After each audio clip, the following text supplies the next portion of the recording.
Good morning, everyone. Welcome you all on the second day of International eConference on Emerging Trend in Forensic Science. I request my co-host Kritika to take over the further session. Thank you so much, sir. A very good morning to one and all.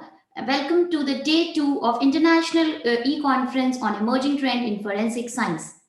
It is rightly said, believing is seeing.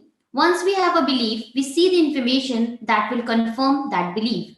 We want to see evidence that confirms our belief, and we want to forget everything that is dissonant or out of harmony. So don't make an assumption or believe before entering a crime scene. With these words, hi, I Kritika Mishra welcome you all to this wonderful morning, and thank you for joining us again for day 2 of First International eConference on Emerging Trends in Forensic Science, organized by International Association of Scientists and Researchers. We start with an association with our different esteemed universities and association, SFSRM, National PG College, University of Philippines, Clue for Evidence, Sketch Corp, Federal University Technology, Falcon, International Association of Forensic Investigators. Thank you for being with us.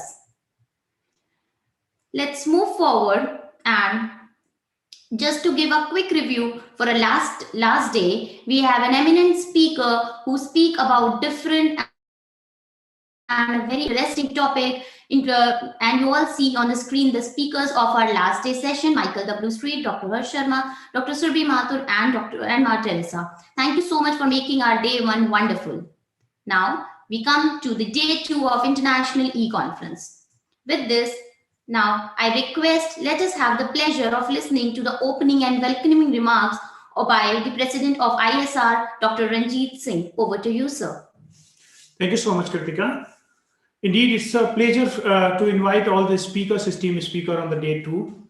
I thank you all these esteemed speakers for accepting our invitation. Dr. Rajesh Kumar Verma sir, Dr. Dennis Gamirello, Faninder VN, Dr. Jayasankar Pillai sir, and Dr. Sumit Kumar Chaudhary sir.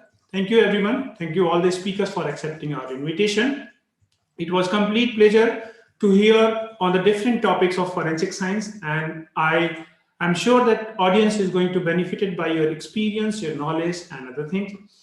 With this, I'm requesting Kritika to start the day 2 officially with requesting our chairperson for the day. Thank you so much, sir.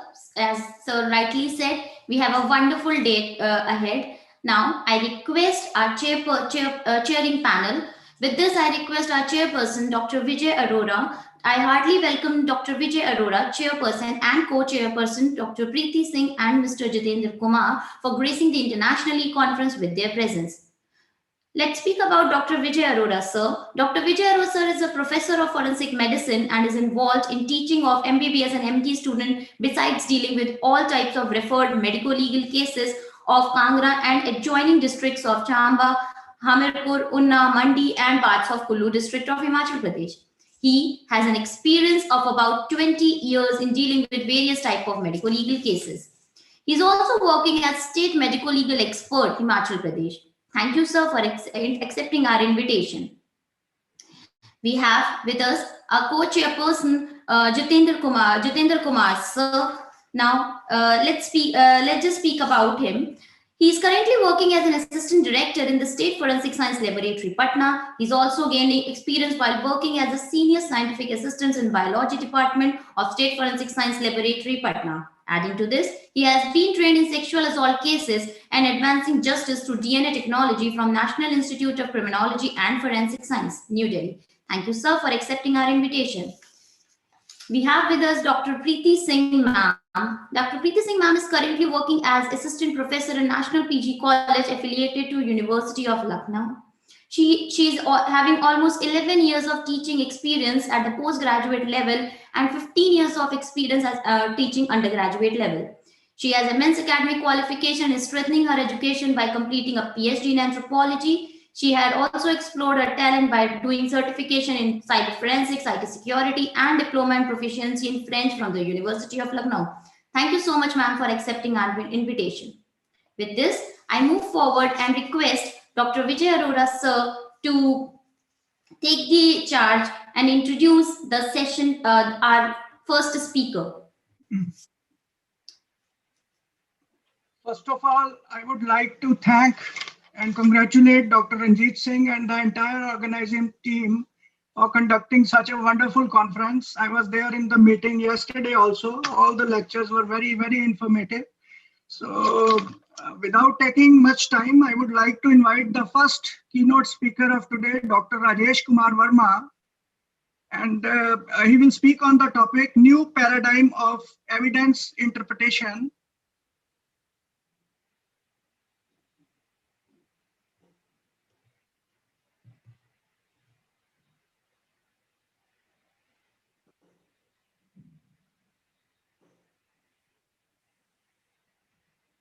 Dr. Rajesh Verma has about 30 years of experience in research and analytic work, out of which more than 20 years is in the forensic science laboratory.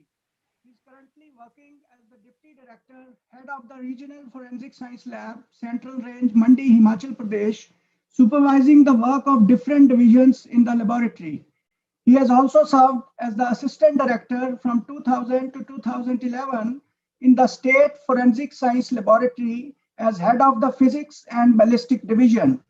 With this, he has also served as Project Associate in the State Council for Science, Technology and Environment, Himachal Pradesh, Shimla, under the Solar House Action Plan for Himachal Pradesh. He has a number of publications in renowned journals on his name. He has also been awarded the Best Paper Presentation in numerous conferences.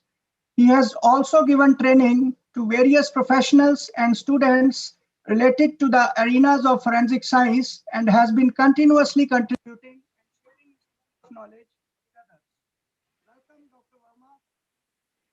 Please start with your topic, New Paradigm of Evidence Interpretation. Thank you. Thank you, Dr. Vijay Arora, sir. Now I request today's esteemed speaker, Dr. Rajesh Kumar Verma, sir, to take over the session. Sir, over to you. Thank you, Dr. Vijay Arora, for introducing me. And I also take this opportunity to express my thanks to Dr. Ranjit Singh for inviting me to deliver this keynote address in the IASR eConference.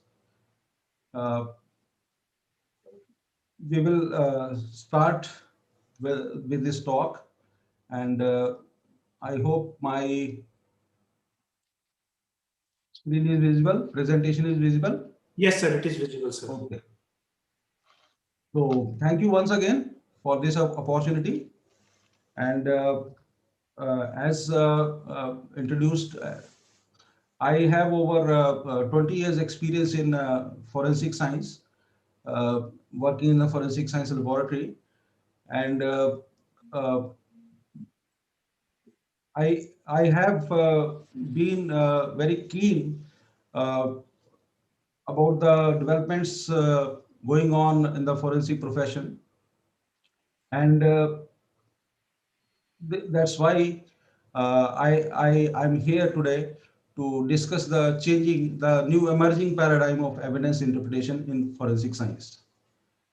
And as you all know, forensic science is a very noble profession, and the emergence of forensic science is due to the problems with the traditional investigations, which relied heavily on eyewitness identification.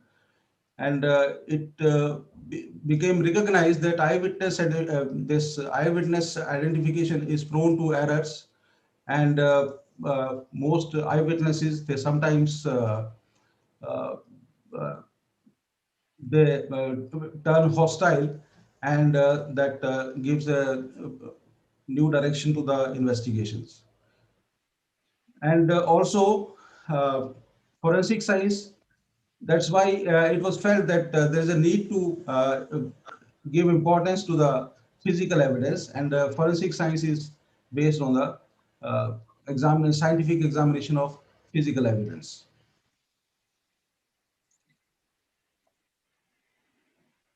So during the last century, forensic science has been doing a very good job, and it has produced valuable evidence and has contributed to the successful prosecution and conviction of criminals. But it is not only prosecution and conviction of criminals that is the job of forensic science, but the exoneration of innocent people is also one of its mandates. But over the last few decades, there have been some rapid advances in some forensic science disciplines, especially the use of DNA technology.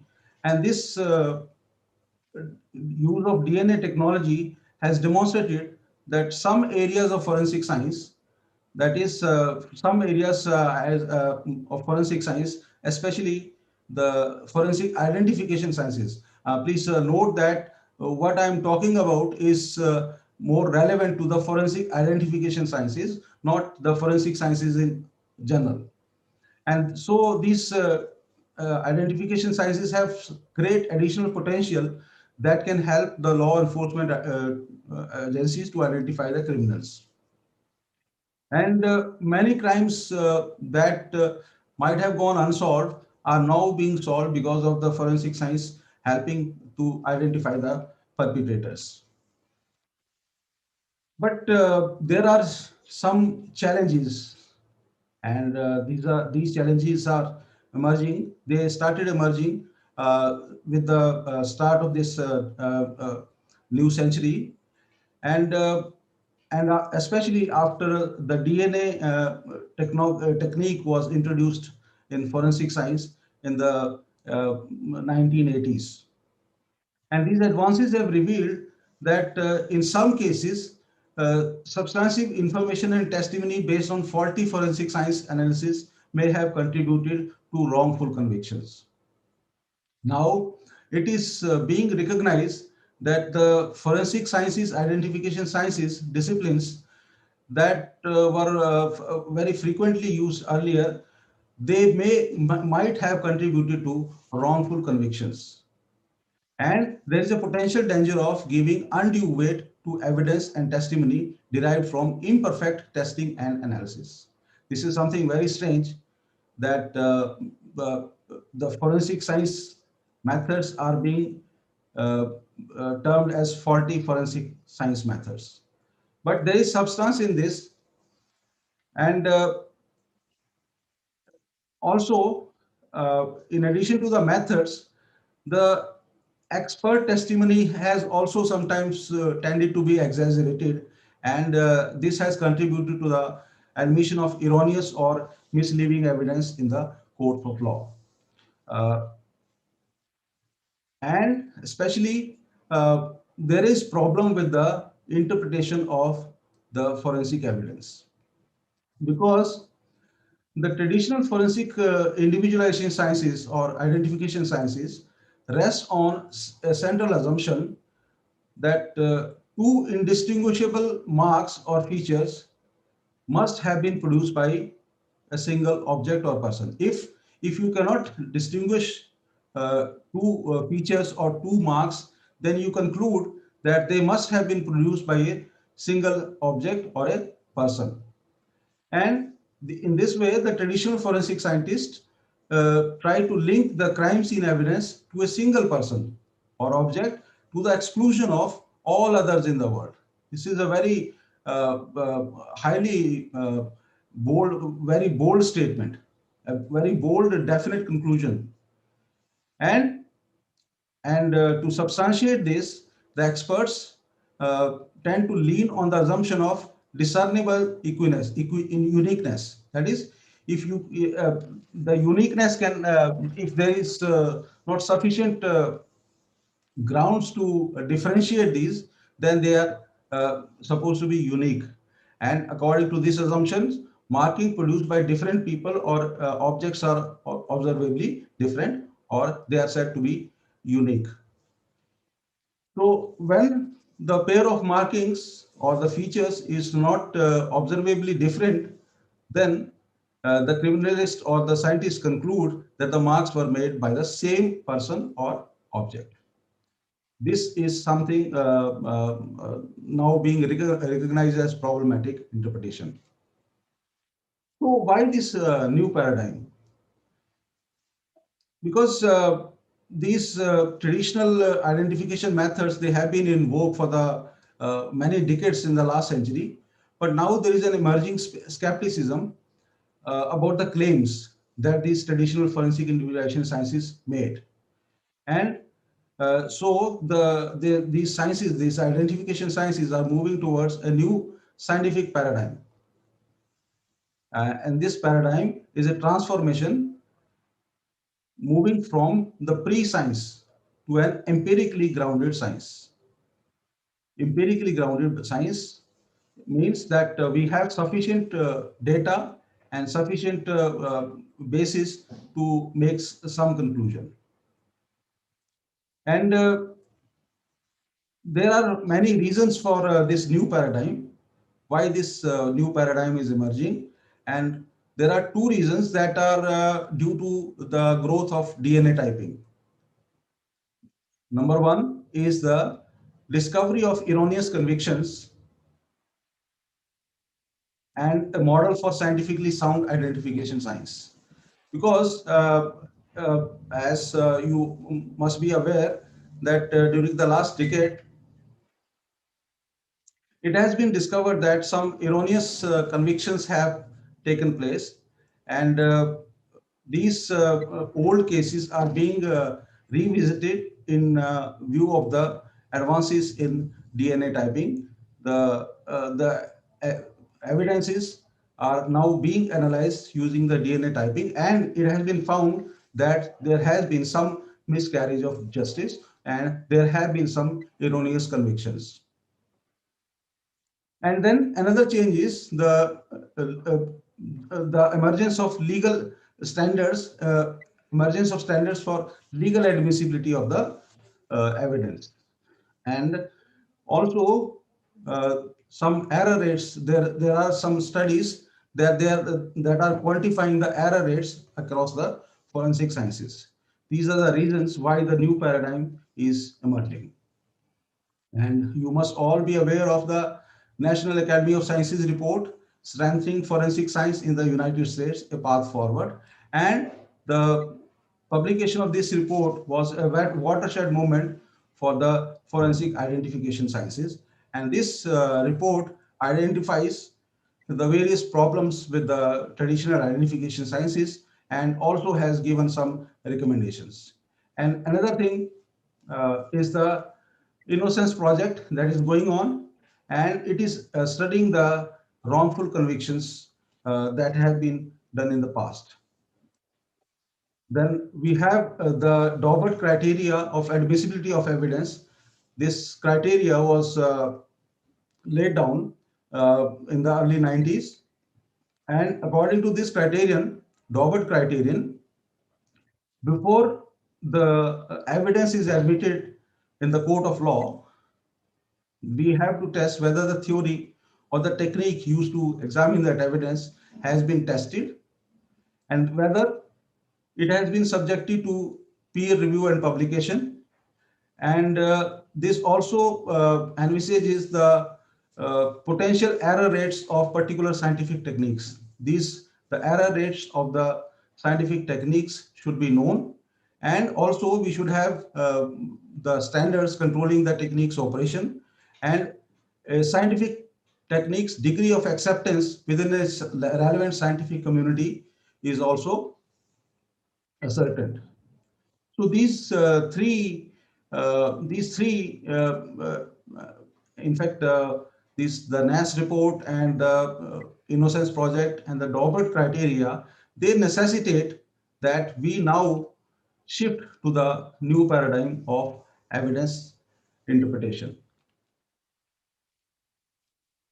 And the central point of the National Academy of Sciences report was that the DNA fingerprinting emerged as the gold standard of forensic identification.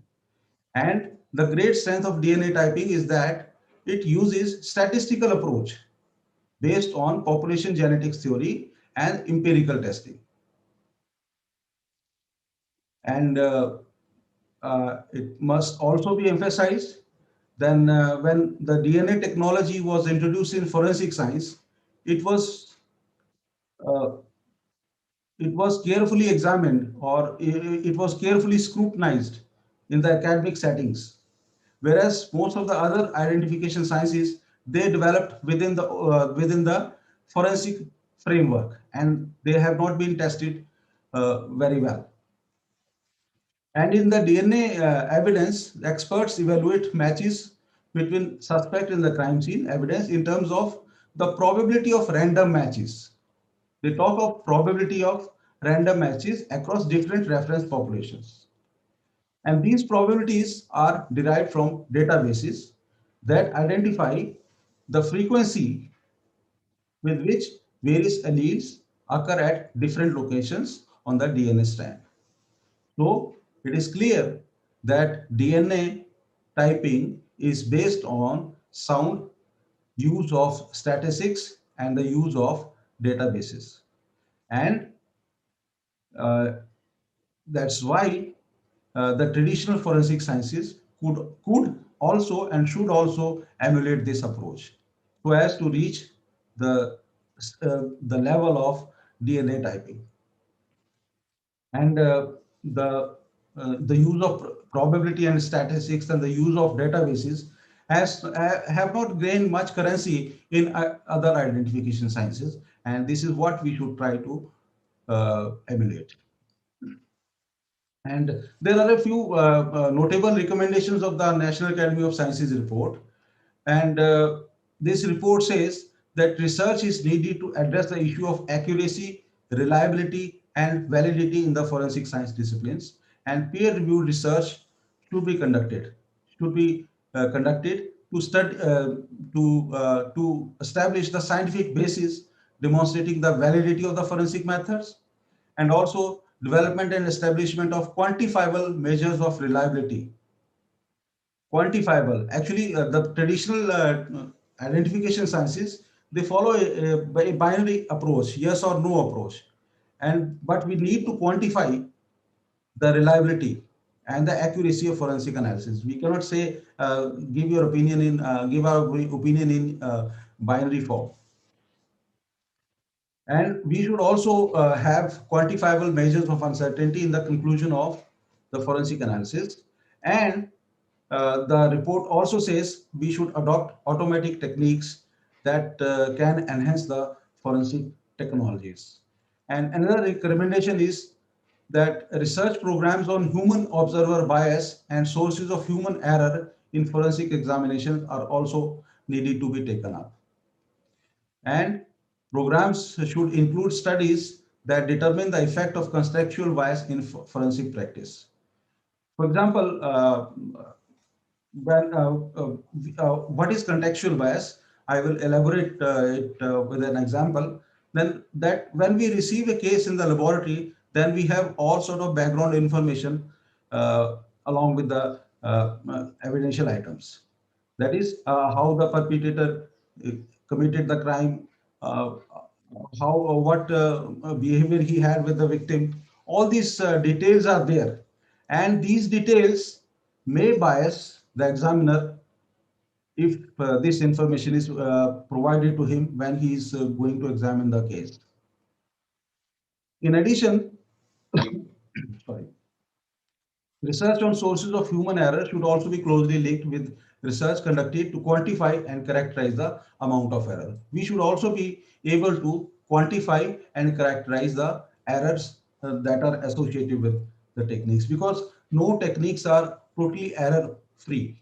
There are errors, and we should acknowledge these errors, and we should try to characterize the amount of error, or quantify the errors.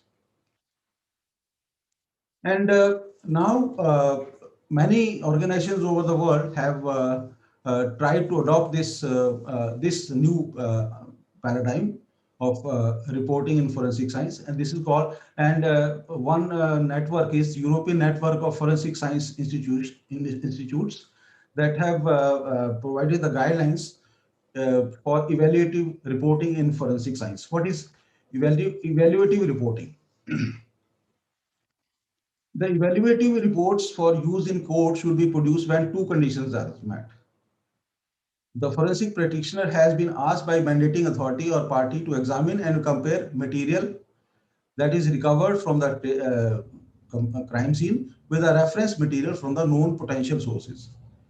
This is one part that the examiner has to compare the material from the crime scene and the known potential sources. And then the forensic practitioner is asked to evaluate the findings with respect to two particular competing propositions set by the specific case circumstances. What are these two competing propositions? One is that the suspected source, the suspect source uh, has linked with the crime scene material, or the other is that it has nothing to do with the crime source. Like for example, there is a one suspect and you recover some evidential item, and then you try to evaluate whether under two hypotheses, competing hypotheses. One, that the suspect is involved, and the other, the suspect is not involved. And then we try to evaluate this. We'll discuss it further on later on. And the evaluation report, it should be kept in mind that the evaluation report is different from the intelligence or investigative or technical reports. So, and the evaluation of forensic science findings in courts use probability and as a measure of uncertainty, because uh, it is not like that the evidence is totally certain. There is always an amount of uncertainty involved in forensic science. This uncertainty stems from the uncertainty from in the production of the evidence in the crime scene, and also in the from the uncertainty that is involved in the methods that the laboratory uses to examine these. And the probability is the language for quantifying the uncertainty, and therefore it is highly recommended that probability should be used, and they should be based on the finding associated data and other case specific propositions and conditions. The principles of evaluations in the evaluative report is based on the assignment of a likelihood ratio, on the assignment of a likelihood ratio, and reporting practice should conform to this logical principle. And this likelihood ratio approach is said to be the logically correct approach of evidence interpretation. And the likelihood ratio measures the strength of support the finding provide to discriminate between propositions of interest, that is the two competing hypotheses. It is scientifically accepted, providing a logically defensible way to deal with the inferential reasons. Right. So, what is the meaning of likelihood ratio in an evaluative report? The likelihood ratios provide or express the degree of support provided by the forensic findings for one proposition versus the specified alternative proposition, depending upon magnitude of likelihood ratio. This expresses the degree of support or strength of evidence. When the likelihood ratio is 1, then both the competing hypotheses are equally likely. The one is the prosecution hypothesis, that is the suspect is involved, and the other is the defense hypothesis that the suspect has nothing to do with the event.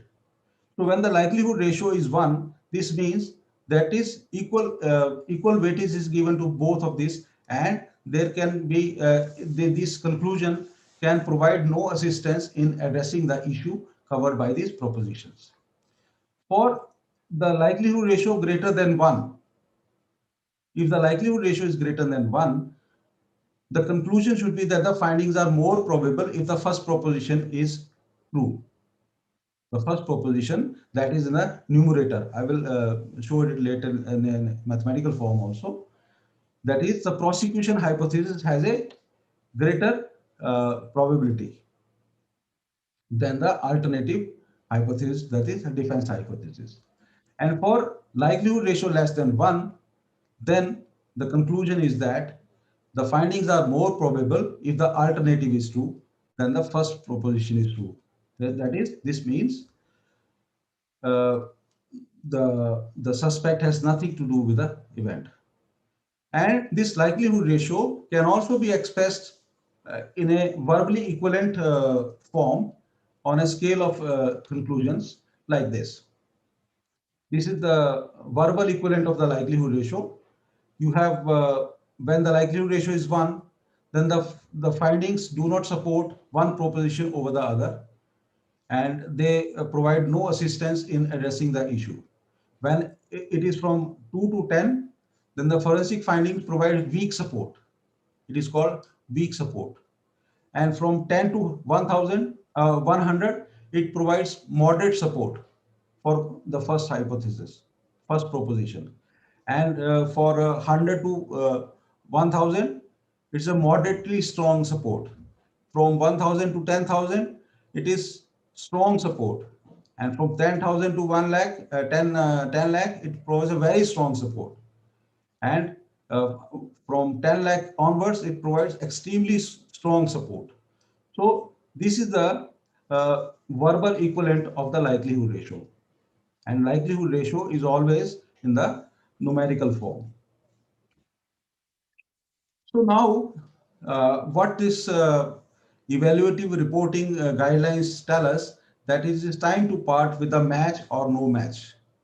Because traditionally we have been, in fact, we have circumstances where we have to very strongly say that there is a match or no match. For example, I was working, when I worked in the ballistic physics and ballistics, if someone says that a bullet or a cartridge could have been fired from a gun, then it was not taken very seriously. They ask you, whether you tell us that whether this bullet has been fired from the gun or not fired from the gun. Only these are the two options, either fired or not fired. When you have to give opinion in terms of such a yes or no approach, then you have to compromise somewhere. If the evidence is not, you are not sure about the evidence, then you have to compromise. When it is close to a match, then you will give a definite match, or you will try to interpret the ambiguous information in terms of match or no match, and this is not required. And further, this approach of giving a very very strong opinion or a strong conclusion in terms of matching or no matching, this also trespasses into the role of the trier of fact, because the trier of fact, only the trier of facts, that is the court of law, should and can only give binary decision, that is whether the person is guilty or not guilty. Only the trier of fact, that the courts of law can give this sort of opinion, and the experts, the forensic expert, should only state the strength of a particular evidence that he has examined. And this evidence should be expressed in terms of the likelihood ratio. So, how the likelihood ratios are formulated? It is formulated in terms of the probability of evidence given the prosecution hypothesis. What is the prosecution hypothesis? That the suspect is guilty. The suspect is involved. This is the prosecution hypothesis. Then we evaluate what is the probability that we will find this evidence if we assume that the suspect is involved. And we also or we also find the probability of observing the evidence if we assume that if we are given that the person is not involved. This is this is HD. This is probability. HP means this is the probability that they would find a number of matching features if the defendant had nothing to do with the incident. This is actually HD, defense hypothesis. So we evaluate these two probabilities, and sorry, the ratio of these probabilities is called the likelihood ratio. And now, what is the role of the codes? The codes have the prior odds. It is given as the probability of the hypothesis given the background information divided by the probability of the defense hypothesis given the background of information. They have prior odds against the person. And then when the codes get the likelihood ratio from the scientist, then they form the posterior odds, where that gives the probability of the prosecution hypothesis given the evidence and the background information divided by the probability of the defense hypothesis given by the evidence and the background information. And the posterior odds are equal to the product of the prior odds multiplied by the likelihood ratios. Suppose if the prior odds were 5 to 1 against the suspect, and we get the likelihood ratio, say 100, then the posterior odds will be 500. 5 multiplied by 100, that is 500. Before the evidence was examined, the suspect was 5 times more likely than any other person to have committed the crime or to have been involved in the crime. After the examination, this has increased to 500 times. That is, he's 500 times more probable to have been involved in the crime. So this is how this is the clear segregation of the role of the scientist and the courts, that the scientists should only provide the likelihood ratio, whereas the courts will form the posterior odds and decide upon the uh, conviction of the suspect by multiplying the prior odds, the pre-existing information, and the likelihood ratio obtained of the scientist's report. So there is a need to catalyze the shift. In fact, this shift has already started in many parts of the world, but in India, this has not yet gained much momentum. And there is a need to catalyze this shift so that it becomes faster. This can be done by minimizing the contextual bias. As I earlier discussed, the contextual information may bias the examiner, so we should mask the irrelevant information. The person who examines the evidence should not have access to the background information. This is called masking. And then we should also try to minimize the role effect, and we need to separate. Role effect means that if the forensic scientists are mostly working under the law enforcement agencies, and when they are working under the law enforcement agencies, then they have a certain bias towards the prosecution hypothesis. So this role effect should be minimized, and the forensic scientist should be separated from the law enforcement agencies. And, and then we should also use automated comparisons and databases, because here, if the comparisons are automated, then the report will not be influenced by the bias of the examiner. And then we also need to sensitize the courts about the new paradigm and reduce unrealistic expectations. I would say unrealistic expectations because we are when we are asked to give opinions in terms of matching or non-matching, this is unrealistic. This is not the reality. In fact, you cannot be absolutely certain or absolutely you cannot be absolutely certain about the involvement or no involvement, and there is we need to incorporate probability in our reports.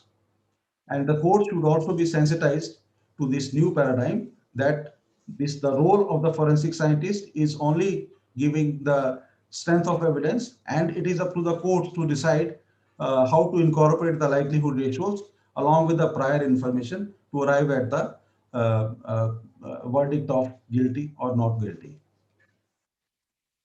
So now we come to developing databases. these databases, like if these databases are developed, like in DNA, these will help in understanding the frequency of occurrences of certain features in the population and will help in probabilistically assessing the evidence in a way similar to DNA evidence. And these databases will also help in ascertaining the typicality of the features so that they could be used to assess the likelihood ratio. The likelihood ratios, they incorporate the similarity as well as the typicality. The similarity term is the numerator and the typicality term is the denominator.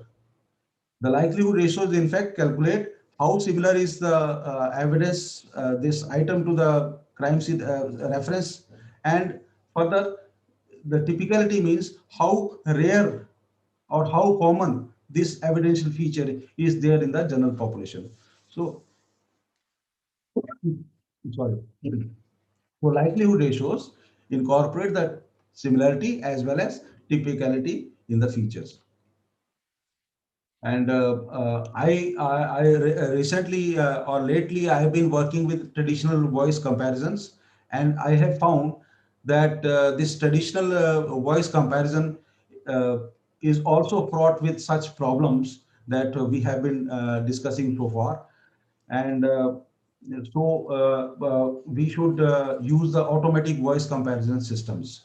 Similarly, there are also problems with facial comparisons, and there is also a development of automatic databases, databases for facial comparison and automatic methods of facial comparisons. So voice and facial databases are merging, but the problem with the uh, the automatic voice or any automatic system identification system is that it also gives the results in the form of matching or no matching. For example, a voice matches with the person or the face matches with the suspect. But we need to, this is also not desirable. If it is saying matching or no matching, it is also not desirable. It should be able to give the strength of the match. And fortunately, in these systems, the decisions of matching or non-matching are made on the basis of a threshold, particular threshold. For example, in facial identification, if two faces are compared, then the results are there in the form of a distance. The distance between the two faces. I mean, this is uh, distance metric is there. The distance between two faces is found, and when the distance is greater than the threshold, say 0.5, the distance is between 0 and 1, and the threshold is 0.5. If the distance is greater than 0.5, we say it does not match. If it is less than 0.5, we say match. But this quality that the distance metric is there, this distance metric can be calibrated in the automatic systems. For example, we can calibrate this and use we can calibrate the form of scores, and using the techniques of calibration, these scores can be converted into likelihood ratios. And this will provide interpretability to the evaluation, because another example is say logistic regression. I will take up discuss it later on also. So uh, this is after saying this, that the scores can be calibrated to give likelihood ratio. I will now discuss some recent publications where our group examined the stature estimation, estimated the stature in forensic examination using regression analysis. And we have used a likelihood ratio perspective, and this paper was recently published. And then we also estimated the sex in forensic examination using logistic regression. Logistic regression is the classification into male or female. So the logistic regression only predicts whether the person is a male or female. It is not telling you what is the strength of evidence. What is the strength of evidence? All males will be classified as male. Some males may be misclassified into females. So it's only 0 and 1 decision. But we have also shown that the likelihood ratio approach can be applied in the logistic regression for the estimation of sex in forensic examination. So these are the various uh, the work that we have conducted. And I would conclude with saying that because now it has been recognized that we need to shift to this new paradigm, and we have to use probability and statistics in the forensic examination. And I'm very impressed by one organization, that is CSAFE, Center for Statistics and Application in Forensic Science, something like this. And they have developed, they have been using statistics and forensic examination. They have developed many databases, be it shoe print databases, be it ballistic databases, even handwriting databases are there. And they have also developed open source software that can be used for such problems. And these softwares are freely available. And I urge all my fellow forensic scientists that they should try to understand the application of statistics and forensic science in forensic science, and they should also become conversant with the softwares and these databases, and so that we can apply these in the forensic science to give more objective opinions. We should not be biased towards the prosecution or the defense. We should be able to give objective reports.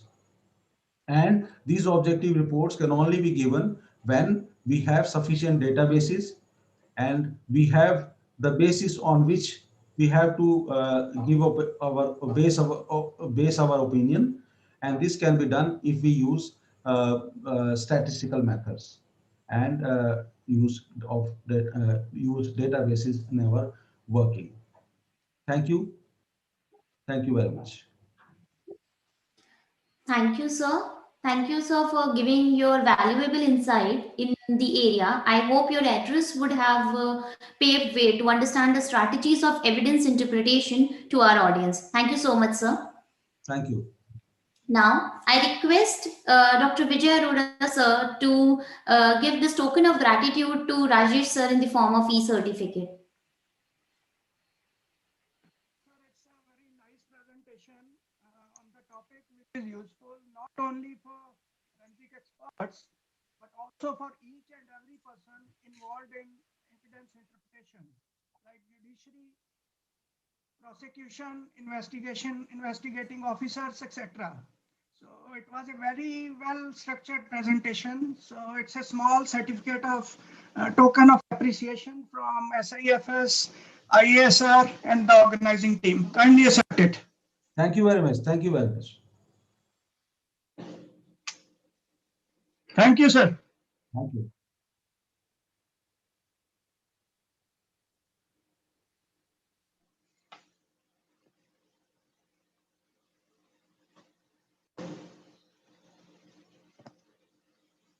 With that, I request Dr. Vijay Arora, sir, to tell our Dennis Gamilero. Thank you, sir. Over to you, sir.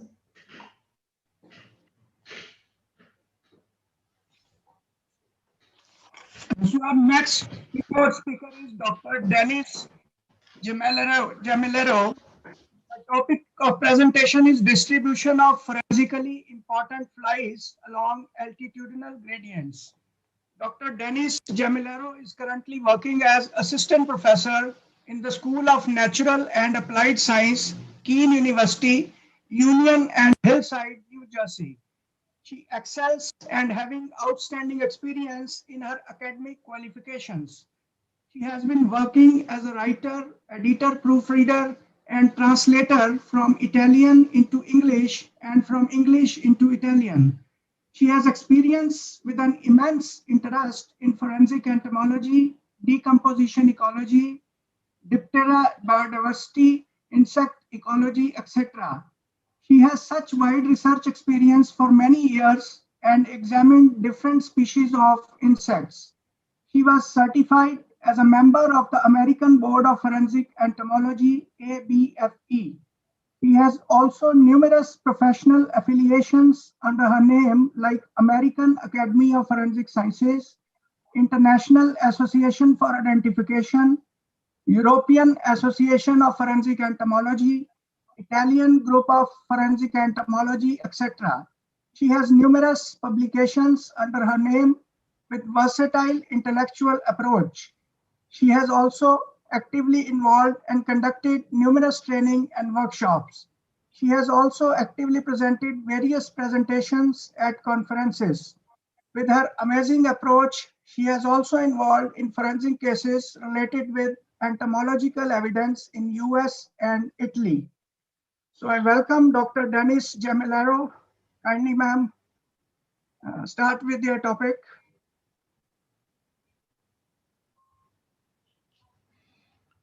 Thank you so much, sir.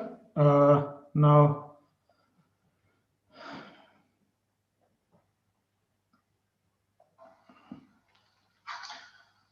good morning, everyone. On the day second, we have our second session with Dr. Dennis Gemellaro. Madam will speak on the topic distribution of forensically important flies along with the latitudinal gradations. Madam is assistant professor in Keene University, and I hope all the audience is going to benefit by such a wonderful talk by our esteemed speaker. Madam, over to you. Thank you for accepting our invitation. Thank you so much. Thank you so much for having me. Good morning, good evening to everyone, depending on where you are in the world. It is my pleasure to be invited again. It's really, it's very nice and fulfilling to be part of this community. And as Dr. Rashid introduced me, I am a professor at Keene University in New Jersey, where I teach forensic science, and then also a board certified forensic entomologist. So the main focus of my research is indeed the study of insects that can be of forensic relevance for criminal investigation.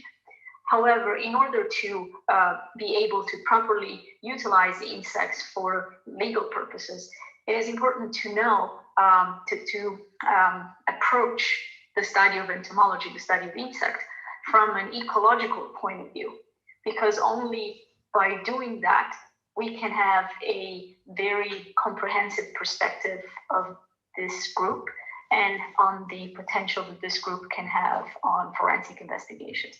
And this is why here today, I would like to talk to you about what was one of the chapters of my PhD dissertation, actually. And it is an analysis of forensically relevant flies, so diptera, in two different ecoregions and along a altitudinal gradient. So I was curious to see how flies differ if we move along an altitudinal gradient. We're going to see, I mean, as soon as I start, you guys are going to see it, but just to introduce you, that is a very important topic nowadays in general in the ecological environment, but it can also have a very good relevance in the field of forensic entomology. So I'm just going to start by talking about geographical patterns in general.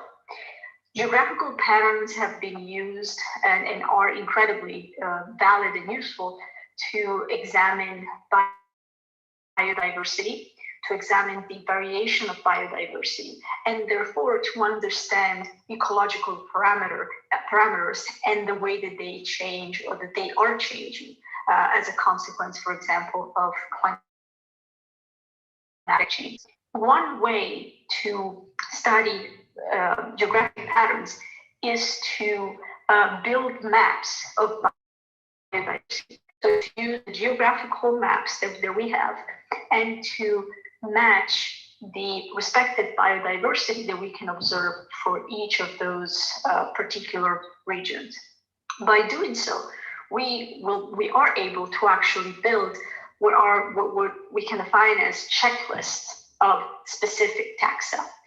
These are incredibly useful because these checklists allow us to, oh, sorry, I went a little too far. Because these checklists allow us to have an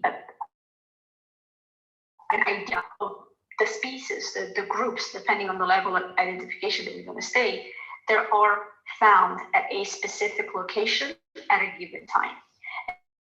And these can be used as reference. They can be used as reference in ecological studies. They can be used as reference in forensic entomology. So if I am an entomologist and I find an insect on my dead body, I need to know what insects are normally recovered in that area, in that season, so that I can compare to what I'm actually finding as evidence.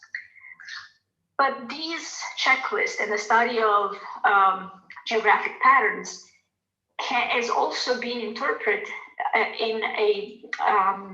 through a function.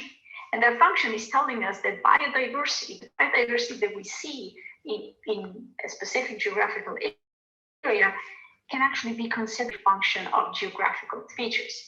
And the geographical features on which biodiversity can depend are numerous. For example, area.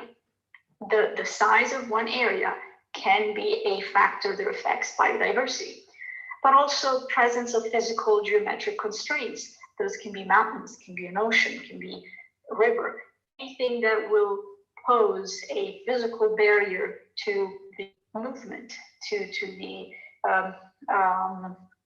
passage of troops in between regions, that can also affect the biodiversity, because it can be an impediment for certain groups to reach different areas. And also, as we very well know today, climate. Climate has a very big impact on biodiversity. Certain species are, especially, we're talking about insects, but this is not referred only to insects. This is referred to all species. But if we want to stick to entomology, insects are cold-blooded creatures. They are poikilothermal creatures, meaning that their development is directly dependent on the temperature. Climatic changes, what they do is they put a lot of stress on those communities, and therefore their distributions might have to change. We are seeing the species are moving up north, looking for colder climates as the temperatures are rising. So all of these are important elements to keep into consideration when we are talking about a analysis of species distribution, regardless of what type of species we are interested in. And as we said, I was interested, and still am interested, in seeing how the distribution of species can change along an altitudinal gradients. So if we are in different points along an altitudinal gradient, if we change the altitude, what happens to the biodiversity that we see? Does it remain the same since we are in the same geographical area? Or even if we are in the same geographical area, do we see some changes that we can then use to build a pattern? And in the past, studies that have been done on the relationship between biodiversity and altitudes have actually shown specific patterns. And just to put it out there, altitudinal studies are not only types of studies that have been presented to look for patterns of biodiversity. Even longitudinal studies have been done. But those longitudinal studies seem to have kind of contributed to the growing interest in the altitudinal studies. So this is where I will focus for a specific experiment. But looking at these patterns, so what happens to species richness as we go up in altitude? two major patterns have been observed. And again, in general, in species analysis in general. The first one is a monotonic decrease of species richness, which is telling us that as we go up in altitude, the species richness, defined as the number of different species that we can find, decreases. And that may be due, to different content of oxygen, different type of vegetations, different temperatures, different parameters that for some reason are making the number of species that we observe decrease as we go up. Another pattern that is being observed is not this monotonic decrease of species richness, but it's more of a hump-shaped trend. And what this is telling us is that as we go up in altitude, the species richness is actually increasing. But after a certain point, after a certain altitude, when we are a little too far up in altitude, the number of species starts decreasing again. So we have a peak of species richness kind of halfway through our altitudinal gradient. But as we approach the end of the altitudinal gradient, we see that the number of species is going down again. And these two patterns have actually been observed, sometimes even for the same taxa. Here I just two pretty pictures of two very interesting studies that have been done on butterflies. The first one was done in Costa Rica, and this was a study that was actually looking at the species, what happens to species richness in Costa Rica when we go up in altitude. And this study, the Sparrow et al. 1994, actually showed this monotonic decrease of species richness. But another study done in Nevada, still on butterflies, actually showed the hump-shaped trend that we mentioned before. So we see that species richness is increasing up to a certain point, it reaches its peak, and then it starts decreasing again. So those patterns have been observed and sometimes have been observed for the same or similar groups in different ecoregions. So we need to explore more to actually, we definitely need more data, more information, especially, with this changing world around us. But when it comes to specifically blowflies, and blowflies are a family of diptera, so true flies, and these are among the first colonizers of decomposing remains. These are among the first insects that you would recover on a dead body. So these flies, in order for us to understand their role and use them as informant in criminal investigation, we have to know how they behave under regular circumstances. Where do they live? What is their relationship between the group of blowflies and geography?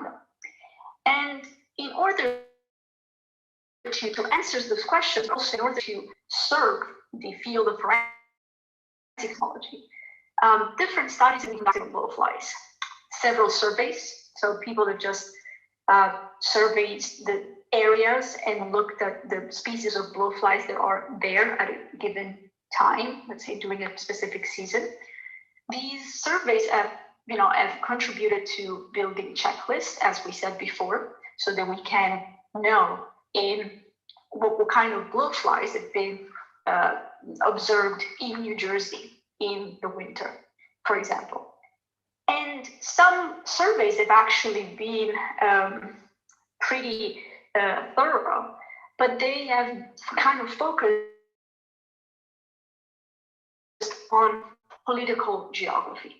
We see a lot of blowflies of Singapore, blowflies of Colorado, updated checklist of blowfly from India. These are all incredibly valid and absolutely useful publications that we as forensic entomologists, we absolutely need these type of reference data. However, blowflies, and with them all other creatures, they don't really go by political geography.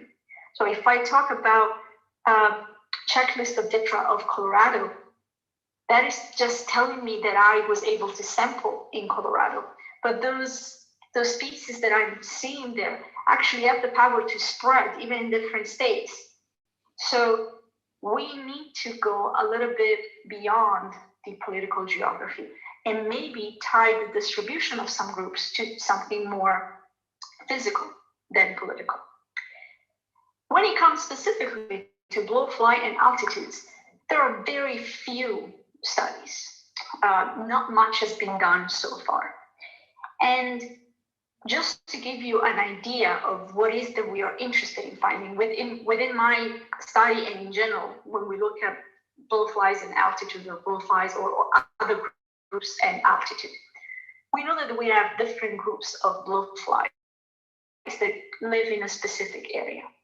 And we know that there might be something displaying a gradient, an altitudinal gradient, such as a mountain. And within the mountain, we know that along the slope of the mountain, the altitude will increase at different points. What we want to know is, at those different points, how does the population of blowfly change? How does that group change in terms of species composition, in terms of numbers? Like, I want to know, are the same species present along all the altitudinal gradients? But I also want to know how many individuals of each species am I going to find? Because yes, maybe I can find, a lot of species, meaning that my species richness is actually, it's pretty high value. But how many flies am I actually seeing? Because maybe I'm seeing, 10 different species, but maybe I'm seeing one fly per species. And instead, at a lower altitude, I'm seeing 1,000 flies, but they all belong to two species. So these are all different things that can be measured, that can be observed, and that can offer some type of information to shed more light on blowflies, on the ecology of blowflies, and provide data for forensic applications. So the objective of my research was actually to explore the species richness, the relative abundance. As we just said, we're not just interested in how many species, but also how many individuals. The male to female ratios of the species that are being observed, and just have a broad image of the community assemblage of blowflies across 4 different points in elevation. And the 2 ecoregions that I looked at specifically were the island of Sicily, which is an Italian island located in the Mediterranean Sea, and Ecuador. So those are the 2 regions that I wanted to know more in terms of blowflies. And for those of you who may not necessarily be familiar with where those places are, on the left you can see Sicily, and that is the triangular, right here, the triangular island in the Mediterranean Sea. And here you can see Ecuador. Ecuador is in, I would say, South Central America.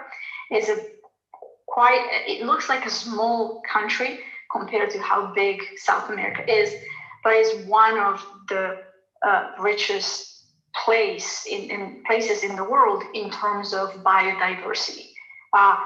Ecuador is where the Galapagos Islands are. We know how much diversity is there. I mean, enough diversity to inspire Darwin.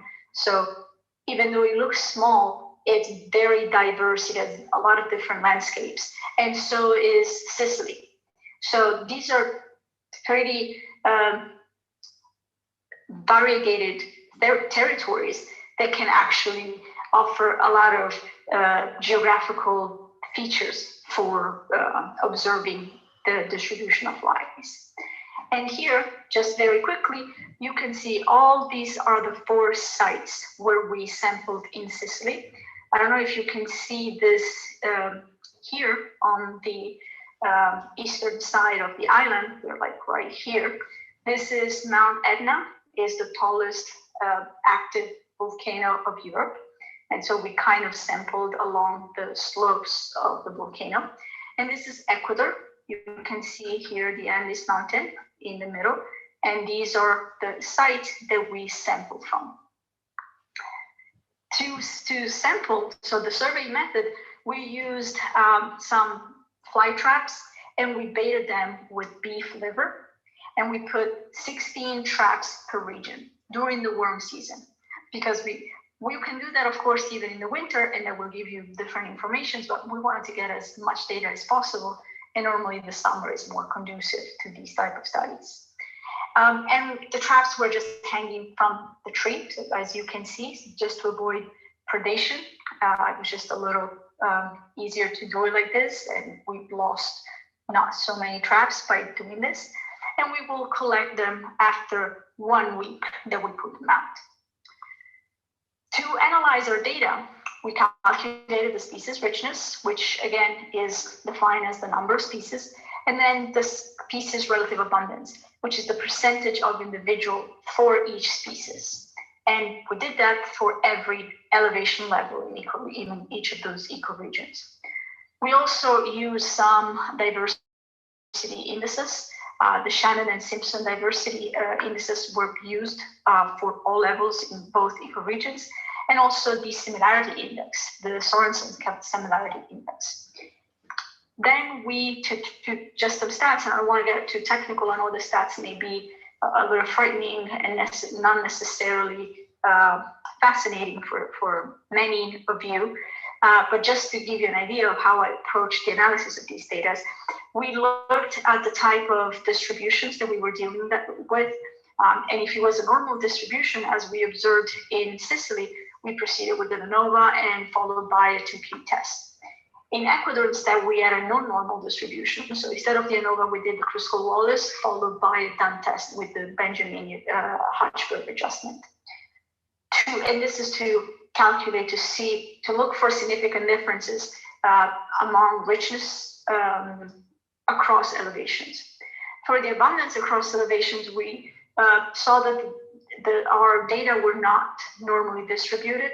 So we did for both the Kruskal-Wallis and the done test. And then we calculated an indicator species analysis for the community assemblage and an MDS analysis followed by an MRPP. Again, just to have an idea of the communities. And for the sake of time and also for the purpose of this explanation, I may not necessarily discuss in details all of those tests, but I just wanted to present you kind of an overall of what I did in terms of statistical analysis. So here are the data for Sicily. And I do not expect you guys to read all the species. I will just like to guide you a little bit through this table very quickly. We don't have time to read every single cell. But here at the bottom, you can see the total number of individuals that we collected. You can see these are all the species that we collected. And here on top is the species that was most abundantly collected. These are the different levels. And you can see how many males and females for each level we had.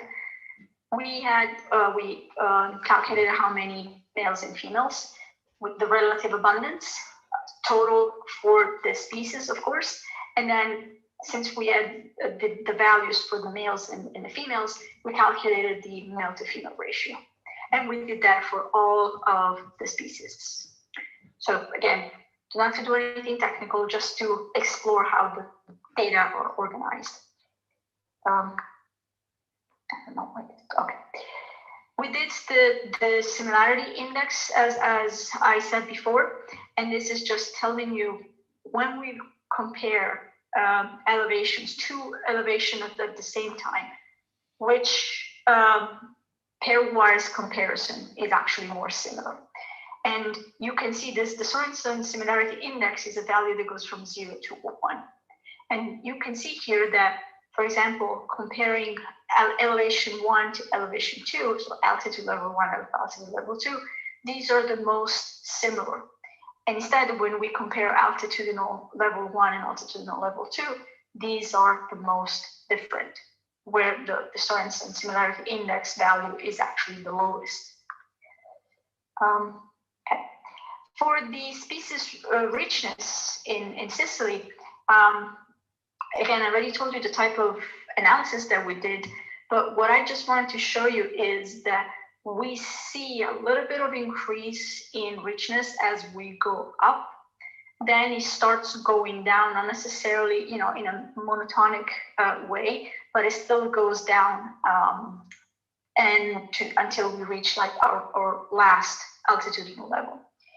And significant differences were observed between the first and the second, between the first and the third, and between the second and the fourth. Those are significant differences in terms of species richness.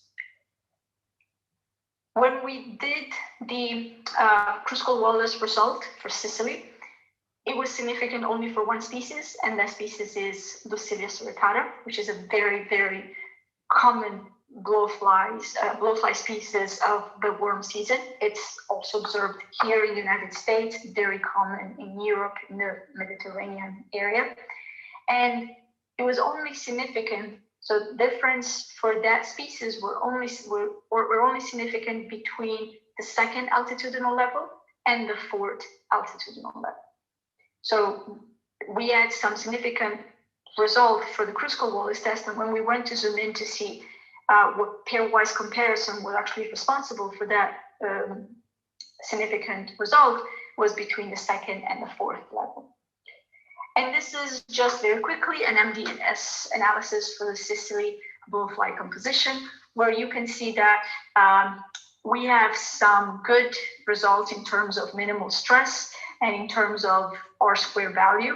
And even, the MRPP analysis gave us a p-value of 0.035.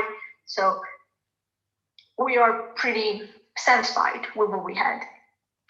Now I'm gonna just show you exactly the same thing for Ecuador. And again, it's gonna be quicker since we already talked about several things. But here in Ecuador, you can see that we have more species. We were actually able to collect a higher number of species, which at this point, you guys know that means higher richness overall. However, when we look at the total number of individuals collected, this was much lower than what we collected in Sicily. And this is exactly what I was telling you at the beginning of this lecture, this presentation, when I said that we may have a high species richness value, meaning that we have a lot of species. But then we need to also look at how many individuals we are actually calculating, we're actually observing. And of course, we did the relative abundance for them as well. And the most collected species in this case was Consomniopsis verena. So it was Sericata in Sicily. This is Compionopsis verena for Ecuador. One thing that but probably it's better to say at the end, I'm just going to give some of my explanations for why we're seeing less individuals here in Ecuador than we were in Sicily. The similarity index that we did for Sicily, we did it for Ecuador as well. And you can see that there are more pairwise comparisons that are actually not that similar compared to Sicily. Sicily, we had a similarity between first and last level, if I remember correctly. Here we have more dissimilarities, meaning that there's more diversity in between the different altitudinal levels. We also, in terms of species richness, you can see that we already started with a pretty high value of species richness, pretty high number of species. And that value stayed pretty high until we reached some elevations, some high elevations, and then we see that it drops. And just for you guys to know, again, I don't have time to tell you about each of the sites, but the highest, the most elevated site of Ecuador was actually in proximity of a glacier. So it makes sense that the populations of blowflies will decrease because, I mean, we're talking about physical and climatic parameters that are kind of extreme. This time, the Kruskal-Wallis test showed significant differences for different numbers of species. But we're not going to look at all of them. If you remember, for Sicily, we only had significant difference for one species, for Lucilia sericata. Here we have significant differences for every time you see the p-value in bold. So we have more significant differences for different species at different elevations. And the community analysis, the NMDS analysis, even in this case, we have a minimum stress level that is 0.14, which is not bad, considering that the R2 square value was 0.82. So this is, hopefully I did not go too much over time, but this is the overall result. Just on my video right here so it doesn't bother me. The results and the conclusions of what I was able to see. We saw that the most common species in the two different ecoregions are not, of course, the same. We have sericata for Sicily and we have Varena for Ecuador. We also know that we also compared, the male to female ratio, which was 0.55 for Calliphora vicina in Sicily and 0.66 for for Nigribasis. Now, this is something important that I wanted to mention, because Nigribasis was higher, yes, but we did not have the same number of individuals of vicina. So we have a kind of a high male to female ratio, but the actual individuals that we collected were much less than the individuals that we collected for Calliphora vicina. And this is interesting because collecting a lot of individuals of Calliphora vicina and seeing that the male to female ratio is 0.55 is telling us that about half of the flies that we're getting are males, which is something that deserves some attention, considering that blowflies that are attracted to decomposing matter, which can be our bait, but it can also be a dead body, they would come because they're interested in that as a oviposition substrate. Blowflies don't feed on dead bodies. They may have a protein meals. They may, when they explore the body, they may feed a little bit on the decomposition fluids, but they don't chew the meat. They don't consume the cadavers. They use it to lay their eggs so that the maggots that hatch from the eggs can feed on them. And so the majority of times where you get from dead bodies are females that have come there to lay their eggs. Seeing that males are as much interested as females are on decomposing matter is interesting, and it definitely, it really catches the attention of those who are interested in the ecology and behavior. What are the needs of males of Calliphora vicina? Why are they coming to a dead body? What is their physiology or their nutritional needs that is drawing them to the dead bodies? Are they coming there because of the possibility to mate with females? So it was an interesting observation. Then we saw that the highest number of individuals, overall flies, was about 5,000 flies in Sicily, and it was a little less than 1,500 flies in Ecuador. But the species number was higher in Ecuador than in Sicily. We had a total number of 17 species in Ecuador and a total number of 12 species in Sicily. Now, the reason why this can be is because Ecuador is much more humid than Sicily. So the humidity in Ecuador is significantly higher than Sicily.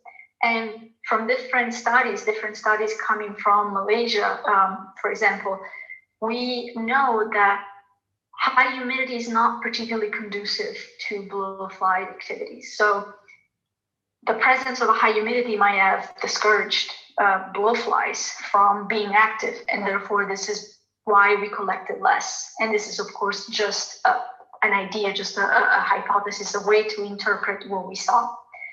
And then in Sicily, the highest number of blowflies were collected on the second altitudinal level. And instead, in Ecuador, the highest flies were collected in the last 2 altitudinal level. So again, difference in there. The richness in Ecuador, we saw that its species number to monotonically increase with elevation, which is not in compliance with what we saw before with the 2 patterns, with the monotonic decrease and with the hump-shaped trend. So we're seeing something that is different. We're seeing that as you go up, number of species goes up in Ecuador, not in Sicily. And then the blowflyers' relative abundance can actually be correlated with changes in altitude. And if we look at the 2 most common species for Sicily and Ecuador, in Sicily with Sericata, we see that it goes from being 52% of all the flies that we got on the first level to be 0 on our last level. So definitely that relative abundance was changing as we were going up in elevation. It was changing, meaning that it was decreasing up to a point where we got nothing. For Varena, we saw that it went from the first altitudinal level, which we had none, we had 0, to being 75% of all the flies that we caught on the last one. So this one was definitely increasing.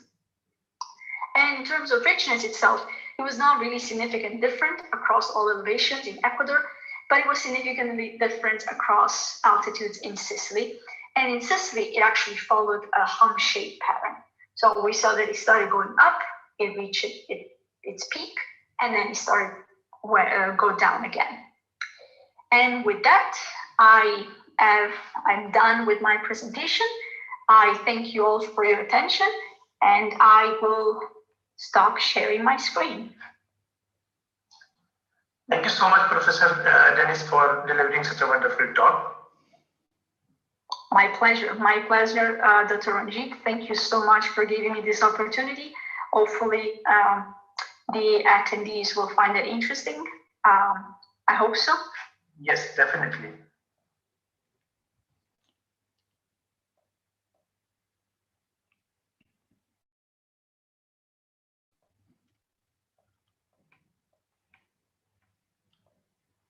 So I request our chairperson, Dr. Vijay Arora, sir, so give the concluding remark regarding the Professor Dr. Dennis Gambrello session.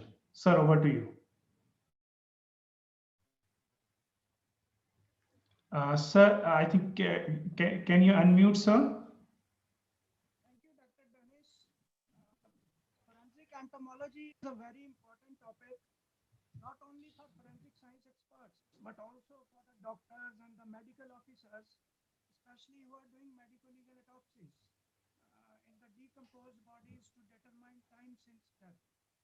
So as most of the criteria presently available to determine time since death is highly subjective criteria. So the development of this field of forensic entomology will be a boom for everyone involved in medico-legal investigation of death. So the way in which the presentation has been drafted and presented by Dr. Dennis, it was really wonderful and highly informative. Thank you. Thank you, sir. I request our chairperson to give the token of appreciation to Dr. Dennis Gambrello. Token of appreciation from all of us, from SIFs, IASR, and all the organizing team members, kindly accepted. Thank you so much, sir. Now I request our next speaker, Mr. V.N. Fernanda, and I request my chairperson to give the permission to our next speaker to start the session. Sir, over to you, Vijay Arora, sir.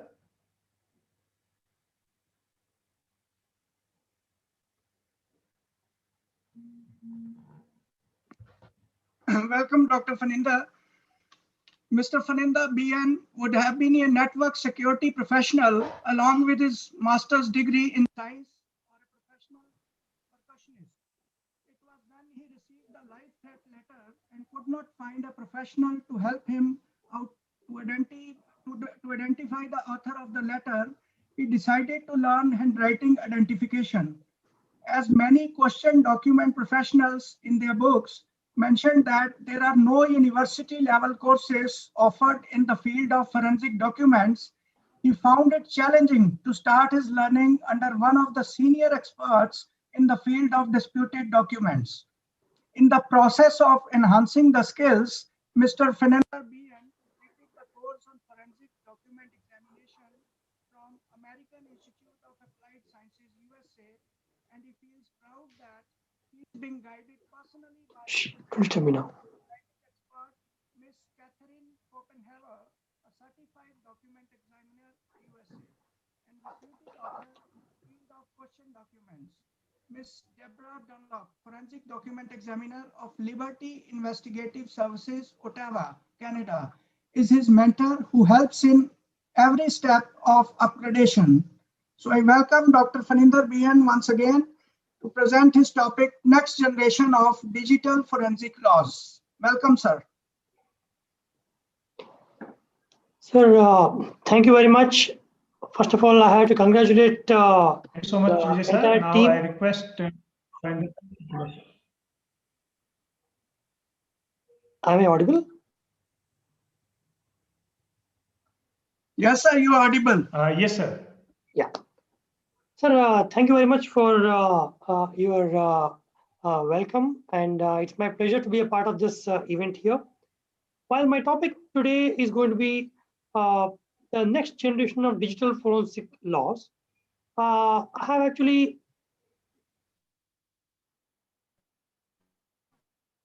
yes. This topic has both the significance of international as well as our Indian standards, what we are currently practicing. While in India, the current situation of digital forensics, we actually have got very limited discussions about the digital forensic laws so far. One is the Information Technology Act, which was passed in 2000, and there and its various amendments, which has happened so far.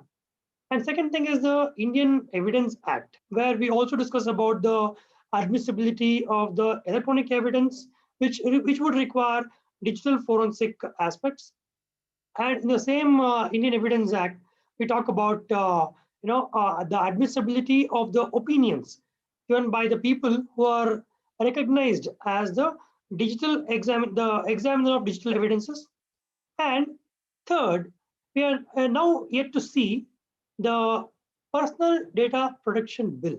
So how are these three actually having any scope, any impact on our digital forensic practices is what I'm going to be touching upon with my presentation.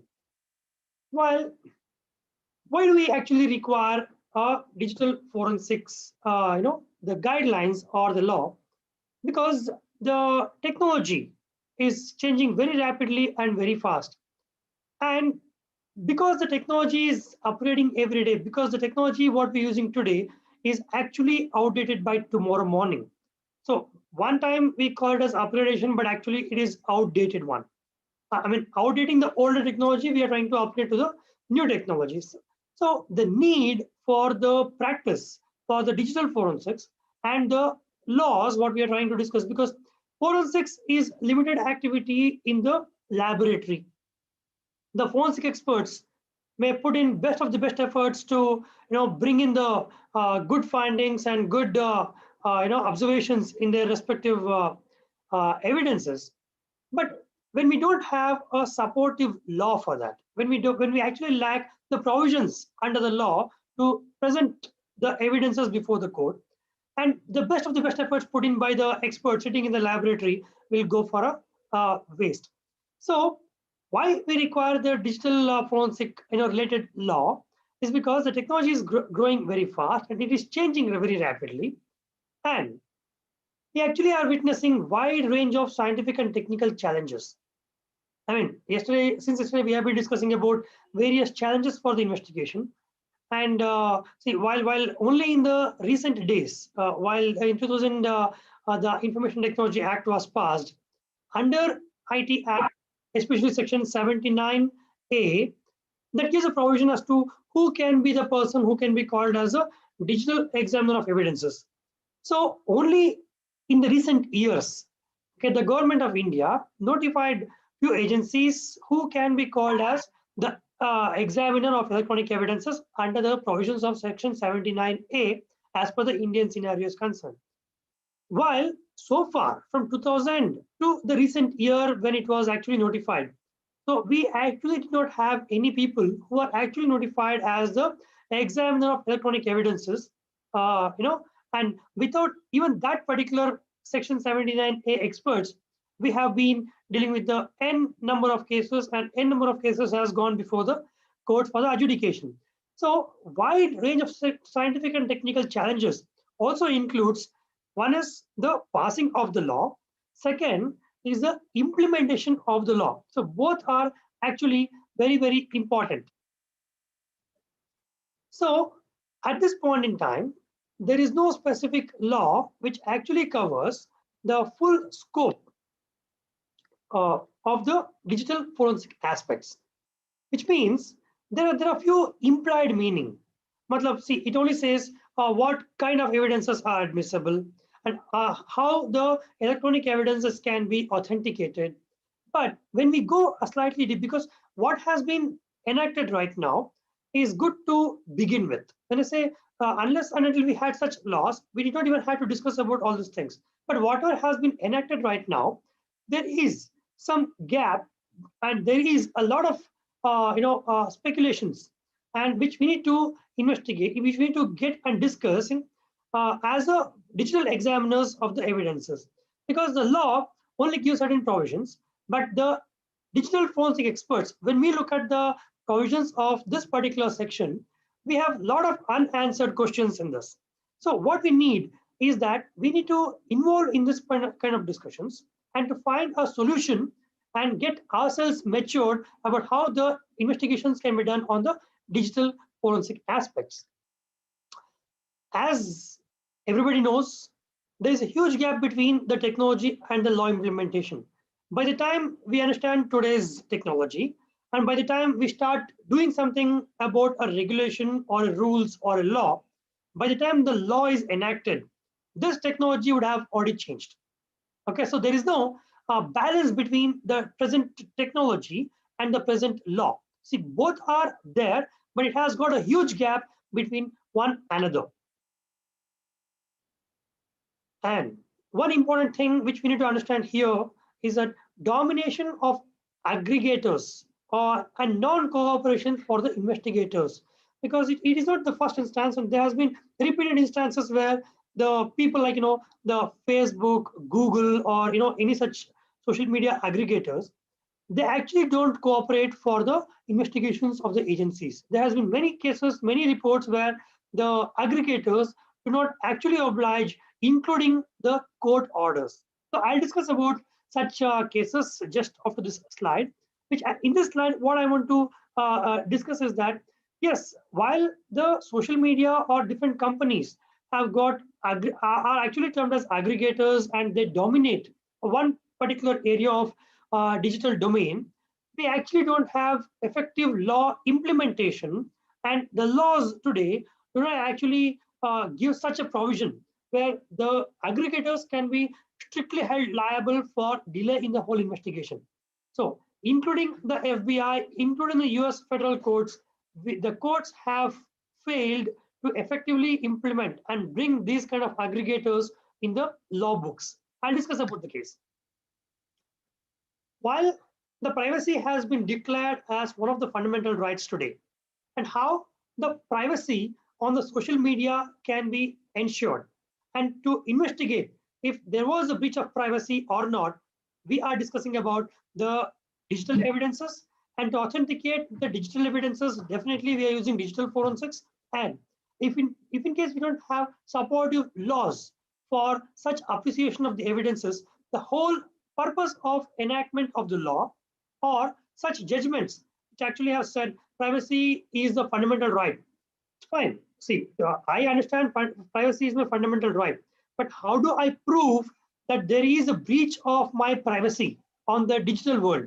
So that process, without the suitable laws, will take a very exorbitant time. And by the time the justice is, see, in the law, we usually have this code. justice delayed is justice denied.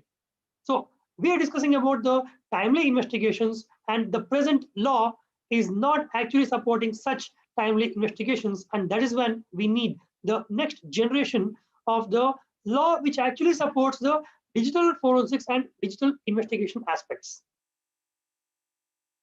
Suppose while most of the audience here from India, and we keep discussing about the evidences, there are electronic evidences. One particular section under Evidence Act, which is 65B of Indian Evidence Act, specifically mentions the authentication of the digital evidences. Under this, there are various provisions. Suppose you are the owner of a computer, and how do you get a copy of the data from your computer to consider it to be an evidence? There is a provision. And there is a public authority who has data in their custody, and they actually copy the data and give it to you with their certificate. So that is considered as a evidence. So all these provisions are actually given under 65B of Indian Evidence Act. But let me give you a small situation and scenario, and let us try to understand if this provision of 65B can actually support this particular scenario. Suppose a mobile phone is seized in a police raid or a police arrest. 65B of Indian Evidence Act mentions that the data extracted from that mobile through a computer and signed by an authority that this data has been extracted from this mobile only and through my computer karke. So this can be considered as a authenticated digital evidence. Matlab, a 65B certificate is now valid. But whatever data has been extracted is the authority is only able to certify that the data which is extracted from this mobile phone has been given as it is. That certification can be given by the authority under this particular 65B provision. But the question arises, suppose in the whole mobile phone, there are n number of photographs which are recovered. These photographs, see, as per the present scenario, if in case I found the mobile phone with some photographs, I submit to the court saying that these are the photographs found in the mobile phone. But this 65B of Evidence Act does not actually imply or express that such photographs or such multimedia data which you have recovered from any such devices, how that can be authenticated. I could have a mobile photograph. I could have a photograph in my mobile along with Donald Trump this side and Amitabh Bachchan this side. The authority under this particular provision of 65B can only mention the photograph has been extracted from so-and-so mobile phone. But can this section right now has anything to mention that such photograph which has been extracted should also be examined? The law here is actually silent. So you might recover n number of audios, videos, or photographs, whatever from the mobile devices, but there is no such law presently which actually specifies as to what category of authentication is required for such kind of digital evidences. So this is something which the law is silent here. While digital forensic experts, we know that what kind of examination has to be done for the image, what for the audio, video, everything. But as per the law, there is no specific rule or a specific provision that this kind of evidences has to be compulsorily examined. So this is where the law has a gap between the reality of the scientific possibility or the reality of the situations versus the legal provisions. There is an imbalance over here.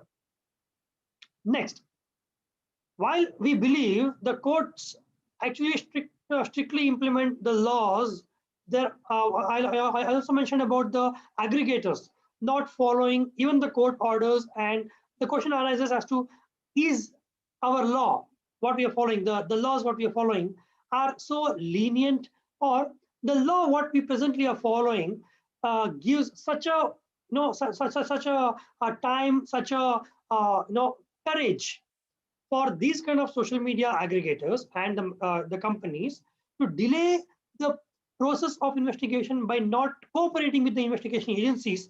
When this becomes a question, I'm putting across a specific case of a very famous case. In August 2017, I think somewhere in the 17 and 16, the California witnessed a deadly attack where two shooters happened to kill around 14 people and they injured 22 people in the mass. While the investigators, while police actually opened fire and both the attackers were shot. The investigators actually found the mobile devices from these two guys, and one of the mobile device was an iPhone. And this iPhone was locked. So everybody knows how the iPhone is tough to be, open with the lock. And this lock of this iPhone was set in such a way that 10 consecutive or 10 attempts, 10 unsuccessful attempts for opening the lock, the data will be erased. As a security feature, anybody can set different kinds of parameters. So as per this phone was concerned, this phone was set with 10 unsuccessful attempts that the data should go erased. So FBI requested the Apple company to help them in investigation because it was a terrorist attack.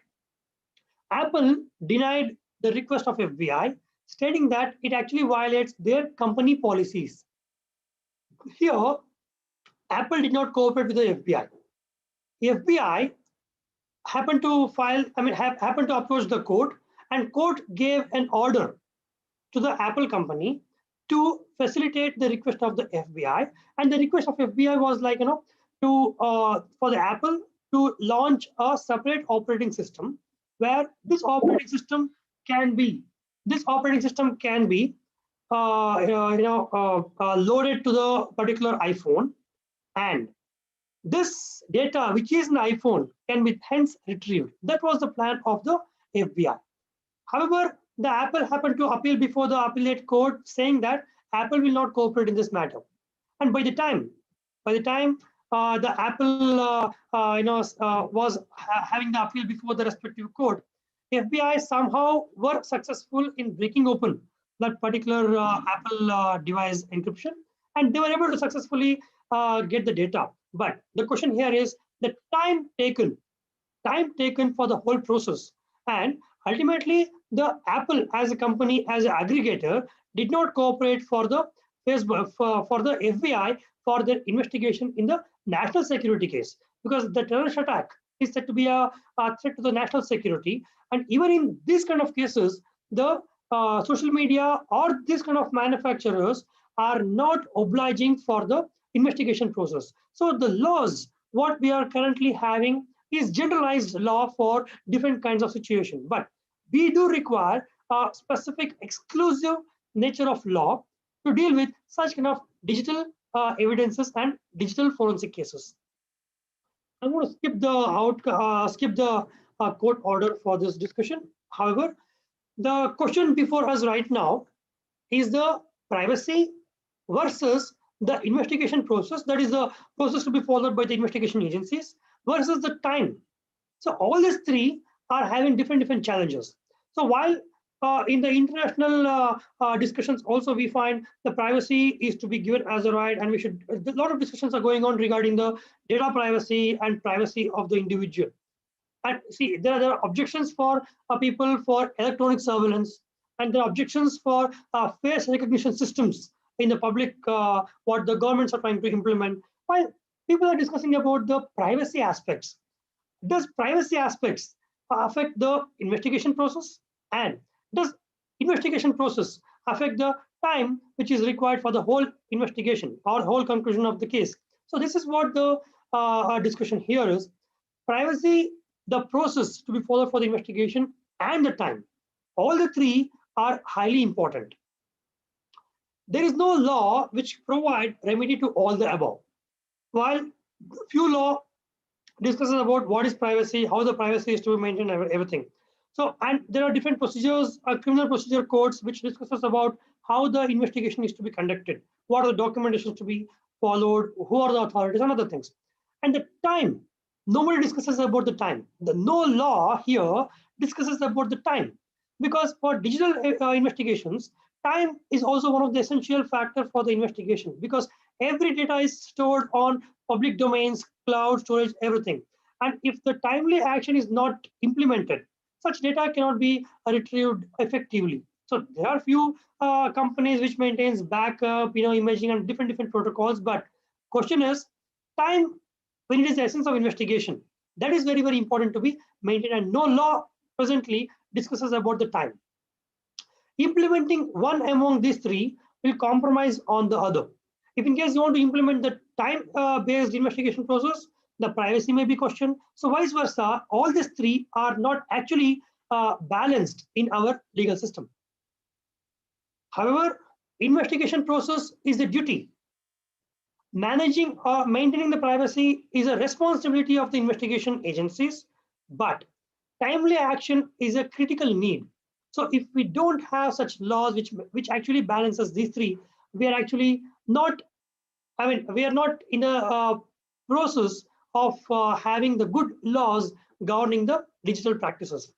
The role of digital forensics for law implementation right now, while the rules and laws mention a lot of compliances, digital forensics is an important tool which can ascertain breach of such rules and policies.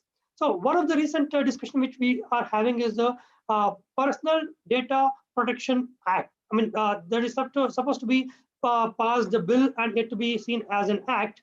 But this kind of rules and the laws, when it is made, that is having certain compliances, certain guidelines that this is to be followed to maintain the privacy. Doing this is a violation. We discussed many things about this, but how do you ascertain if there was a breach in that aspect is only by digital investigation of such internal policies. So when you do the investigation digitally, and if you don't have good laws supporting such digital investigations, that whatever the law we implement, that will be not seen as an effective measure for the society. While so much of discussions are happening on privacy, equal amount of time and good laws are needed for digital forensic practices. While the next generation of evidences are all in digital format, the current laws in various countries does not support for a quick and effective investigation of data on cloud and on international servers. While every country which enacts the law, that country's law will be governing that country's jurisdiction. But today, whatever the digital platform we are using, many companies do not hold the servers in their respective countries, and it is international servers and cloud storage is what we're discussing. And if this country passes any law, and how do you actually effectively get the data from the international server? That's a very big question. And since their country law might be different, our country law might be different, so which law actually be applied becomes a very big question. And we don't have such law which can be helping us for the data on the cloud and international servers at this point in time. And various countries, not just India or any other country, various countries are having the similar challenges right now. As a part of my last topic of the discussion, where there is a new trend of digital crimes and investigation challenges. The law, what we are following, is of the older generation.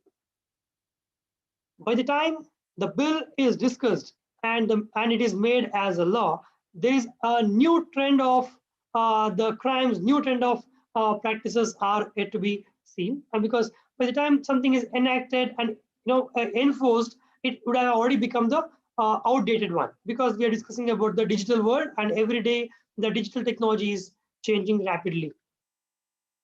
There is a need for international declaration of digital evidence laws, because we see different kinds of declarations in the international level, which could include the human rights, just like this. Okay, while every country has a situation right now to deal with the digital forensic laws, and not all the countries are maintaining the same set of rules, same set of laws for effective implementation of the digital forensic practices. So what we need in the international forum is that we need to have a common practice, common law, which every country, member countries can follow.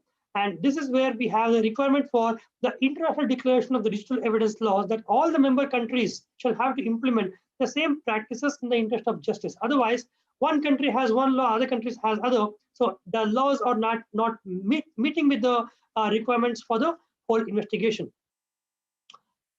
And in India, when we want to see the next generation of the laws, the Personal Data Protection Bill, which is now being under discussion, which focuses on privacy, shall have a lot of work on digital forensics. And without a strong provisions for timely investigation, these cases will take a long time to be disposed. See, any law which is enacted, we can actually count n number of cases being filed before the courts. New act into 10,000 or 1 lakh cases every month before the respective courts, because the laws are made to protect some rights.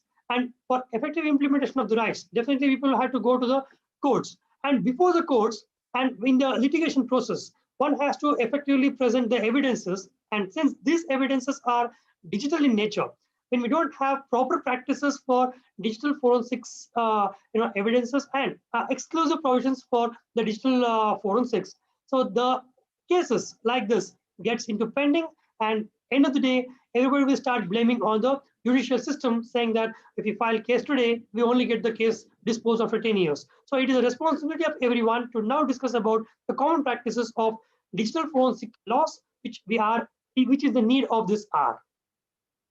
So with this, I conclude my discussion of this hour, and the session is now open for discussion and further conclusions.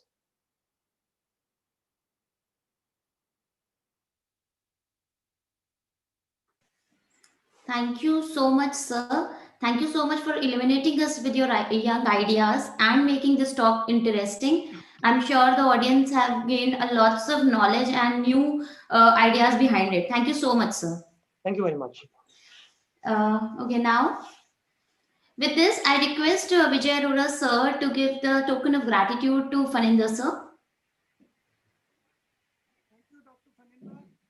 Digital forensics, the topic which exactly fits in the theme of today's conference, that is emerging trends in forensic science. So with the rapid manifold increase in the use of electronic gadgets, role of digital forensics has also become very important in both criminal law as well as private investigation to obtain objective evidence. So I thank you, sir, for such a well-structured and useful presentation. So this is a small token of thanks from the organizing team. Kindly accept it. Thank you, sir. Thank you very much, and all the best for the organizer, and especially Dr. Ranjit. You're doing a good job. Thank you so much, sir. Thank you so much. Thank you so much, Faninder sir, and thank you so much, Dr. Vijay sir. Now we move to our next speaker. The next dignitary to honor us with his presence is Dr. Jayashankar Pillai sir. Now I request Vijay Arora sir to tell about Dr. Jayashankar sir. Over to you, Vijay sir. Thank you, Pratika. So our next keynote speaker is Dr. Jayashankar P. Pillai. He will be speaking on the topic Current and Emerging Trends in Dental Forensics. Dr. Jayashankar P. Pillai graduated BDS from Mahatma Gandhi Institute of Postgraduate Dental Sciences, Pondicherry. He is presently working as a faculty in the Department of Oral Pathology at Government Dental College and Hospital, Ahmedabad in Gujarat, with more than 22 years of experience in teaching and dental research. In 2015, he underwent fellowship training in forensic odontology through the Indian Board of Forensic Odontology, IBFO. He has performed dental age estimation in more than 400 medical legal cases and performed age estimation and sex determination. He appeared as an expert witness in district courts in Gujarat on several occasions in age estimation cases under the POCSO Act. He is the recipient of 2 prestigious awards from the Indian Society for Dental Research, IASR, for his contribution to dental research.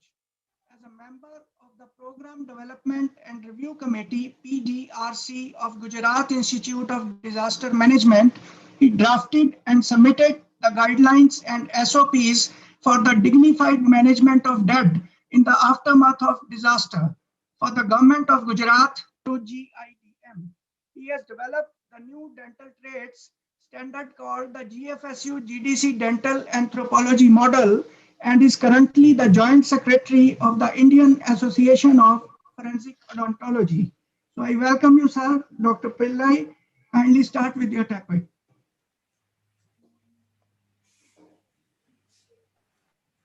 Thank you, sir. Thank you very much for the introduction. May I take this time to share my screen now?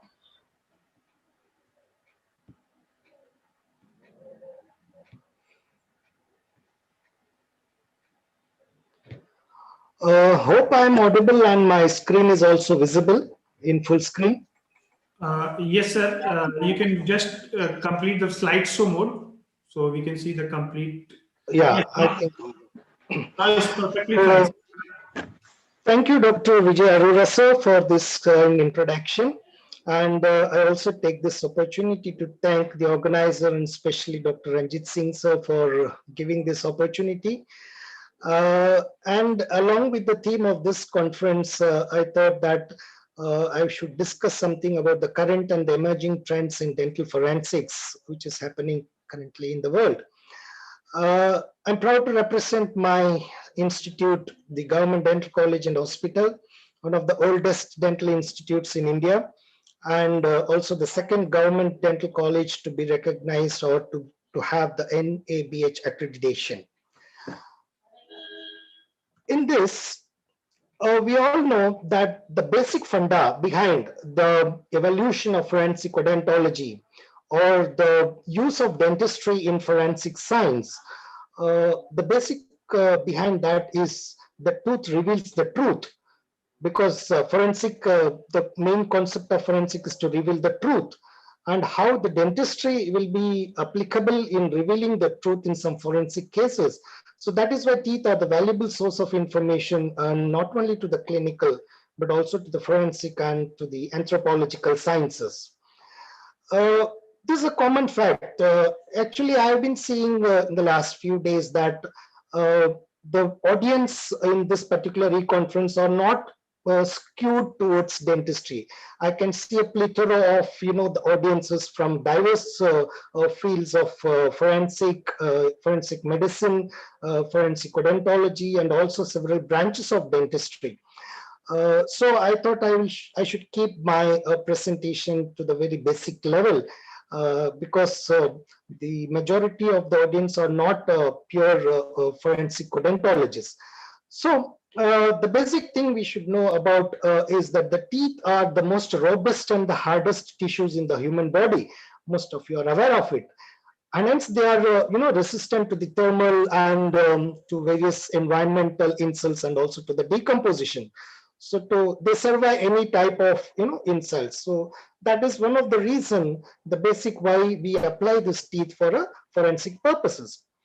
Also, the dental characteristics are so unique to individual, just like the fingerprints. And so that is a factor or the parameter which can be useful as a tool in human identification. So these are the two bases why we evolved. Tooth is evolving as a parameter, as a tool in forensic science. And as such, we see the dentistry's role in forensic is, though there are several domains in forensic dentistry, the mostly it is concentrated on forensic human identification, especially in the mass disaster victim identification cases. Of course, bite mark investigations, almost there are certain debates on the application of bite marks, crime scene investigations, death investigations, DNA analysis, and dental expert witness. Now, the reason why I've kept the last four in a different color is because these are the less touched topics in forensic dentistry in various conferences or in various organizations. So that is why we need to concentrate that. An ultimate goal of any forensic odontologist or in any forensic case is to identify the individual from a decomposed state or a skeletal case or in a charred, severely charred case like the one you see here. Thereby, we can establish the biologic profile of the deceased, which can narrow down the search or which can help in, correlate the finding or with the antemortem and the postmortem data. So elucidation of these biological profiling is one of the main areas for a forensic dentist. So with this, thus we can see that the dentistry has proved useful in the field of forensics, and thus has led to the genesis of a new branch in dentistry. Of course, not much recognized here in India, but it has evolved as a specialized branch in the past few years I've been witnessing, based on the number of conferences and the number of workshops or webinars related to forensic dentistry. So we define this as a branch of dentistry which, in the interest of justice, deals with the proper handling and examination of dental evidences and with the proper evaluation and presentation of the dental findings. This is the definition given by FDI. From the definition itself, you can see that, you can see that it starts with the collection of the specimen or handling of the specimen. Then comes the examination part, and then lastly comes the presentation of these findings in the court of law. But what we have been observing is much importance is being given to the middle part, that is the examination of dental evidences. Various hands-on courses and various conferences are highlighting mainly, for example, the age estimation part or the sex determination part or the bite mark analysis part or the human identification part. But some importance also need to be given in forensic odontology, in the crime scene investigation, or especially looking at the specimen at the first time itself, and handling the specimen, packaging of the specimen, transportation of the specimen, and at last, how to present the report in the court of law. So these last two parts are somewhat missed. So this is, as the title itself says, that the emerging trend. So we need to focus much on these two end aspects of the definition for the forensic odontology to emerge as a highly specialized branch in dentistry. So this is just a small message so that we need to concentrate in the future on the first and the last aspect of this definition. We know that dentistry is a specialty branch with multiple super specialties.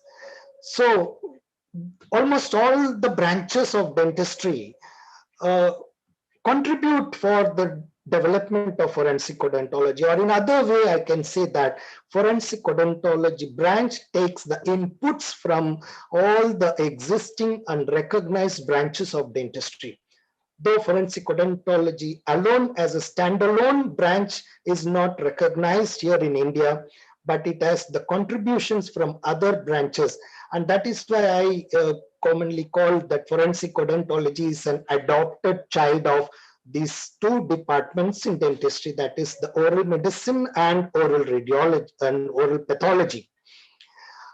Because as per the Dental Council of India's recommendations now, after 2007, the forensic odontology branch comes under these two specialty of dentistry, that is the oral medicine and radiology branch and also the oral pathology branch. So, however, other branches like the prosthodontia, those who are non-dentists here may not be well versed with these definitions, but all other branches of dentistry also contribute for example, I can say the prosthodontia department may deals with the dentures, making or fabrication of the dentures or the fabrication of implants to the patients. However, the denture labeling, the denture marking, there are various methods which we'll see in the due course, may also help in the human identification when no teeth are present and the victim is wearing a complete denture. So like that, the various branches contribute for this. Still, it has been a belief that only the oral pathology and oral medicine are highly concentrating on forensic odontology. It is not the case. Other branches also need to contribute much for the evolution of forensic odontology. Now, my lecture will be divided into various domains, like how the dentistry is applicable in forensic human identification, how it will be useful in age estimation, how it will be useful in sex determination. So the due course we will be going according to these slides. So we'll start with the forensic human identification. And as per the Interpol's guidelines, it has been proved that the dental parameters are one of the three primary methods of identification next to fingerprints and the DNA. And the amount of information we get from the oral cavity, it's not only the nature, the status of the dentition, the number of the teeth, the condition of the pathologies in the oral cavity. Apart from these information, the oral cavity can give information related to the socioeconomic status. It can also give information on the diet influence and the environmental influences on the teeth. Like, for example, the common example I can give is the fluorosis, because of the intake of fluoridated water more, so that the color of the teeth is influenced on this amount of fluoride present, the occupational status, the culture, the habits, ancestry, stress factors. So a wide variety of information the oral cavity can provide, okay, if it is concentrated in a greater scale. So with this information, what we collect from the oral cavity of a deceased person, so may help us in narrow downing the identification process, okay, during the forensic human identification. When we talk about a particular tooth, you can, from the teeth itself, the habits, the occupation, anatomical changes in the teeth, the treatments which they have undergone, the type of materials which was used in the treatment, all those information can be obtained from the teeth. So this some pictorial examples, like the uniqueness. You can see in the first picture, the tooth which is extra tooth, we call it supernumerary here. So that is one unique characteristics. We can tell a person like how the teeth was there in that person. We can tell there was one extra teeth in that. So that is a valuable information we get. The amount of wear, this in such bite mark cases, if this amount of breakage, what I can call is a fracture here in this angle of the tooth. So that will be reflected in the bite mark, when we do the analysis. So this unique characteristic will be of useful. Especially here in this case, you see the severely untreated case. So this may give some information on the psychological or the emotional or the stress factors, or sometimes even the dietary as well as the parafunctional factors of that particular function. For example, he may be a night grinder, where he constantly chews the teeth and produces sound at night. So this type of grinding may result in this type of attrition of the teeth. Okay, some people have the habit of applying the lemon or, in order to whiten their teeth. So such type of information, you can see this erosion, chemical erosion in the teeth and a duplicate teeth here. I'll be using the layman's terminology as much as possible. Now, identification from the teeth, not only the victim, identifying a criminal also. Especially there are various parameters, but current trends, when coming to the dentistry part, the bite marks are proving to be a useful parameter in the identification of the criminal, especially in the sexual assault cases, which involves bite marks. And when identifying the victim, of course, we always need to rely, as a forensic odontologist, need to rely on the postmortem and the antemortem dental records if it is available. So the comparison reconciliation process, when doing this comparison of the antemortem and the postmortem dental records, we may land up into some conclusions that it may be included or excluded. And we can narrow down the identification if we can perform the dental age estimation of the specimens provided. Like, the specimen which we would have got is maybe in the adolescent stage. whereas the police is searching for, or whereas in the Panchnama report, it would have been written that the person is around the age of 40 to 50 years. So based on our report, the police can narrow down their search of the absconding person. Also, the sex determination, we know that 50% of the identification process is solved if you can identify the gender properly from the teeth or from the jaws. So based on all these parameters, we can help in the identification of a victim also. In this particular, you can see one of our cases where we did the age and gender estimation just only with the mandible. So we could also, successfully identify the age as well as the gender in this case. And we also suggested to the police that if we can provide the ante-mortem photograph of this particular person, she was a girl of around 25 years old. So probably would have taken a selfie image using a camera or any photograph where a smile is visible. So we can compare the amount of space present here between the lateral incisor, between the canine and the first premolar here. So that would have been a vital, clue or to link this particular specimen with that particular person. Now, ultimately, what we require, conventional methods, the current trends, what we use is we call it as a pink tooth, the pink form and the yellow form. The pink form is for the postmortem findings, and the yellow form is the antemortem dental records.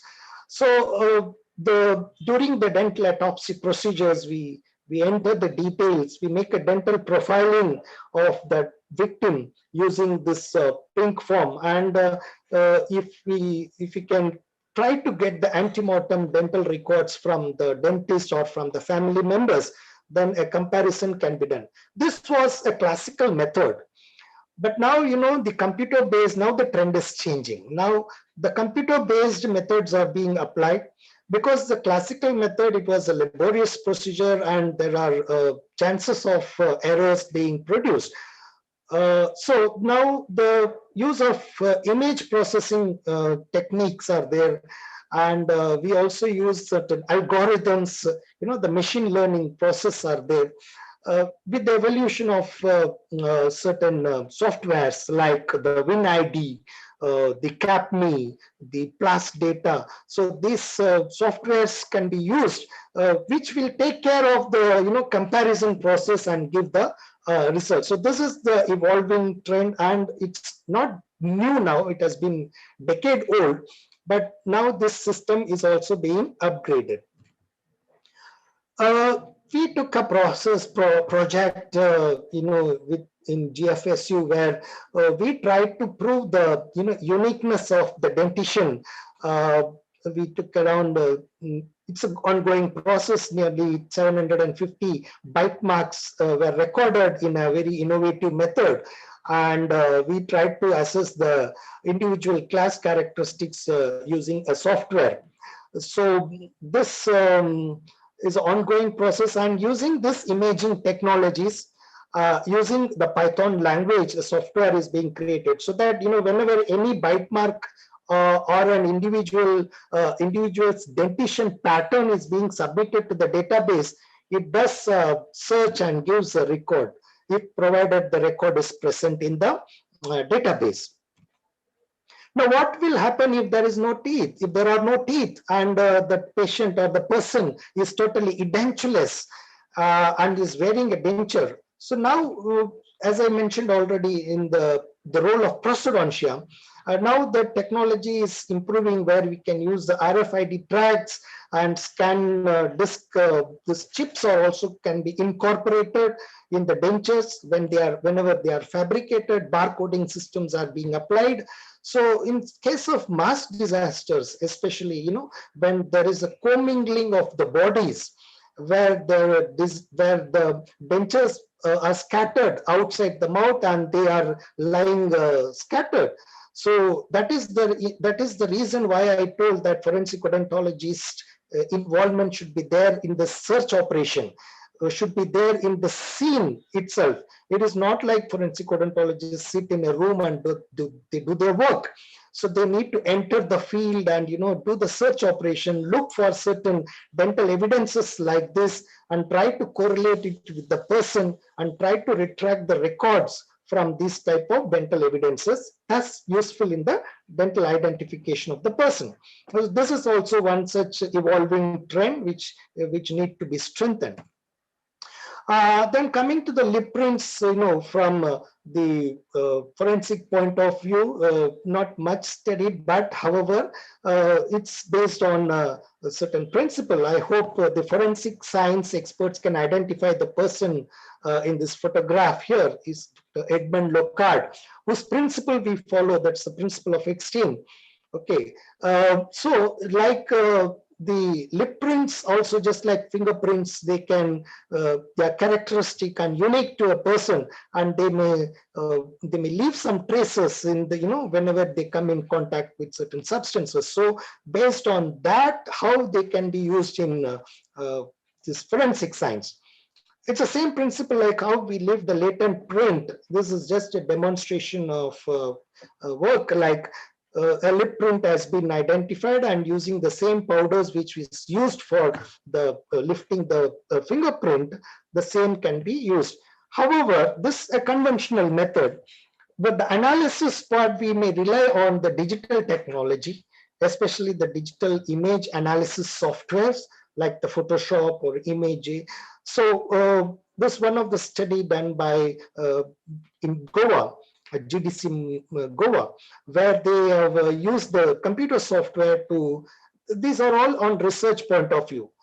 However, how they are going to be used, applicable in the court of law is again a question, because there are no standards provided. As the previous, as the first speaker of the day was telling today, that we need to have certain established standards for this type of evidences to be applicable in the court of law. So again, the research community, the forensic odontology researchers working in the field, they need to concentrate on such things. Now, to narrow down the identification, of course, blood grouping also may be useful. And if you have only the tooth as only evidence from the crime scene, now how that can be used. So this was during one of my training in Forensic Science Laboratory, Ahmedabad, that we did on how the tooth can be used. It is done on an extracted tooth, and how the procedures for getting the blood group of this particular person. Coming to the next unique characteristic for identification, that is the palatal rugae. It's much studied topic. We have also come across with the integrated rugae chart by Dr. Aman. So this conventional methods of using rugae, of course, for research point of view, especially when there is a case of burning case, charred body. And usually because of the presence of the tongue and the position of the head during this burning process, the palatal rugae anatomy or the structure are preserved. So we should take advantage of those preserved structures, and that can be useful in the further identification, especially if the person is a denture wearer, because the pattern of the rugae will have an imprint on the denture undersurface, and if that denture is coded or labeled, then identification process of that person becomes easier. Now the current trend is use of three-dimensional technologies, use of surface scanners. 3D scanners are now being used. 3D models of these dental models are prepared, and overlay of this suspect and the original antemortem dental models, they can be compared, and correlation can be given. So this is how palatal rugae process can be applicable in the trends. Now, when we see this, we need to use a lot of instrumentation in like in a routine forensic investigations. Forensic odontology also requires the use of many instruments, and forensic microscopy. The microscopes are the most favored, preferred, and instruments, especially in doing this type of investigation. So this was one of the chart we prepared, myself and my colleague Dr. Arushi, when we were students in JFSU. So we had this presentation done in a Goa conference. So I tried to brief the role of microscopy in forensic odontology. So especially when you see the comparison microscopes, when we can compare the bite mark analysis. So we did in a bite mark on a surface and suspects dental models. So we can use this method of comparison of the bite mark with the suspect's dental model. Also, the Ruge pattern analysis or the comparison also can be executed. So this type of evolving trends need to be emphasized. Also, the stereo microscope for examining the minute surface details of the tooth structures that may help us in the identifying certain pathologies within the tooth or outside the tooth, or estimating counting the number of the incremental lines, so that the estimation of the age can be done in a more accurate way. So this evolving trend need to be addressed here. Now, coming to the age estimation, this alone is a separate domain of forensic odontology. It's a huge topic, and we are cutting short it now. We are not going to discuss the methodology involved in each, but however, the importance and the emerging trends in age estimation we need to address. Clinically, or with the specimen based on the emergence of the tooth, or maybe an alveolar emergence or a clinical emergence, based on the most favored method, the most accurate method of the root apex closure parameter, based on the attrition parameter, though it is subjective, but it's attrition parameter, based on the other parameters which are given by Gustafson's method, and the most preferred radiological method, that is the demergent staging of the development of the tooth, the dentinal translucency method, and the pulp tooth ratio method. So there are plethora of measures which you can use for estimation of the dental age. Okay, however, we always start with the conventional atlas method. This is the normal trend. Whenever any age estimation case comes, this is my principle, that we always start with the atlas method, which is already given. Mashler and Shor's atlas is already there. Any dental graduates, they would have already seen this image. But now, the trend is after 2010, there is an evolution of a new atlas that we call it as the London Atlas. But the main drawback of using this atlas method is that they are not sex specific. We cannot use a separate atlas for a male and for a female. So they are not sex specific. Now, after using this, conventional methods and the London Atlas method, now there is a use of computers also. We need to have this app.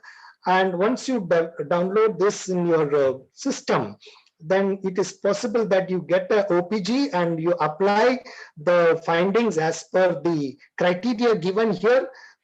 Image like this will automatically you will get. You can compare this image with this particular OPG of under query, and the age also we can obtain, and use this as a reference in your report writing sheet also.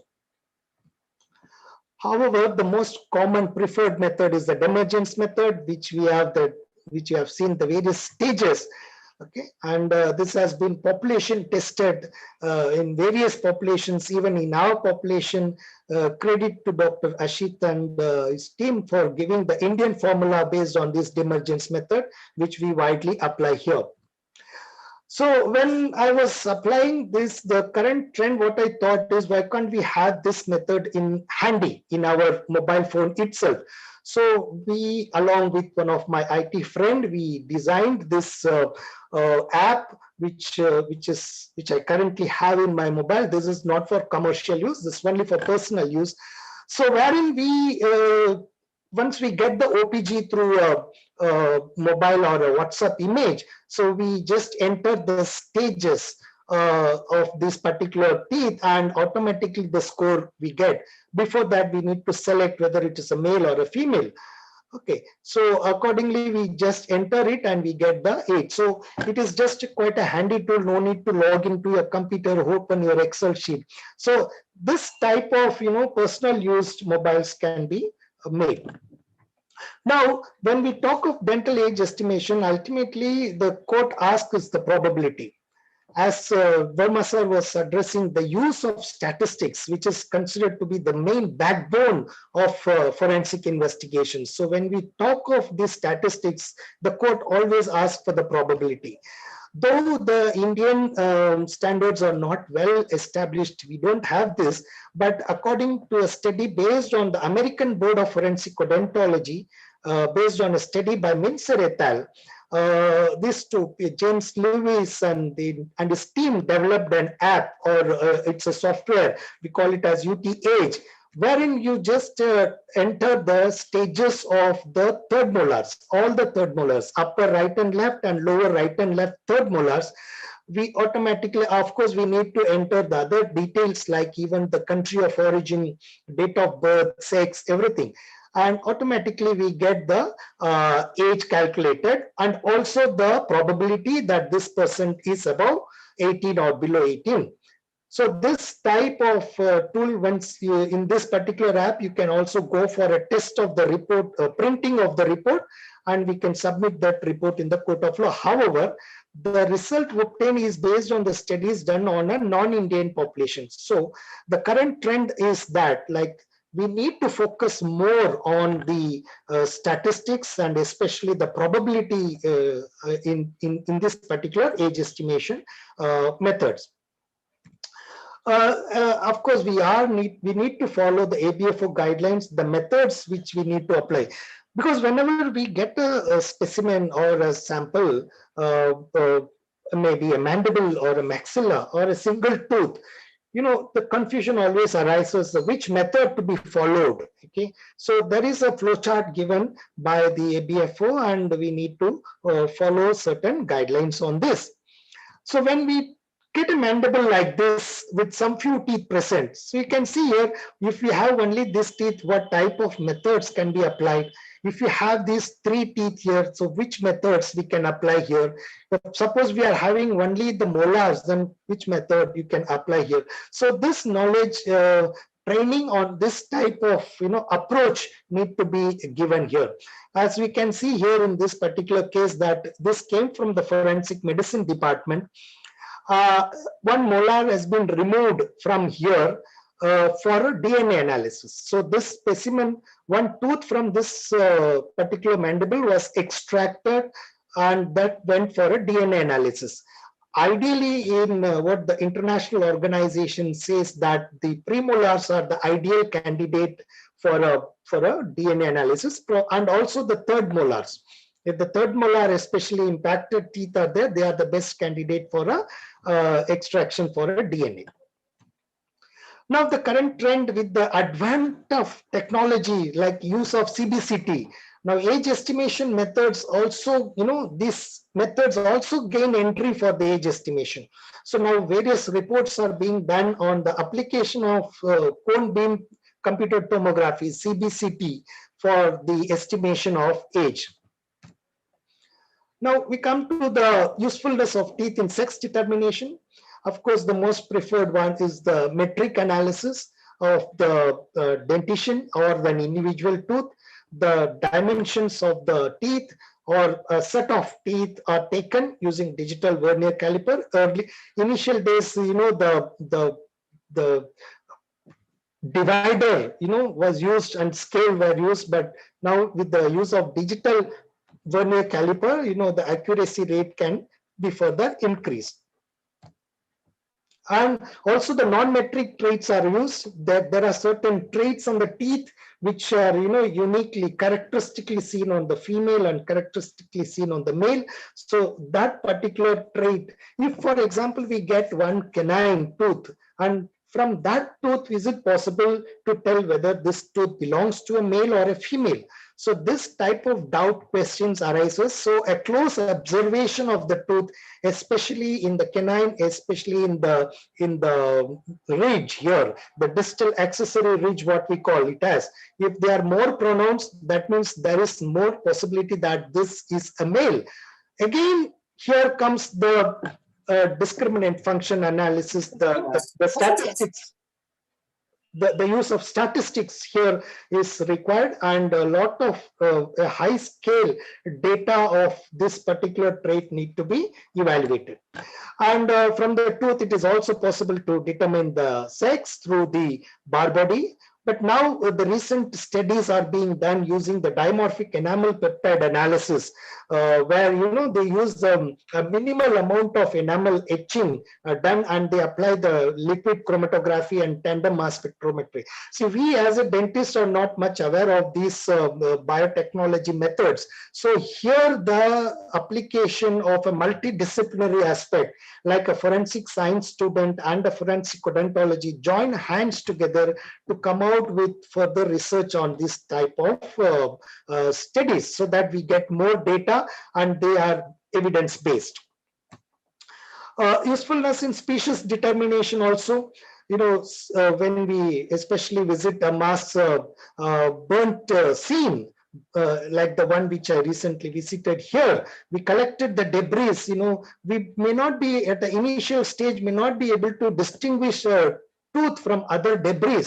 So a close observation, and depending on the temperature, the color of the teeth, burnt teeth also changes. So it was very difficult for me at that time when I need to isolate the teeth from that crime scene, from that fire accident scene. So now the technology is there. SEM-based or EDX spectroscopy methods can be applied to determine whether the tooth belongs to an animal or a human. And sometimes, surface anatomy may not be that much conclusive. We cannot rely completely on the dental morphology to differentiate whether it is a human tooth or an animal tooth. Okay, this has happened in one of our cases where the forensic medicine people thought that a long-rooted canine to be an animal tooth. Okay, so however, it was found to be a human tooth. So now the technology is there, the trend has to be evolved, like protein radioimmunoassay techniques can be used to distinguish the human samples from the non-human samples. Again, I stress this point of the multidisciplinary approach or research in this particular aspect. Obtaining DNA from the tooth, it's a very well-known phenomena. We use that one of the source of DNA is tooth. And there are various methods of getting the DNA from the tooth. 0.1 to 1 nanogram is sufficient, rest the PCR will take care of.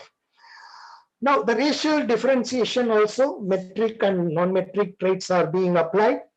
A lot of literature comes, on these two parameters in racial differentiation.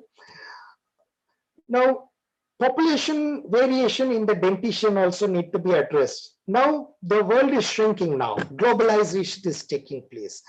There is change in the gene flow. Now, with the use of population genetics and especially the Hardy-Weinberg equilibrium, which is used in population genetics, we came out with a novel idea of applying this in the dental variations. So this was one of our study which was published last year, maybe 2 years back. So where we used one particular tooth trait and use the observed frequency, and we also estimated the expected frequency of that particular using in a novel way the Hardy-Weinberg equilibrium. The concept which was used in genetics, like the alleles, the pair, so the same thing we used as a right-left pair, and based on that it was published. And this is based on only one or two teeth. Actually, we used only the premolar and the molar. Similar studies can be conducted on a larger scale with other teeth too. Now, when we want to, the current trend, when we want to do a non-metric trait analysis in dental anthropology or forensic odontology, earlier the standard we used was the Asudas plug. Arizona State University dental anthropology system, the full form of ASUDAS. So we procured this type of dye-based dental stone model of these traits. But now this system has been stopped, and we are getting this acrylic type Turner Scott system. Okay, so this can be used as a reference. So any future, any type of studies which is required on dental non-metric traits, we need to use those standards. Again, this was a universal standard. Now, coming to the bite mark analysis, we all know that it's a very controversial topic, not much, accepted. We know that US court also has stated that the witness must be able to identify the published works that define the operational parameters of any test we need to conduct.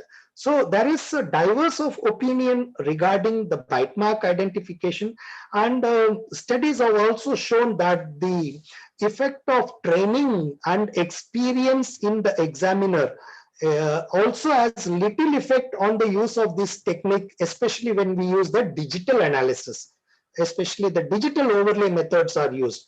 Hence, there is a lot of research data which is required in this regard.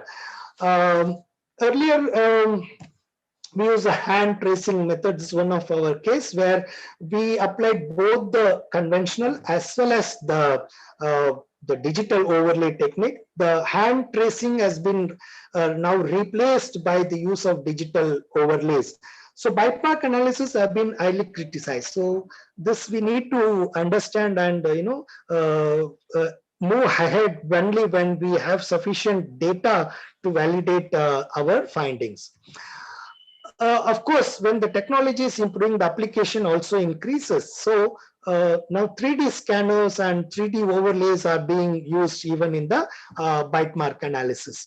So this is the examples of how the 3D overlays can be used in the bite mark analysis. Now, coming to the craniofacial superimposition, this is another domain where forensic odontology or the dentistry can be applied. We usually digitize the skull and the face photographs. We evaluate to the best fit we can get with the skull and the morphometric examination of the photographs.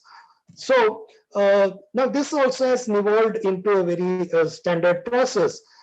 Because there is one project which gives the objectives or guidelines on this particular method. So photographic enhancement, then coming to the skull modeling, again, it can be a conventional modeling or a 3D modeling, then skull face overlay and the measurement. Now this computer aided is mainly by superimposition, video superimposition, and now we are also using the 3D superimposition. Just to give one example, it's this a skull, and we just have one case. Okay, this person went missing some 7 years back. After that, till 7 years, he was not to be traced, and he is declared dead. And we get a skull. This is me only. Huh? So just to give an example I have done, this is just an example of a superimposition method. So being a forensic odontologist, we concentrate more on teeth. So a simple application of superimposition on the dental aspect also can give us some result. Of course, this skull does not belong to this person. Now, facial reconstruction is another trend which is now evolving. It's truly an anatomical art or an artistic anatomy, we do not know. But a great hype has been created on this facial reconstruction and facial approximation. Here I want to highlight the works of my colleague, Dr. Arjun Kundu. He's a forensic odontologist, my classmate, and a highly skilled person in the forensic facial reconstruction using this 3D as well as the conventional models. So these are the exhibits of the works of that great person who you can observe all these in the Forensic Odontology Center here in GFSU. So use of the facial approximation in solving the crime mystery or in identification process can be an emerging tool. But as I told already, certain guidelines need to be followed when we do this deal with the facial superimposition. So this is the project called as a MEPROX project, where we need to follow certain guidelines which are given. Certain parameters need to be followed, and there are certain objectives also of this project. Now, slowly the digital technology is also entering into the forensic field. And as we see that the traits which we made last year, that is, so these are the wax carved traits. Based on the observation, we carved this using the dental wax. Now, these are subject to thermal changes, so we wanted to do a 3D printing. So thanks to the efforts of Dr. Abraham and Dr. Gargi in NFSU, so we are in the process of converting this into a three-dimensional scanning and then getting the 3D printing of these particular traits. And we also submitted, actually, whenever we were dealing with certain cases of skeletal remains, when we get a mandible, we used to have one tooth, for example, the canine tooth. If the canine tooth is present on the left side and the canine tooth on the right side is missing, now, if at all we have both the canines, then it would be a very valuable tool in estimating the gender, in determining the sex of that particular person. How? We use the parameter of the intercanine distance, so that we get the canine index, and application of that parameter into the statistical formula, we get whether this person is a male or a female. But what happens if we don't have a canine? So this was the question which was coming to my mind whenever I was doing these cases. So how to overcome this situation? So we thought of mimicking or preparing using the CBCT tools, that we can reconstruct the missing canine based on the anatomical feature of the present canine. That means we call antemeres, that is on the right side canine. We use their morphology and use that, and just to use the flip technology, and we can make the missing canine. So if at all we make that 3D model of that canine, that can be 3D printed, and we can implant that 3D printed canine into the socket, and we can get the intercanine distance. So this is an arbitrary method. So this was the concept behind which we wanted to focus and work on, so that scenario like this can be overcome. So this is again still a project. So final result are yet to become. Now, digital image analysis, again we use, and ultimately in this particular cases, what we did, we just did the wax model. One of the cases where we applied the intercanine distance using the wax model itself, instead of going for a 3D printing. Now, use of digital image analysis tools, there are multiple use. Even in the bite mark overlay, you can see how we use the image and image tools to get an overlay of the bite mark on the accused dentition. Now we will see that, of course, there are wide variations, wide applications in dentistry for its scope in forensics. Certain areas where we feel that we are left out, forensic odontologists are not involved in certain forensic cases, especially the homicidal smoothing, where a typical finding is the presence of bleeding spot and the tear of the frenum. All these are the signs where forensic odontologist role can be applicable. Postmortem pink tooth is another important phenomena, where we can see that the discoloration of the teeth. These are the areas where much research has not been done, and they need to be applied in a day-to-day basis, or considering the amount of drowning cases we receive in FSL or in forensic medicine. So much scope of research in this domain. One of my friend, Dr. Tamarai, he did an animal-based study, especially in this drowning case, and came out with new findings. Hanging case also, the indentations of the teeth, the bite mark, all these can be used as a dental parameter or dental evidence in such cases. In burn case, of course, it is there. Toxicology cases also, the finding of certain important findings in the gum lines can be useful for forensics. In drug abusers also, the dental finding plays a very important role. In child abuse and child neglect cases also, there is a scope of application of forensic odontology. So what is the need of the hour right now? We need a standardized approach of forensic caseworks and research in India. And we also need certain guidelines and protocols to set up as per the Indian scenario.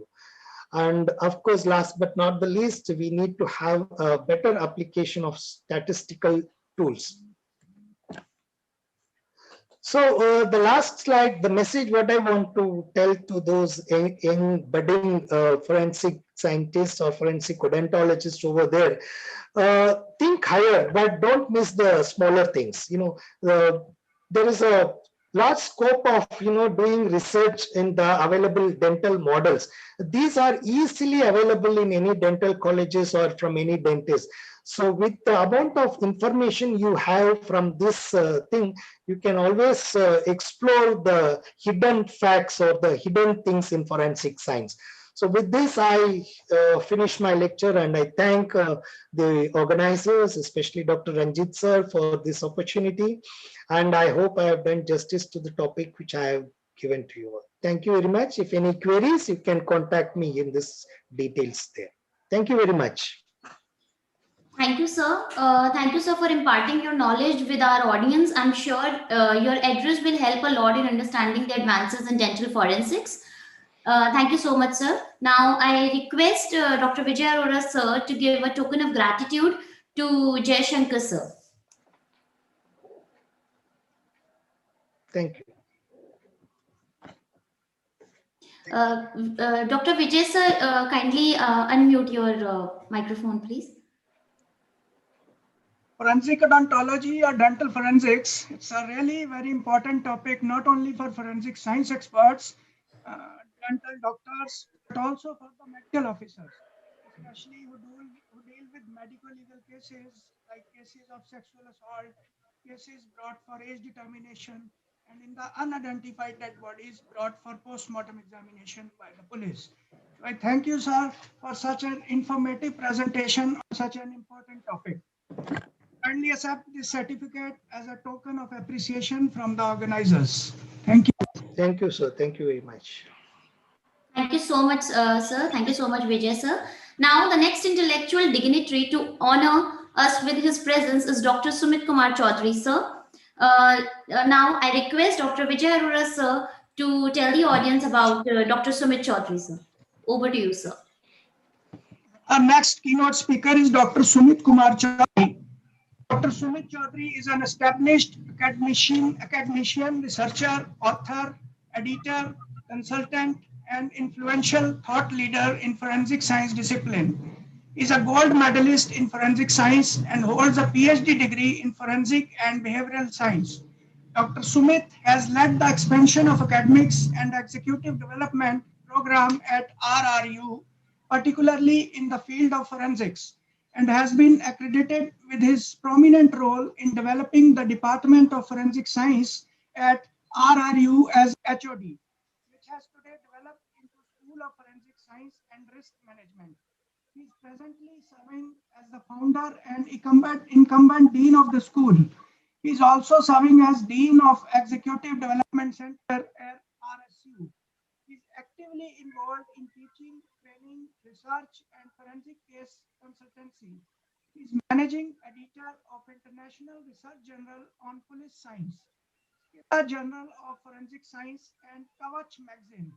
He is founder chair of First Dialogue, a forensic ideation forum, and principal investigator of more than 3 research projects at present.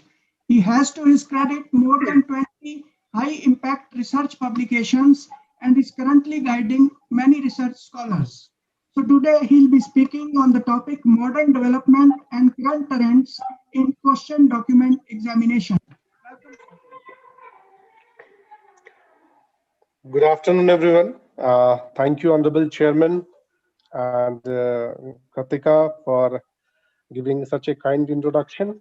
And I also thank Dr. Ranjit Singh for inviting me and giving me this privilege to be part of this August organization of this conference.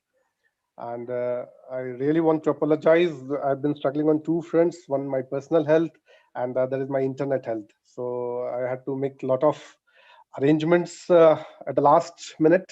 So probably I'll not be able to show you my presentation because of some internet issues. And but I'm sure that you'll like my presentation. I'll share it with Dr. Ranjit Singh so that it can be shared with all the participants. A good deal of presentation has been prepared for all of you, and you will like it when you go through it. Friends, a slight introduction about my affiliation. I am former Dean of School of Forensic Science and Risk Management. I'm former registrar as well. The School of Forensic Science and Risk Management is a scholastic nucleus of forensics of the Rashtriya Raksha University, which is a national police and security university and an institute of national importance. Erstwhile Raksha Shakti University, the popular name that we knew this university about. My topic of today's discussion is modern developments and current trends in forensic document examination. Now, here the agenda of the discussion is very clear that we'll be talking about the developmental agenda. Whenever we say that we are talking about trends, we need to understand and appreciate that trends is always a contextual terminology, that you have a backdrop from where this trend emerged, and then there is a futuristic aspect where this trend is taking to. So we'll also look about the historic aspects of document examination as to how the development of writing happened and how the development of documents happened. And in follow through, what are the various stages of development that took place and how this development has led to expansion of the discipline as such. And we have moved from a hard copy era to a digital era where we'll find a lot of digital documents. The bulk of the hard copies will reduce henceforth, though we cannot eliminate it completely out of our life at present, and we still deal with a lot of hard copy documents in all walks of our life. But yes, we are heading towards the digital era in a very smart fashion, and that is where the goal of the country, goal of our leadership also lies, of a digital India. And this digital India transformation brings about a lot of host of challenges in terms of the variety of documents that we are going to encounter now, and the variety of challenges that would now emerge, and which creates a symphony with the theme of the conference, that emerging trends. So we'll have to see what are the newer trends that are emerging in the field of question document examination. We have seen those old days in the country where the letters were taken by pigeons from one place to another. That was the mode of communication. And today is seamless, connectivity can send your documents miles away into any part of the globe on just a click away. So the ease has certainly increased many folds, and that brings a newer perspective. The document examiners need to prepare themselves for this newer kind of challenges that might come through all this developments as a byproduct. Friends, as I told, the trend is always originates from a background, and there is always a backdrop to it. And the backdrop is how the writing developed, how the document developed as such. And as we all know that communication is an essential part of our life. Without communicating, we may not even survive. So in the primitive era, when the people would have wanted to communicate, the first development would have been the oral language. And the oral language was the first medium of communication, or the expressions were the first medium of communications, but those were possible only when the other person is in near vicinity or is in physical nearness, right? But what about communicating with those people who are at a distance, who are not visible to us? So in the due course of development, people would have thought of communicating with symbols, signs, and sending it across.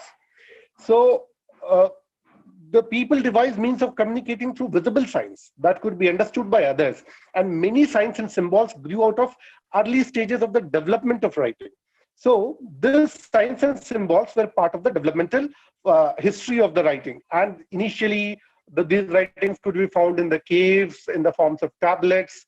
And, this signs and symbols slowly and steadily got converted into alphabets, initially into symbols, symbols into syllables, syllables into phonographs, and phonographs into phonetic alphabets. Reading the history, we are made aware that the Sumerians are, given the credit of developing the first alphabets. Now, the Sumerians are, the ancient most civilization in the southern Mesopotamia. And these people, their ancient history, their recoveries, old records, they show a lot of alphabets and writings on different parts of their cultural heritage, their potteries, their caves, their tablets, and all this kind of things can be found out if you go through the history. While these writings were made with the hard object on softer objects, as part of inscription, slowly and steadily, the development of ink also happened somewhere 4,500 years ago in China. And after the development of ink, the development of paper happened. That also in China, and some few people, they say in Egypt, some 2,000 years ago, it also happened. And the initial papers were part of cloths.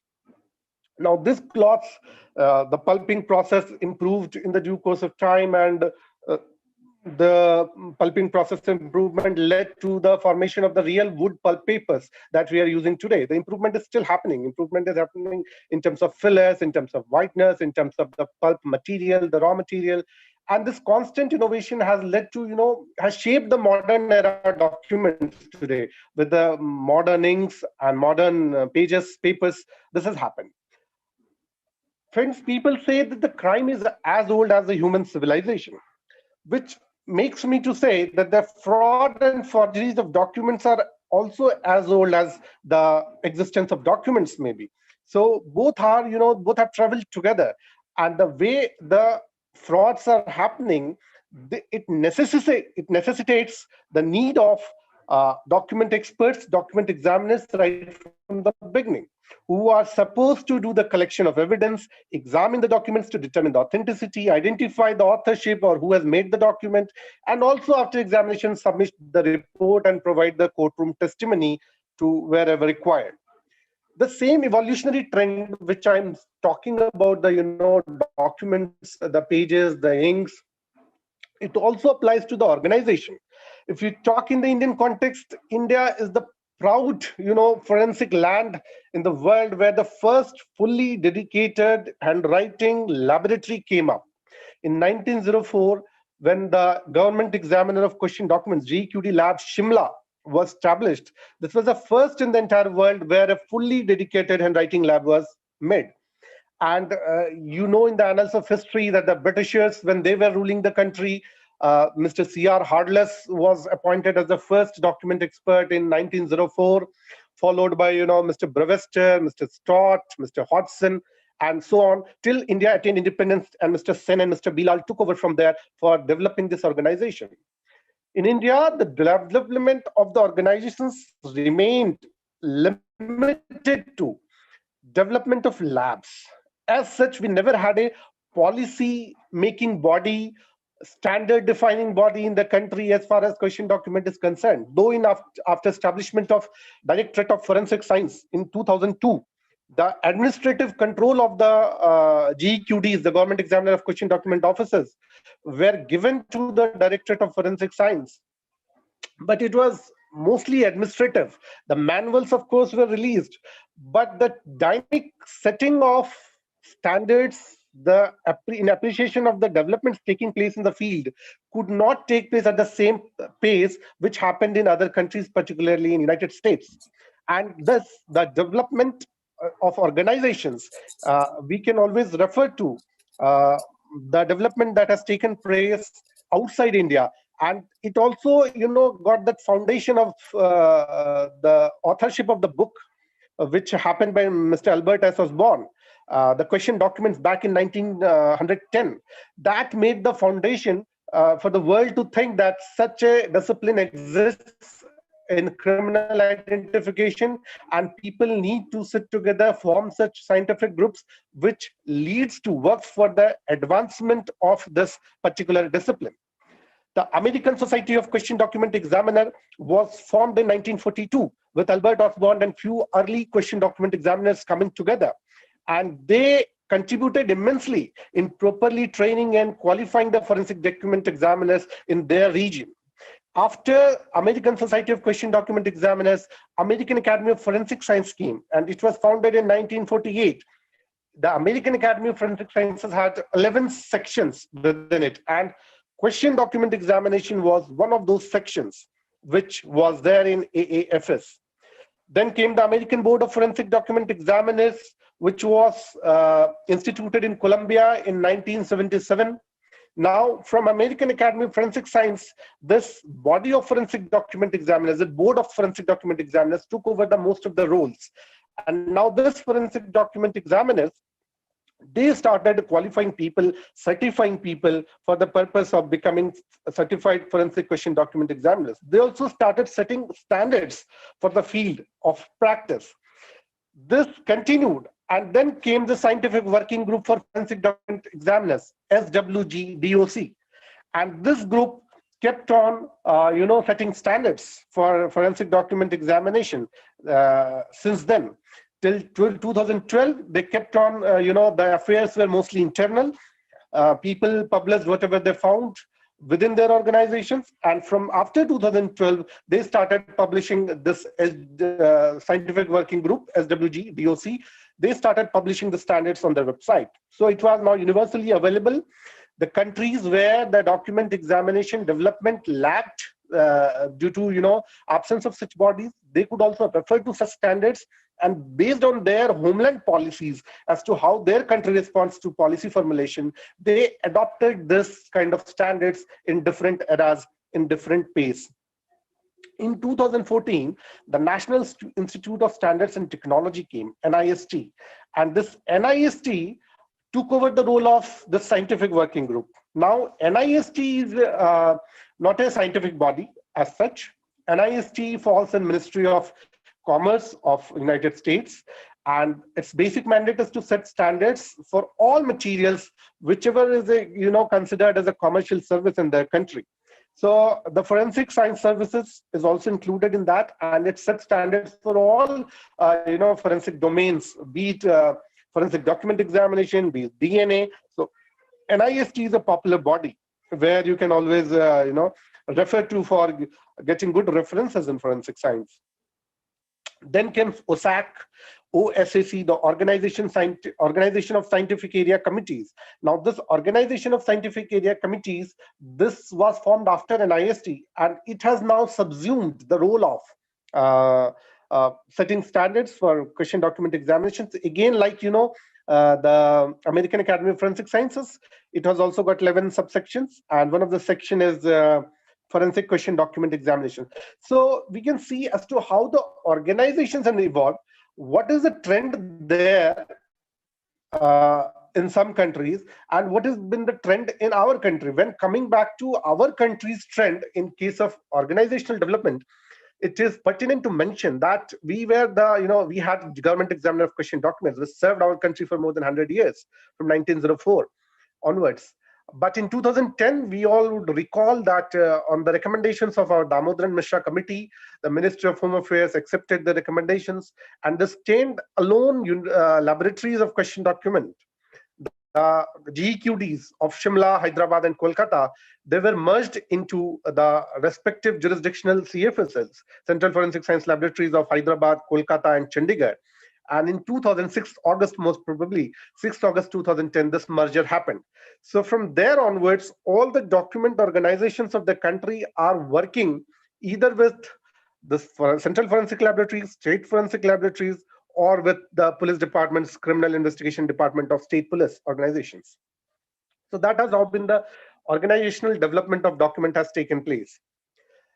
In document examination, we deal with several issues, and most of the people who are from the field would recognize that we do offer opinions, and we conduct examinations on several issues related to whether the document is genuine or forged, who has written the document, whether who has signed the document, is the handwriting or signature disguised or it is genuine, whether there's an alteration in the document as such, whether there's an obliteration, whether there is an erasure, whether there is addition, whether there is a substitution, what is the origin of the typescript, what are the typewriters, stamp and seal impressions, whether they're genuine or they have been falsified.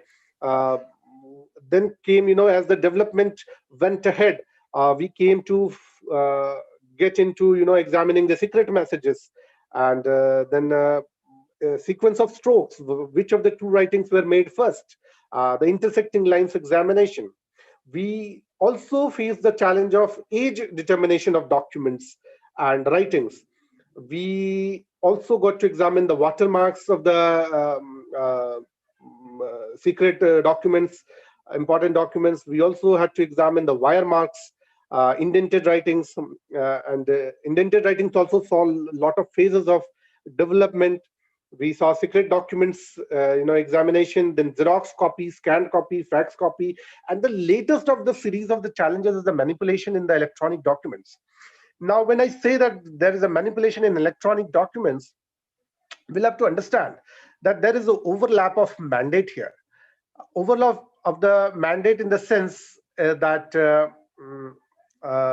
now we have two important divisions working in the forensic laboratories. One is the question document division, and one is the forensic electronics department or the cyber forensics department.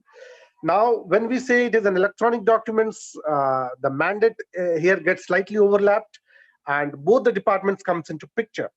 But traditionally, in Indian context, the electronic documents are all examined by cyber documents, be it image analysis, be it text analysis, be it audio file analysis, be it video file analysis. We saw the presentation of multimedia forensics. We saw Mr. Faninder speaking about the digital forensics law. So this kind of documents are here mandatorily being examined by the cyber forensic experts, and it is not still considered as a domain of question document examiners. The question document examiners in the country still focuses on the hard copy documents which are received in the laboratory for various kind of analysis. Thus, the line is very thin between the two documents, and trust me, with the development of technology, the infusion of more tech things into documenting and preparing record, this line is getting thinner and thinner by every day. If we look at the trends of development of technologies, initially we used hand magnifiers as the most primary and fundamental tool by all document examiners. Black and white roll camera, the linen tester, the measurement tools for measurement of baseline, measurement of angle, measurement of slant, and all those kind of things we did in the initial days. But the technology kept on growing. And based on these tools, we kept on examining the handwriting forgeries, signature forgeries, simulation, traced, carbon forgeries, all these things we kept on examining. But as the technology was bound to grow, there were a lot of new technologies added. So initially, when we harped on the potentials of some of the destructive technologies as well, but as the time grew, we realized that in destructive technologies, the evidence is lost. So to prevent that loss of evidence for even subsequent analysis or for any other purpose of preservation, we shifted from destructive techniques to non-destructive techniques. And when I say destructive technology, the easiest example could be, thin layer chromatography of ink. TLC was performed for ink analysis, and now we see that the light sources are employed for differentiating the various inks as such. Then when we see that the ESDA was used, electrostatic detection apparatus, that was used for the purpose of detection of indentation. When I say modern trend, it doesn't mean that these instruments are obsolete. These technologies are still being used. These are still part of our, day-to-day functioning of the labs. ESDA is still widely used. But now again, with the development of video spectral comparator and other light sources, with the angle lighting, oblique lighting, we are now able to develop the same indentation in a much easier way and much clumsy free way, rather than what we used to do in olden days when we had ESDA. We had a lot of processes, we had humidifying chambers, we had those charge development process, the toner processing and all those things. So somewhere the the technology has also provided a lot of cutting edge advantage to the forensic document examiners as well. The traditional approach had a lot of limitations. It was time consuming, it was labor intensive. Sometimes due to absence of technology, in certain cases, we could not render opinion to the court. So there was occasional inconclusiveness as well. And some minute details could have been overlooked because of we just relied on our eyes. And the technologies sometimes are, much greater aid to our eyes. So without those aid, sometimes we tend to miss some minute or inconspicuous details. So those human errors also have been, minimized to a great extent by this incoming technologies into the field. So as I talk to you, the handwriting examination, it is still there. It was the most traditional way. Signature analysis still there. TypeScript examination has reduced to a lot. Mostly now the court of laws, the honorable courts, they work with typewriters. Otherwise, typewriters are mostly eliminated from most other offices. Then we examined simple photocopies in the past. But from there, examination and analysis of computer printouts, scanned documents, counterfeited security documents, tampering and manipulations, then digital photocopiers. So the new kinds of documents have started coming in. As I told you, the video spectral comparator has also grown over the time. The trend you'll have to see, the VSC 1.4, 2000, then VSC 5000, then VSC 6000, and now VSC 8000. So see how the technology has grown. The VSC is nothing but a collection, assemblage of various light sources. Now this assemblage of light sources is so wide a range of facility, which is, kind of one-point solution to many document problems. Though there are certain segment of documents which still needs manual examination, but rest many of the problems like, sequence of strokes, ink variations, security features, indented writings, deleted text, obscured writings, this all can be very easily and very comfortably now examined with the help of video spectral comparators. And with every new segment of VSC, the facilities, the amount of work that you can do, the range of activities that you can perform has grown tremendously. The VSC 5000 was, now looks like a primitive segment, with VSC 6000 offering a lot of other solutions, and 8000 still with the added, features of stitching the documents, for example. So there are a lot of other things that have come into picture. Then comes DocuCenter Nervous. If you see, the DocuCenter Nervous also has grown over a period of time. We started somewhere with DocuStat, then came Inspect, then Inspect various models of Inspect, and finally the DocuCenter Nervous. Now DocuCenter Nervous and video spectral comparator are more or less, they perform similar kind of functions, and when they are attached to various databases of security documents, they become a really powerful tool. This DocuCenter Nervous or video spectral comparators, they can be used for checking not only our documents, national documents, but with the database of like currencies, passports, other security documents. It becomes very easy to even check the documents of foreign immigrants, immigrants everywhere. So this DocuCenter and video spectral comparators have really provided great boosts to the document labs. I had included few cases of Swiss passport forgeries. Unfortunately, I'm not able to show you, but there are a lot of features into our security documents. You'll have to realize that there are a number of ultraviolet light features, related features, which safeguards your passports for that matter. So people often tend to take out the original picture and affix their picture on the passports and do some kind of letter manipulations to avail the facilities that a passport can give to a person. But a careful examination by an expert eye of document examiner can reveal that the document has been tampered with, and what are the areas where the manipulations have happened, and the person can be apprehended to the court of law and the law enforcement agencies for future course of action. So those kind of documents I wanted to show you. Unfortunately, I'm very sorry, I'm not able to, otherwise there were some beautiful features that I wanted to show you how the manipulations have happened.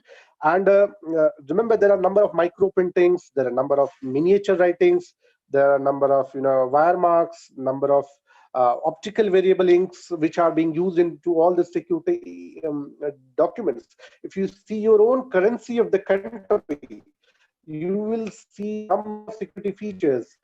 17 to 18 features have been shown in our 2000 currency note. And all those covert features are there. So if you examine, you also have OVI, you also have micro printing, you also have watermarks, wire marks. All those things are there embedded in your security documents of the country. In your passport as well, you have number of security features which needs to be understood and studied. The sequence of stroke, also is a very emerging area. The problem is not new, but the solutions are still to be found. In the days when we used fountain ink pen, it was easily detected because of the drag of the ink, because of the feathering process, because of the continuity of the gloss, and many other things. But now with more printed documents coming up, it is really, really difficult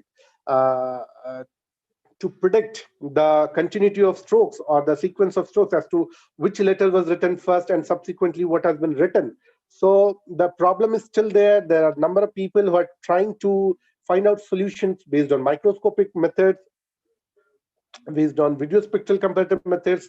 I guess I have also published a couple of papers on this area. Few scientists in the world are working on atomic force microscopy. So there are few very good works are going on, but for young researchers and the people who are working in this area, this remains a problem to be solved. We are still not able to give a very conclusive opinion in all cases, especially where the black ink is superimposed by another black ink. So it becomes very difficult. I had received a case long back where a black signature was present over a black typewritten documents, and the signature had crossed the typewritten line, the place given for signature, the signature had crossed. So it was really a very challenging case and very difficult work to do when the ink colors are same. Then comes the infusion of use of stereo microscopy. The stereo microscopy is also used like video comparison is an instrument which is very useful. The stereo microscopy is also a very useful tool. One of my friend and my colleague, he would be here somewhere, I guess. Dr. Ritesh Shukla is writing a book of applications of stereo application of microscopy in forensics, and I'm happy that I've contributed a chapter on stereo microscopic examination in that book. So the stereo microscopy also adds immense value to the examination of sequence of strokes, the micro printed text. So enlargement as well as getting a 3D image, the stereo microscope is a very, very useful tool. Similarly, IR microscopy, if you talk, so IR microscopy has a lot nowadays is being widely employed, especially in case of differentiation of inks, in examination of charred documents, obscured writing, revealing obscured writings, and many other applications, this IR microscopy. So now the document labs are also having the IR microscopes. Then there is a handled instrument which is known as proscope. Now proscope is a portable microscope kind of thing, where you can examine the portable stereo microscope, where you can examine the documents. The proscope is also attached with a screen where you can see the documents in a very enlarged way. And if you see from proscope to moving to standalone microscopes, now the standalone microscopes are also very useful tool. The proscope had a screen attached to separate screen attached to it, so you had a computer screen along with your instrument, so portability was slightly lesser. Now the standalones are still more portable, where the screen is small, 6-inch 8-inch screen is fitted to the stereo microscope at the place of eyepiece, and so you can directly see whatever is visible to eyepiece. It will be directly coming onto those screens, and you can examine the area of your interest and find out what are the different kind of fraudulent acts that has taken place into that document. Then you also have now head mount magnifier. Remember the kind of pain that our document experts used to take with one magnifier in one hand, the document in the other, and with a very slanted neck position. They used to examine the document for hours and hours, and they suffered a lot on their health ground. But now with this kind of tools which are coming to our rescue, this mounted head mount. So now you have a light source attached to a like a headgear. You'll wear it, and you have lights and lenses of various resolutions. A portable box will be with you, where you will have different magnifying lenses, different power of magnifications. You can change the lens and you can examine the document. It also has got a LED light source which help you to illuminate the content of the document for examination purpose.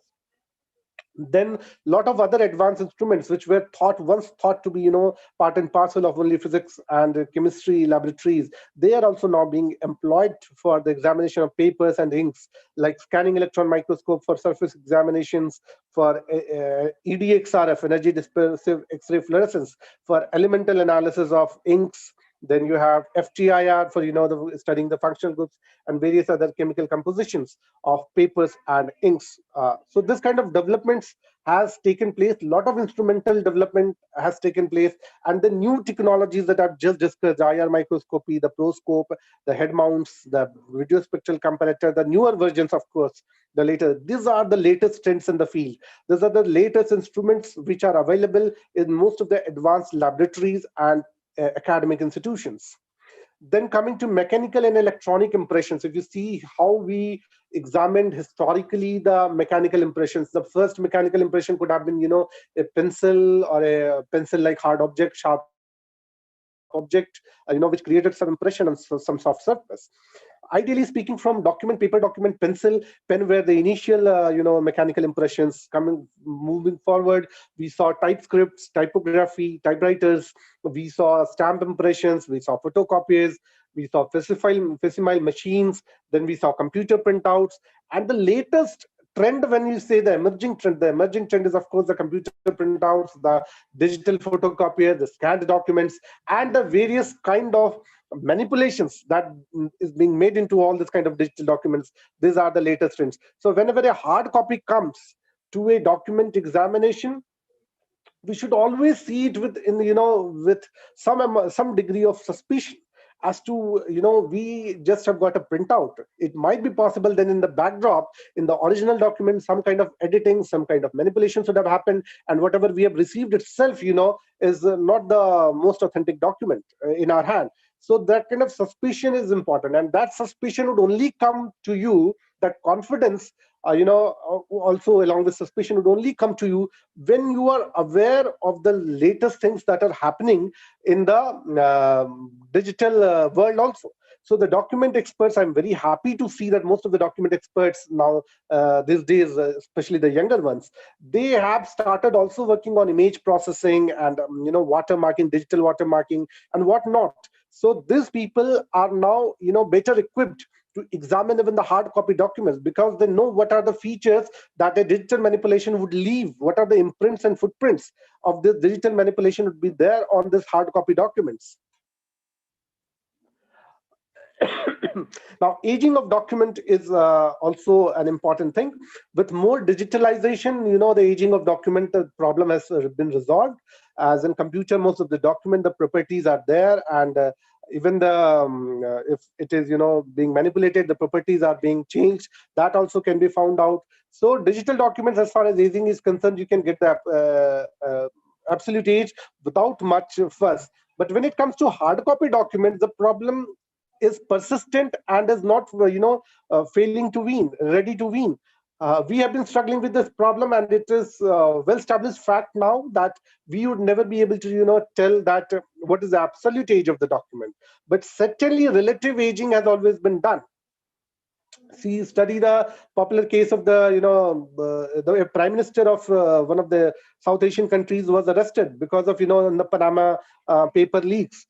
They prepared and submitted a document with a font, computer font, which was not there in 2006 or 2008.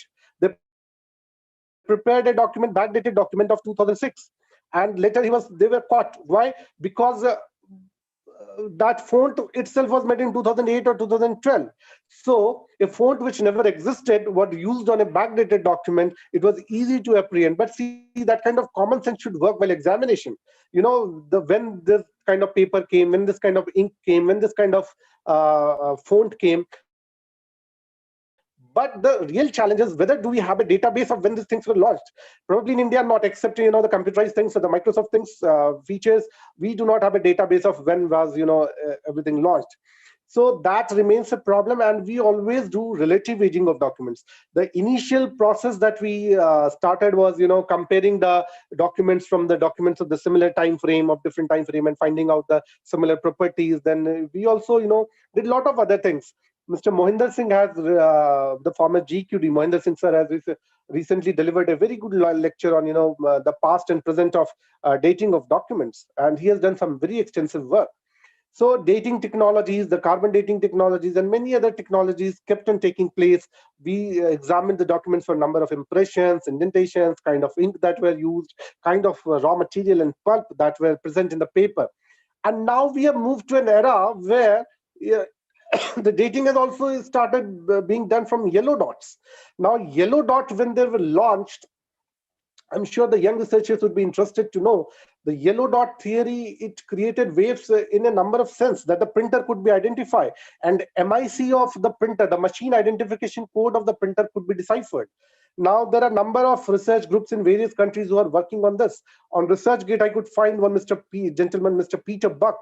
He is doing a lot of work, and now this changes in this dots, this yellow dot theories, these are also being considered as a potential tool which can establish in coming days the age of document.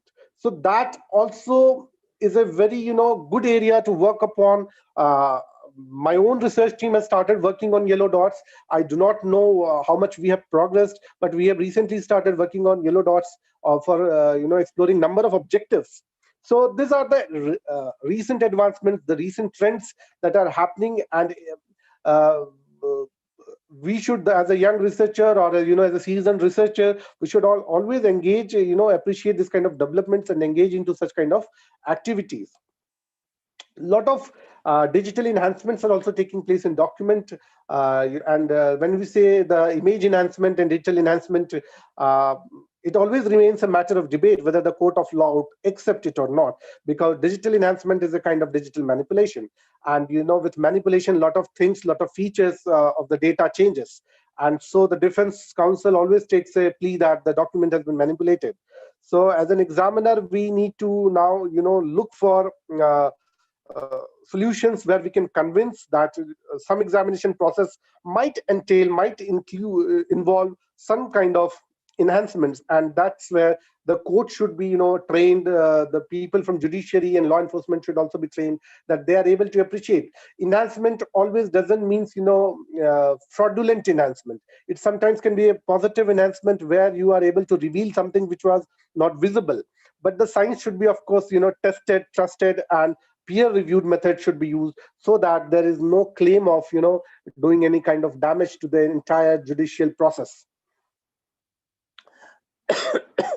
Then one of the newer areas of the document examination is the optical character recognition, OCR. Now, this optical character is nothing. It's a tool which converts the scanned text or a hard copy text into a digital format so that it can be edited. So in future, we should always expect that such cases might also come, where there would be some original document which is being converted into a digital format, and then it has it is manipulated, edited, and with the help of this OCR, and later it is reproduced for examination. So those kind of challenges also are futuristic and might come to our labs, where there are a number of softwares for optical character recognitions. You have Adobe Acrobat Pro DC, OmniPage Ultimate, Abby Fine Reader, ReaderRace, Rosum. So there are a number of softwares programs available. So as a document examiner, we should now also work in the area of OCR as to how this can be a deterrence to law-abiding people, and how it can be taken, fraudulent people, how they can take advantage of this OCR method, And we, as examiner, what should be our role? How would we be able to detect and prevent such kind of crimes in future? Then comes digital signature, which of course I'll not foray much into it, because considering it to be a completely a domain of a digital forensic scientist. But digital signatures are there to stay, and digital signatures are the tomorrow. Future of is the future, absolute future, and we should the document expert should also be trained to understand the concepts of digital signatures and how it can be examined and processed in our laboratories.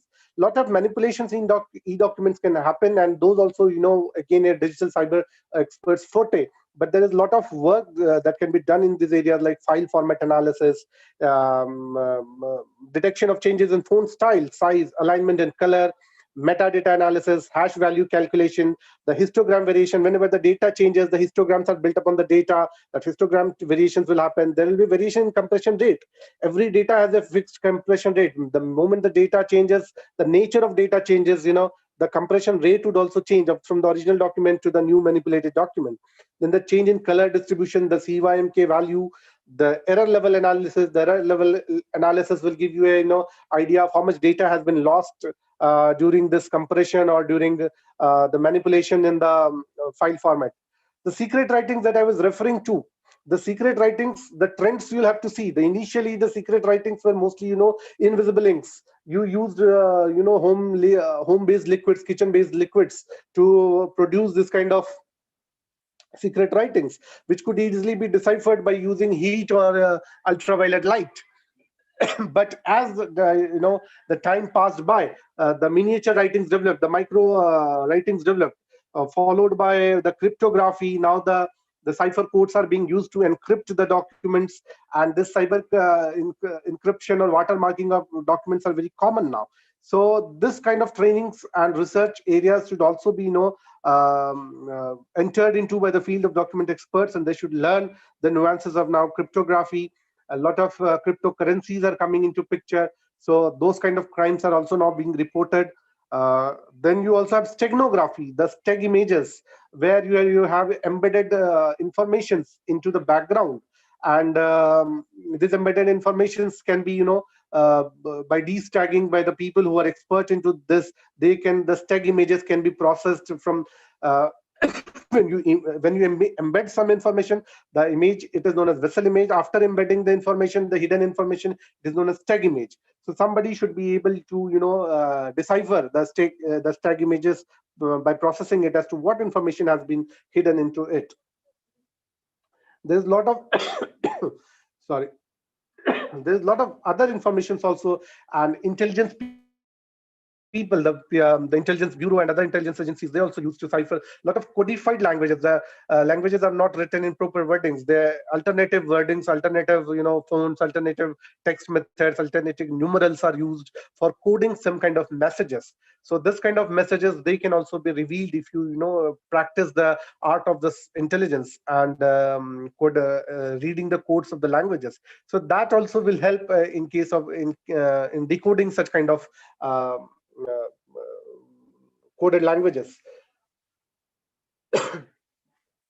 Now, another very new and challenging area which is going to be futuristic is 3D printing. Now, 3D printing object, it is a layer by layer printing of a 3D object by now 3D printers.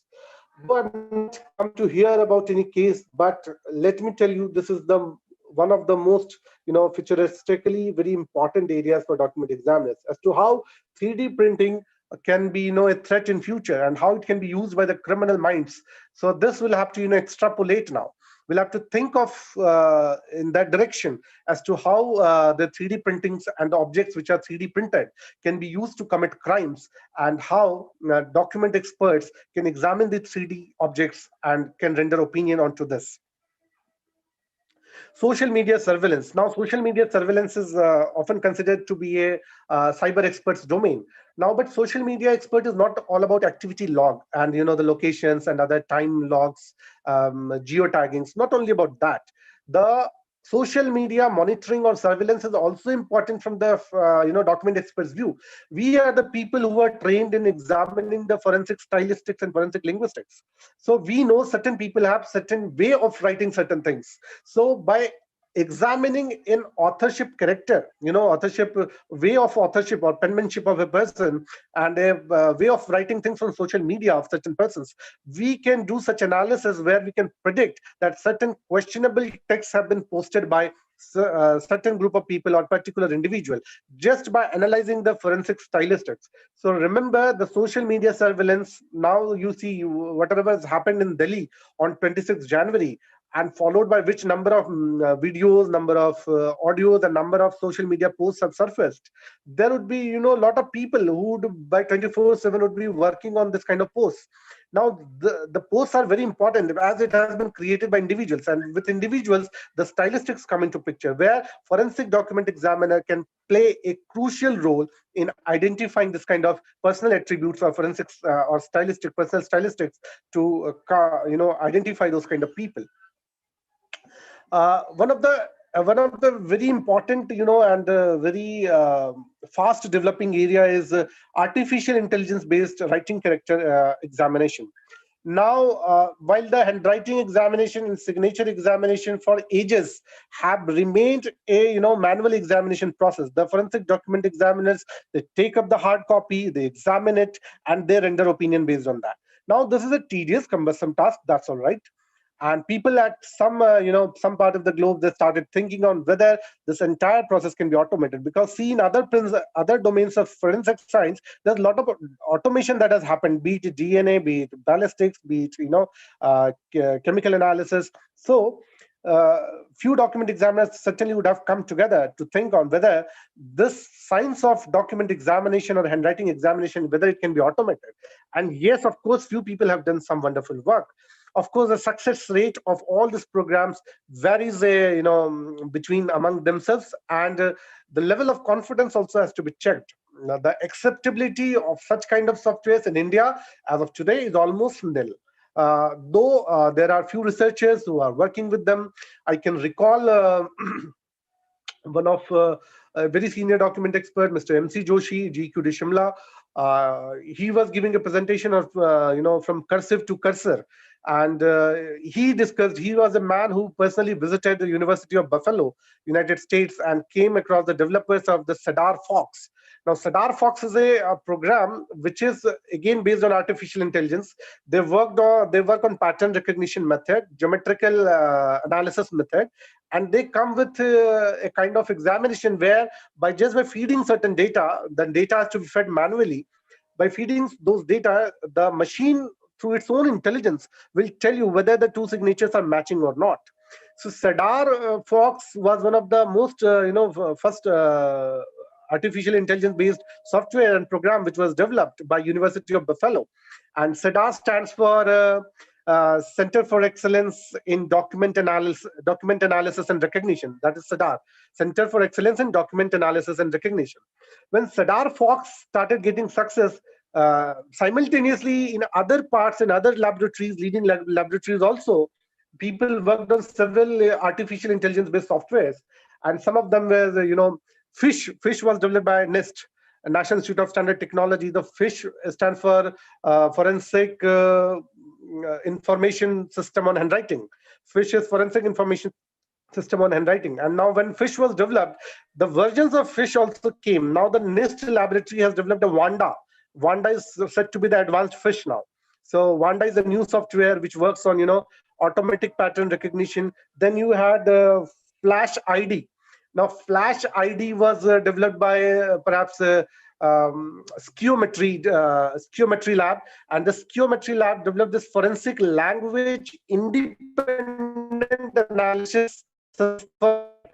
Now see, this Flash ID is language independent. That means the only thing that you need to do, the English, Hindi, or Arabic, Urdu, this are not problem there. You just have to feed this data into the system. The system should recognize it, and later on, whenever you want to evaluate or analyze the things, you feed new data, it will compare it with existing data and give you a result whether there's a match or there's a no match. So there are there's a complex algorithmic set where there are feature extraction modules, comparing modules, and finally a decision making module, which gives you a final result as to what is so this I consider to be a revolutionary development. If it happens, I see the world of document examination changing very fast if this AI based technology succeeds.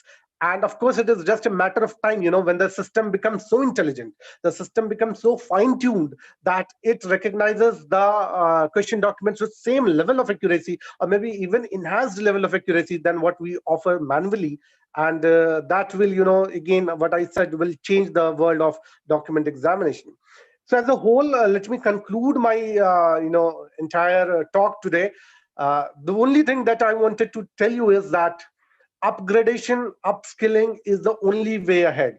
We as document examiners who started our profession based on hard copies have, are now have no options but to learn the newer dimensions of technological developments, the newer emerging areas of question document examination. And based on that, we will be able to cater and serve the purpose of judicial, delivery system in a far better way. So please keep upgrading, please keep learning the newer things, and keep referring to the new upgradations and emerging trends. Thank you, Dr. Ranjit. I'm open to questions, but I would ideally prefer if you can just, have my email ID and send it to me, because I've been discussing the entire thing through my mobile, and I do not have much access to, the chat and the things. So my email ID is there with the organizers, but I'm still sharing it. It is Sumit, SUMIT .Chaudhary, CHOUDHARY @rru.ac.in.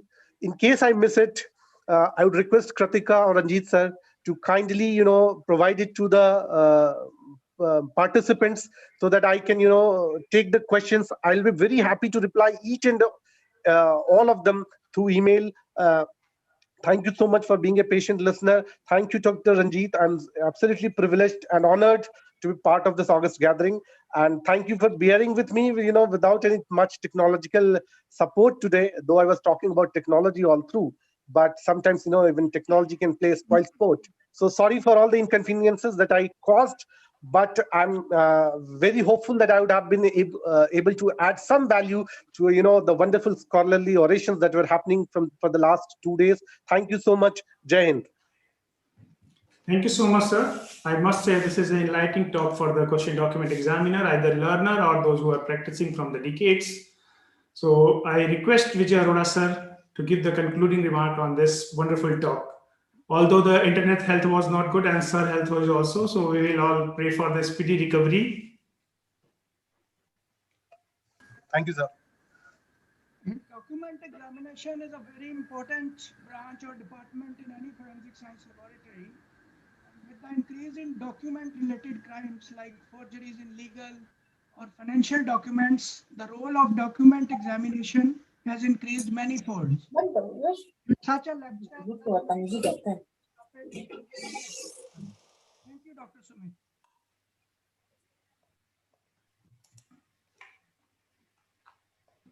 So kindly accept this certificate as a token of appreciation from the organizers. Thank you. Thank you so much, sir. Really grateful. Thank you so much. Thank you so much, Sumit, sir. So with this, we came to the end of today's session, and it was a wonderful session delivered by the dignitaries like Dr. Rajesh Verma, sir, Dennis Gambrello, Vin Faninder, Jasankar Pillai, sir, and Dr. Sumit Kumar Chaudhary, sir. I hope all the audience have learned many things. Now I request Chairperson of AFHR, Professor Emilio, to give the concluding remark. Professor Emilio.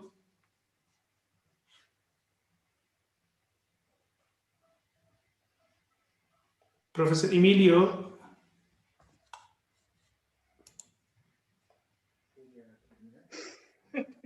I think there is some, we are facing an issue with Professor Emilio. Professor Emilio, am I audible to you?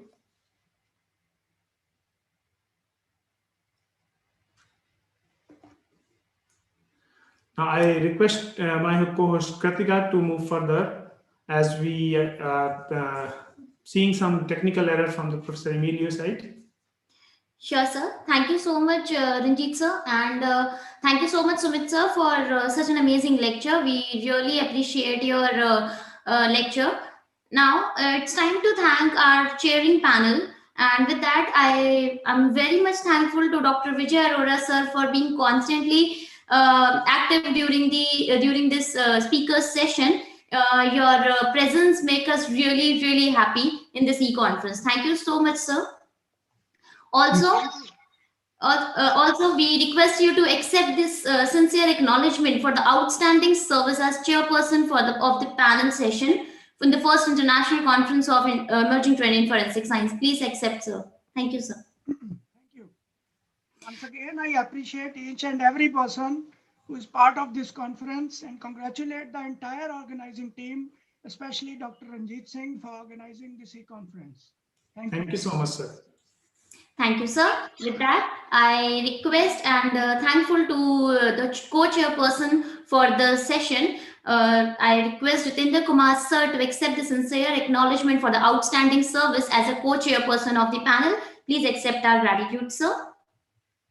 With that, I am very much thankful to Dr. Preeti Singh, ma'am, to accept the sincere acknowledgement for the outstanding service as co-chairperson of the panel. Thank you so much, ma'am, for being with us. And with that, I would like to, last but not the least, I would like to thank each eminent speaker for sharing their knowledge with our audience.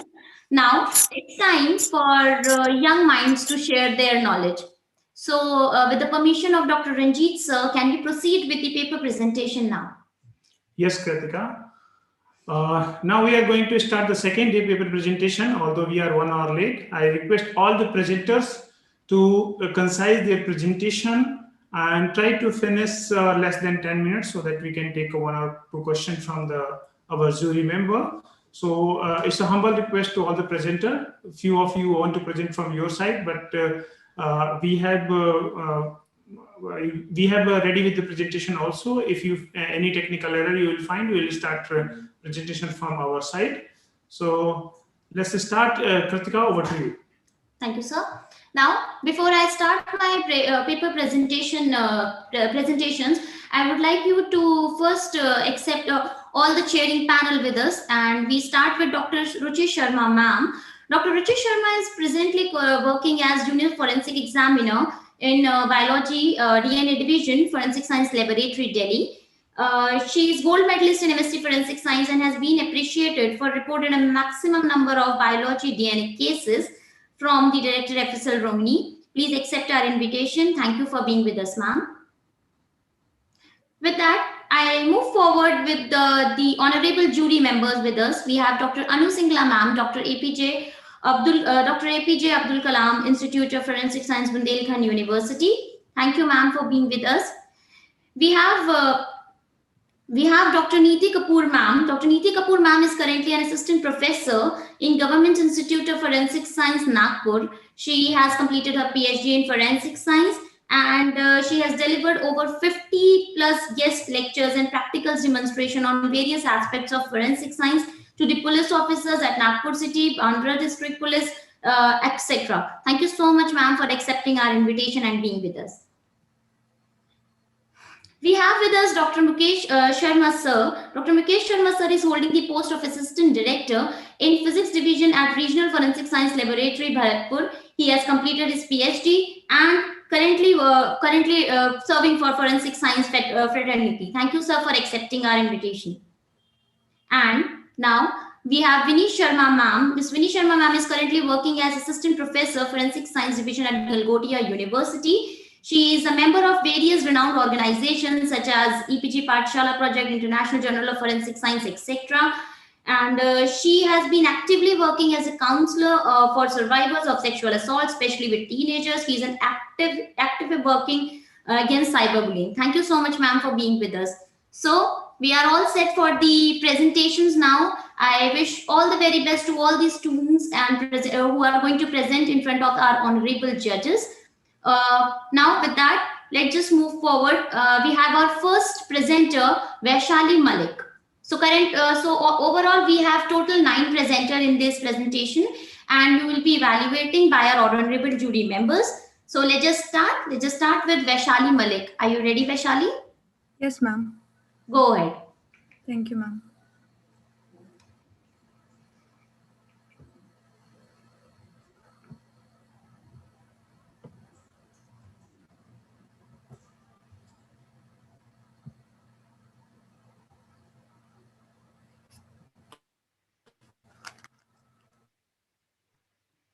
Is my screen is visible, ma'am? Yes.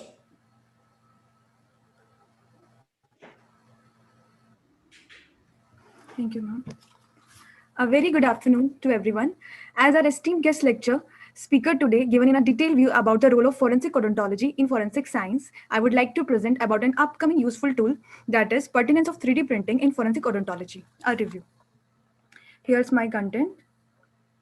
Forensic dentistry is a significant part of forensic science, and it has been an integral part of criminal investigation. 3D printing is a procedure that is used to generate a 3D model by using a digital data, and it represents any evidence without any bias with minimal degradation, hence it reduces subjective errors. It uses successive layering of material to build up an object in 3 dimensions, and thereby it is also known as additive manufacturing. Date back to 1984, Charles Hull, an American engineer who developed the world's first working printer, and he defined it as a system for generating 3-dimensional object by creating a cross-sectional pattern of the object to be formed. In 1986, he developed a commercially available printer machine that named as stereolithography apparatus. Basic 3D printing protocol. How does it work? First step is imaging using CBCT, CT, MRI. We saved it as a DICOM file format, converted to STL and CAD software, creating virtual prototype model, and choose an appropriate 3D printing technique. And printing is done layer by layer to achieve final structure. Post-production refining that include cleaning, finishing, polishing, and sterilization. So this whole process can be divided into 3 parts: image acquisition, image post-processing, and 3D printing.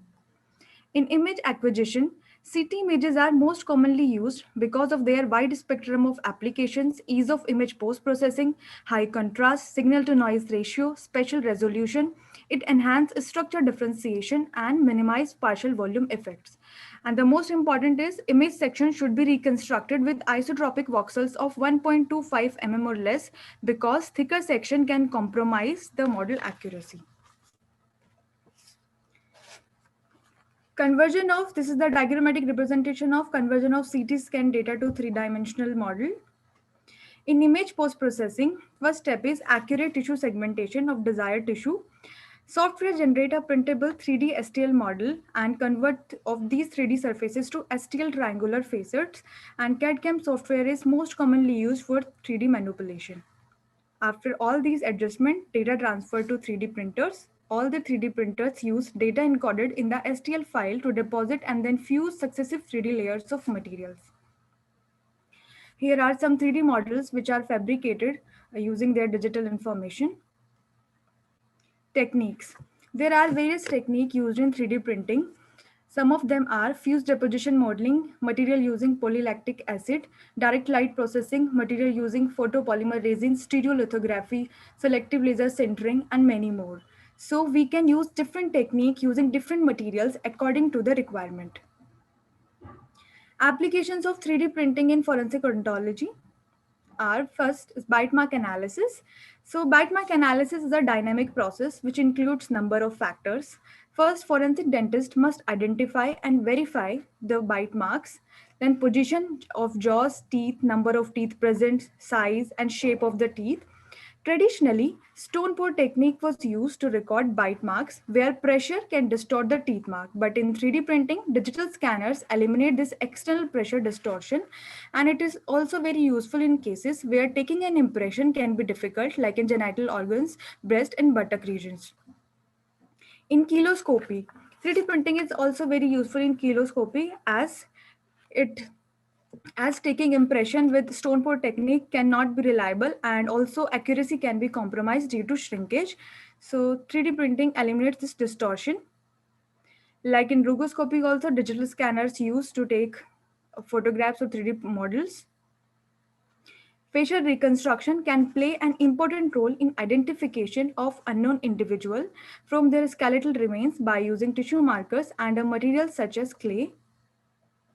In dental age estimation, 3D models of mandible can be used for the estimation of age estimation using the gonial angles. In sex determination, measurements of intercanine distance, intermolar distance, the overjet, overbite, tooth size, and arch length can be measured using 3D models.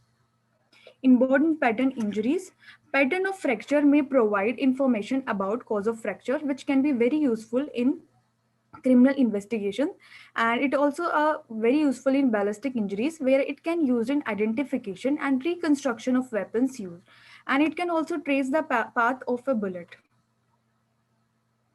Here are some cases where 3D printing has been used and played a very important role to solve the cases. In 2013, Japanese police used printed skull model to solve a 6-year-old girl with the help of forensic expert. In 2015, England police also used 3D scanning models. In 2016, skeletal remains were found in Ohio, USA, and they produced 3D models of these remains and used in the identification process of an individual. In India, Johnson et al. In 2019 conducting an experimental study using an innovative digital approach of forensic tooth reconstruction using 3-dimensional printed tooth retrieved from intra-alveolar morphology of empty dental sockets. Advantages are it gave higher level of interaction and allows for the visual representation of evidence. It is non-invasive, non-contact technique, maintain the integrity of the original materials. It is time feasible, objects can be scaled down and scaled up, and range of materials, colors, texture, and flexibility can be used according to the requirements, and we can reevaluate printed samples even after many years. Disadvantages are it is cost effective and one should have a very good expertise in 3D printings. It could be health hazardous and it cannot be used to print 3D models of a tooth where socket wall is fractured. So I conclude by saying this: 3D printed models of bone and teeth can be useful to forensic odontologists in both analysis and as an exhibit in evidence, which can provide the clarity of communication in the courtroom. These are my references. Thank you. Thank you, Dr. Vaishali, for a concise presentation. And I request if any jury member or the chairperson have any questions.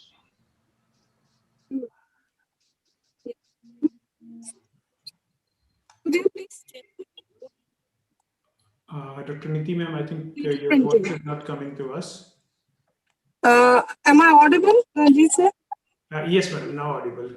Okay. Yeah, Dr. Vaishali, your presentation was very nice. I have one question that what is the cost of the material you are using for the 3D printing?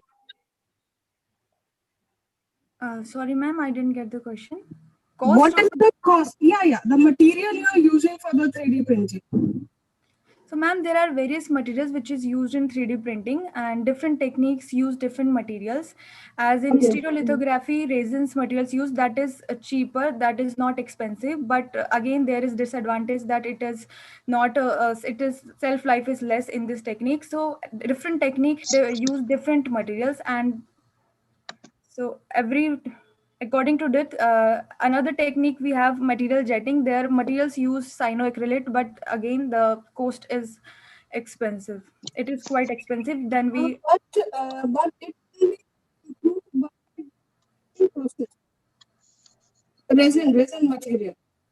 Sorry, ma'am. The shelf life of that resin material you can like improve by the curing process. You are saying that shelf life is less of the resin. So it is. I am giving my suggestion. Dr. Niti ma'am, I think your voice is not coming to us. There is some network glitch at your side.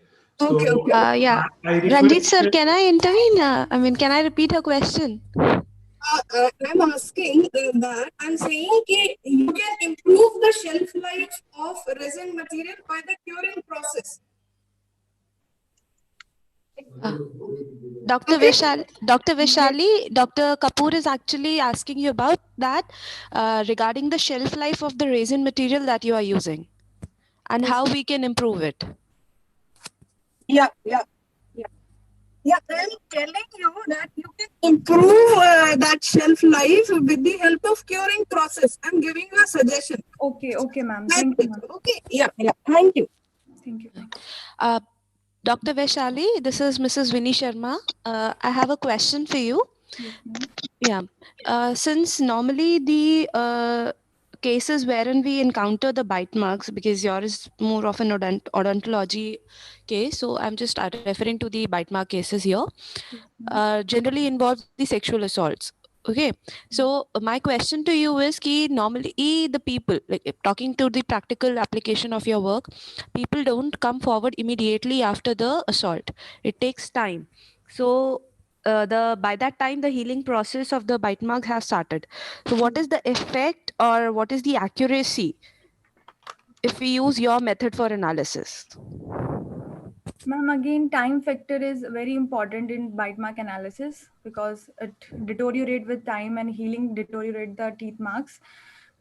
But yeah, it can give not that much if healing can take place. If healing already took place, so bite marks analysis with 3D printer is also not that good. Give not that good result. Okay, thank you so much. So with the permission of our chairperson, Dr. Ruchi ma'am, and the jury member, I'm interrupting this session because there was some technical issue with our chairman FASR. Now I request Professor Emilio to give the concluding remark for the keynote session of the day. Professor Emilio. Professor Emilio. Unmute. Sir, we request you to kindly unmute your mic. Professor Emilio, yeah, can you unmute, sir? Yes, I am using two different tools, the mobile and the PC. You can see me, I have two positions. Can you unmute me on the other one? Yes, sir. Your voice is coming now, sir. Okay. Okay, that's it. Yeah, perfectly fine, sir. Okay, so good afternoon, good morning to everyone. Congratulations for the meeting, and I would like to congratulate all the keynote speakers of this morning's session.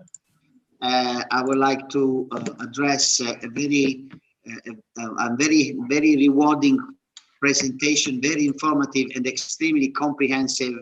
I would like to thank Dr. Denise Gemellaro, Dr. Raji Kumar Verma, Dr.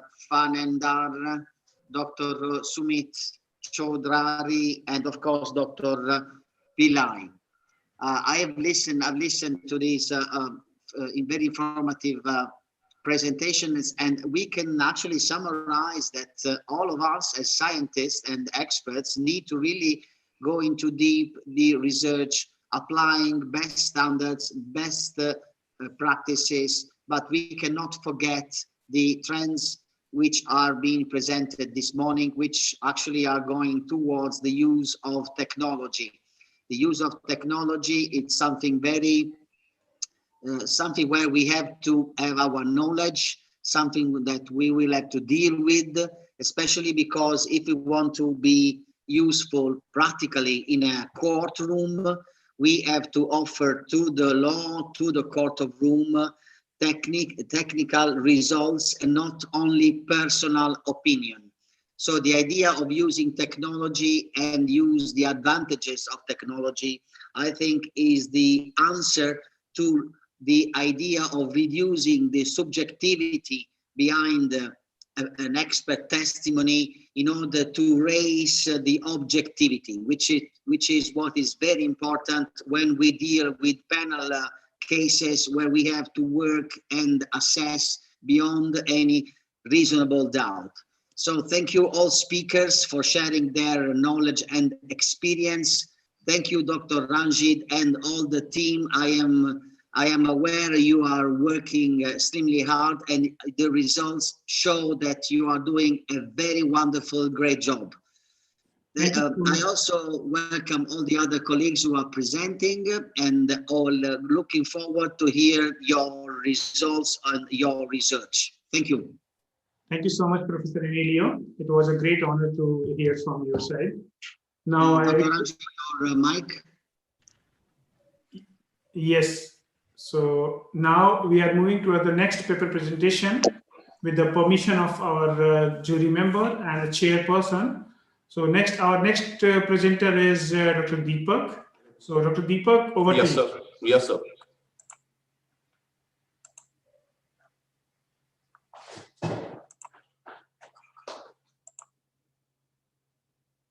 Do you want to share from your side? Yes, sir. Okay, please. Is it visible? Yes, please go ahead. Good afternoon to all jury members, my senior fellows, and all my dear friends. I am Dr. Deepak Kumar, Junior Resident on Department of Forensic Medicine and Toxicology from Dr. Rajendra Prasad Government Medical College, Kangra at Tanda in Himachal Pradesh. And the topic is the role of omics in forensic medicine. First, the field of forensic medicine is aligned to other branches of science like forensic science, toxicology, psychiatry, genetics, and many more.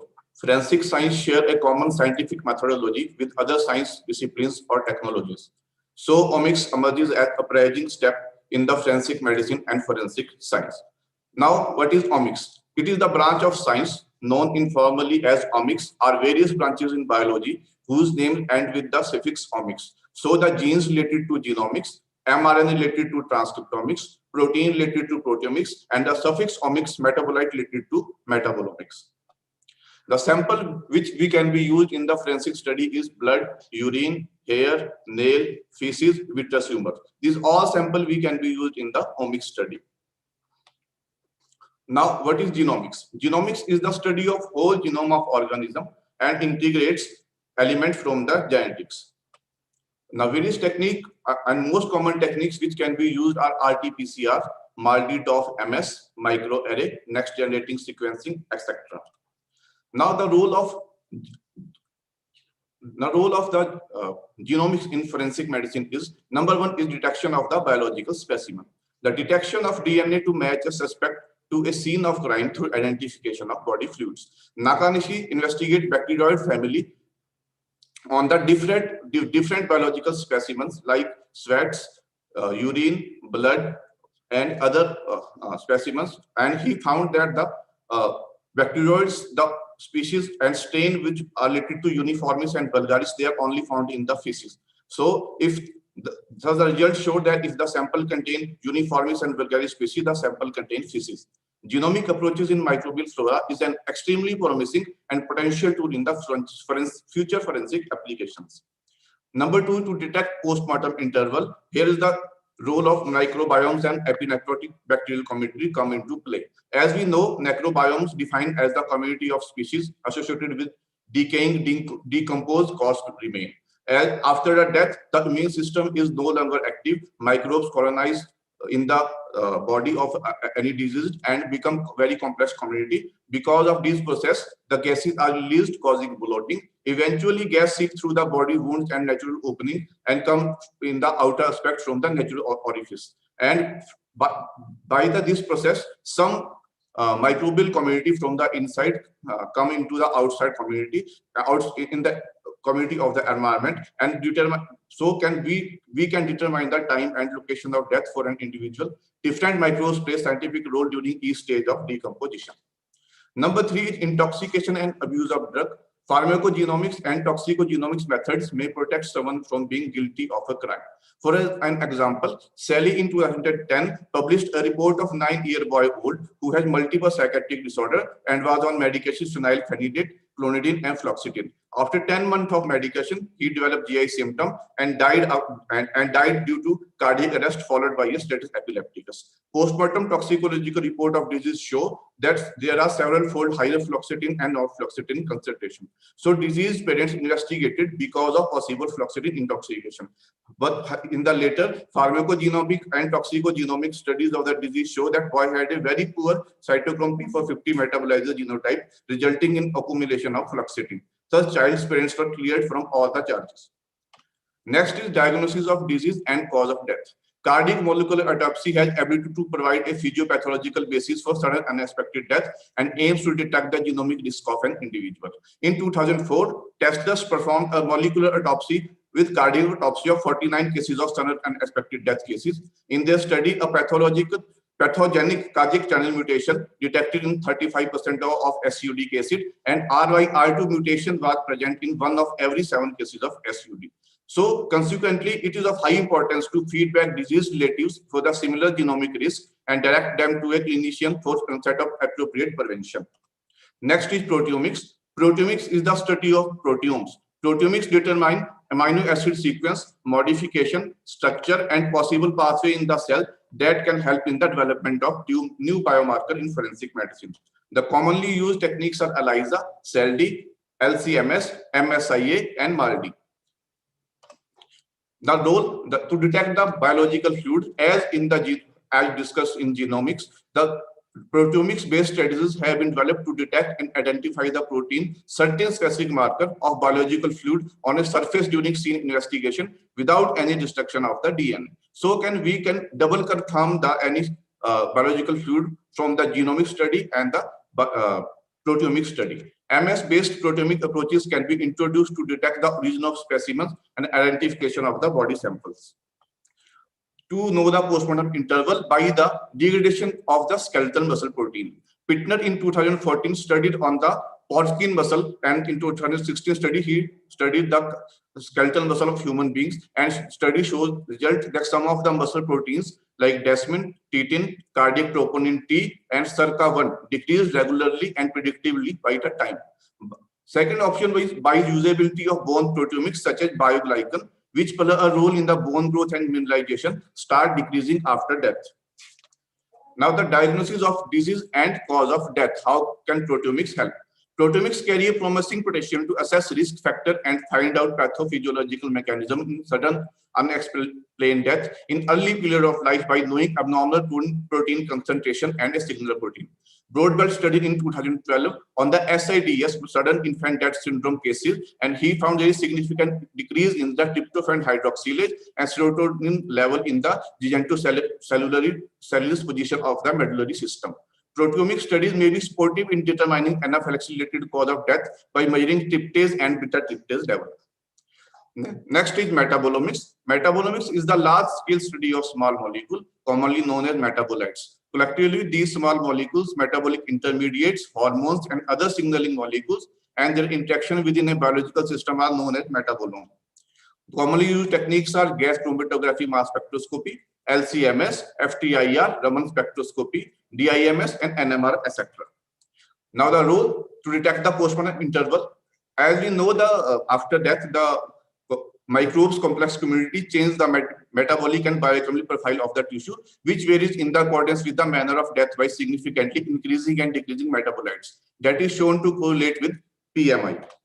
Number 2 is intoxication and abuse of drug. Here comes the genometabolite, that is detection of urinary drug metabolites. The detection of drugs in urine and appropriate utilization of statistical method to determine the relation to the metabolites has been shown to be useful to find out the time of intake of drug and postmortem interval.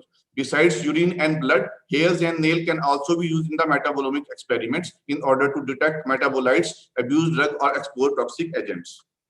Now next, the diagnosis of disease and cause of death.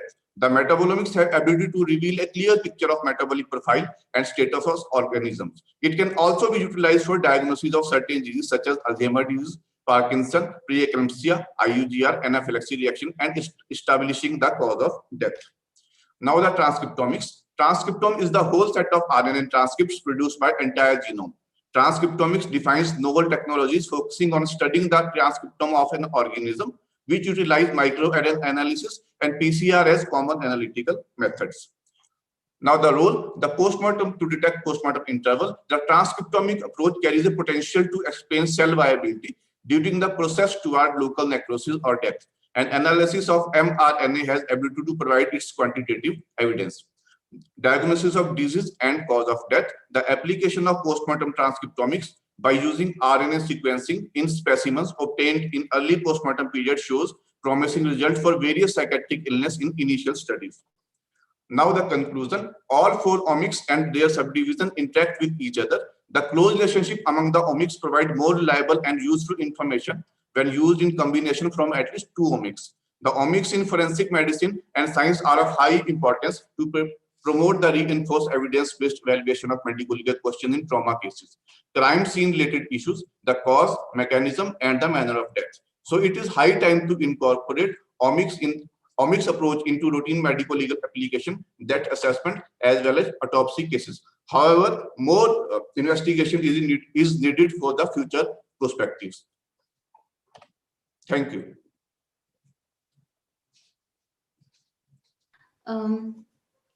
Thank you so much, Dr. Deepak. Now Yes, I request the jury members, we are ready to take questions from Dr. Deepak. Do we have any questions? I think Dr. Mukesh Sharma sir have any question. No, sir, I don't have any question. Okay, thank you so much. Great. So the next, with the permission of the our respected jury members, we move to our next presentation. Pankti Patil. Now over to you, Pankti. Yes, ma'am. Am I audible? Yes, you are. Okay. Good afternoon, everyone, and good afternoon, the juries. Today, my presentation is on DNA identification and forensic odontology. Introduction. Teeth are the most hardest and the sturdy tissues in the human body. Teeth has relatively, just a second, ma'am. Yes. Teeth have relatively high degrees of physical and chemical resistance. They are the excellent source of genomic and mitochondrial DNA to human identification process, which is protected by epithelial, connective, muscular, and bony tissues in the case of incineration. Additionally, the dental pulp cells are protected by enamel, dentine, and cementum hard dental tissues. When traditional methods becomes impossible, in such cases, DNA identification plays a major role. DNA profiling or DNA fingerprinting has become a long way from conventional fingerprints. The method, this review provides the overview of published studies on the recent evolution in the isolation of DNA and the ways of different DNA profiling. The objectives of DNA profiling includes identification of criminals, identification of victims, diagnosis of inherited disorders, and paternity disputes. The discussion. DNA profiling is also called as DNA typing, DNA testing, or DNA fingerprinting. It is a technique used by forensic scientists to distinguish between the individuals of same species using the samples of same species. It is a forensic technique in criminal investigations, comparing criminal suspects' profiles to DNA evidence so as to assess likelihood of their involvement in the crime. It is also used in the parentage testing to establish immigration eligibility and genealogical and medical research. The process of DNA profiling was invented by Alec John Jeffries. DNA profiling reveals the genetic makeup of a person. So dental pulp provide an excellent source of DNA as they remain virtually unaffected by the environmental assaults. Proper DNA isolation and quantification are needed to perform a successful analysis. When the amount of evidence left at the crime site is very small, it is considered to be a trace evidence. So the use of polymerase chain reaction technique, we can generate multiple identical copies from trace amount of original DNA evidence. This enables forensic scientists to make billions of DNA copies from small amount of DNA in just few hours. And the DNA produced with PCR can be analyzed using DNA fingerprinting techniques. Now, just briefing about steps of DNA profiling. The first is extraction, then comes the restriction fragments with certain restriction enzymes. Then comes the amplification with using the PCR technique. Then comes the electrophoresis, transfer, probing, and then DNA fingerprinting. Now starting with few of the DNA fingerprinting techniques. The first coming to restriction fragment length polymerization. In order to study the structure of DNA, the molecules are broken up into smaller fragments by enzymes called restriction enzymes. The restriction enzymes do not break up the DNA molecule randomly, but it cuts it in the particular sites, producing fragments which are easier to analyze based on their length. Polymorphism means many types or many forms, and this method requires larger quantities of DNA and requires very much long waiting time to obtain the results.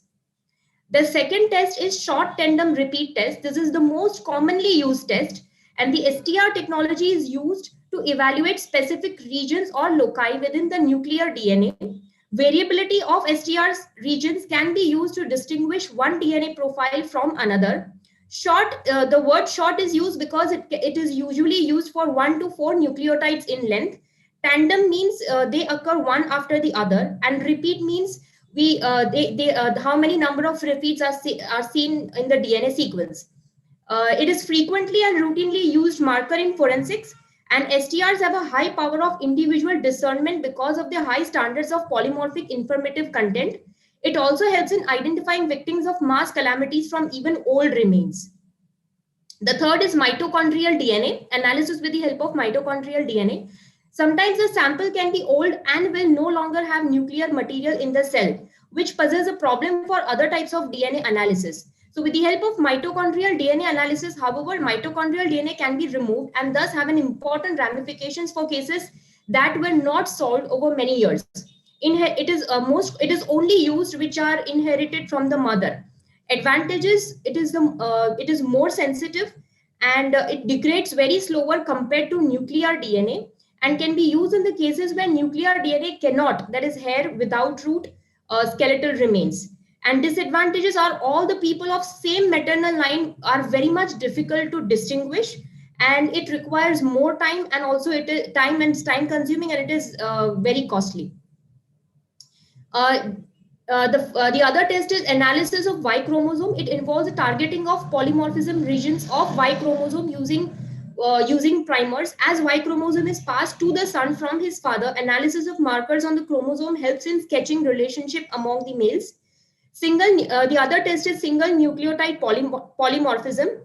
This is a very emerging as a new marker of the interest to forensic community because of their abundance in the human genome and their low mutation rate, the opportunity they present of analyzing smaller fragments of deoxyribonucleic acid than with short tandem repeats. It is important in degraded DNA samples. The other test is DNA methylation. It's a biological process by which methyl groups are added to a DNA molecule. The methylation can change the activity of DNA segment without changing the sequence, and when located in the gene promoter, the DNA methylation typically acts to repress gene transcription. In mammals, DNA methylation is essential for normal development and is associated with a number of key processes including genomic imprinting, X chromosome inactivation, repression of transposable elements, aging, and carcinogenesis. DNA methylation is emerging as an attractive marker, providing investigative leads to solve crimes in forensic genetics, and the identification of body fluids that utilizes tissue-specific DNA methylation can contribute to solving crimes by predicting activity related to evidence material. It is also used for age estimation in forensic science and forensic odontology. Conclusion: the recent advances in DNA profiling have made DNA evidence to be more widely accepted in courts. When antemortem data are unavailable, DNA profiling becomes a sole and a reliable method for identification. The dentine and the pulp are the rich sources of DNA in the tooth. Dentine and cementum are also very much rich in the mitochondrial DNA. Sometimes a preserved unerupted third molar enables the DNA extraction from the dental pulp, and which is very useful. In addition to human identification, another subject of study of forensic dentistry related to molecular biology is the analysis of bite mark evidence. In cases of physical assault such as sexual abuses, murders, and child abuse, bite marks are frequently found on the skin. These are my references. Thank you. Thank you, Dr. Pankti. Now I request the jury members, can we have the questions for Dr. Pankti?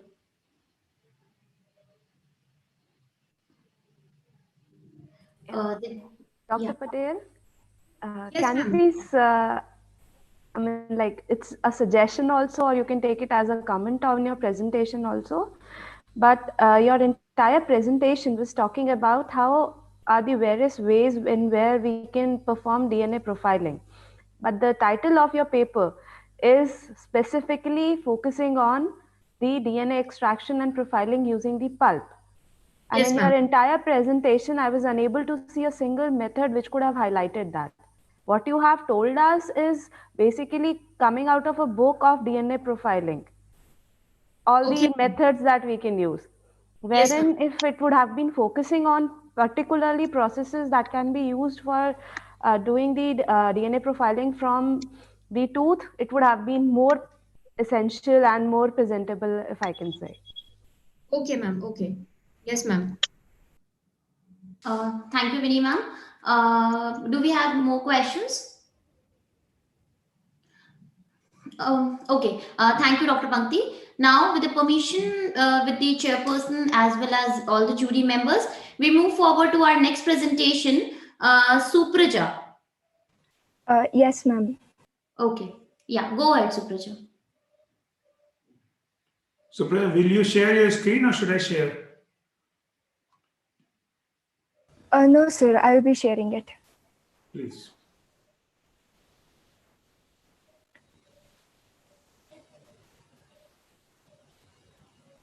So good afternoon, everyone. I'm Supraja from Saptagiri College of Engineering, Bangalore. I'll be doing a presentation on metabolomics in methanol toxicity.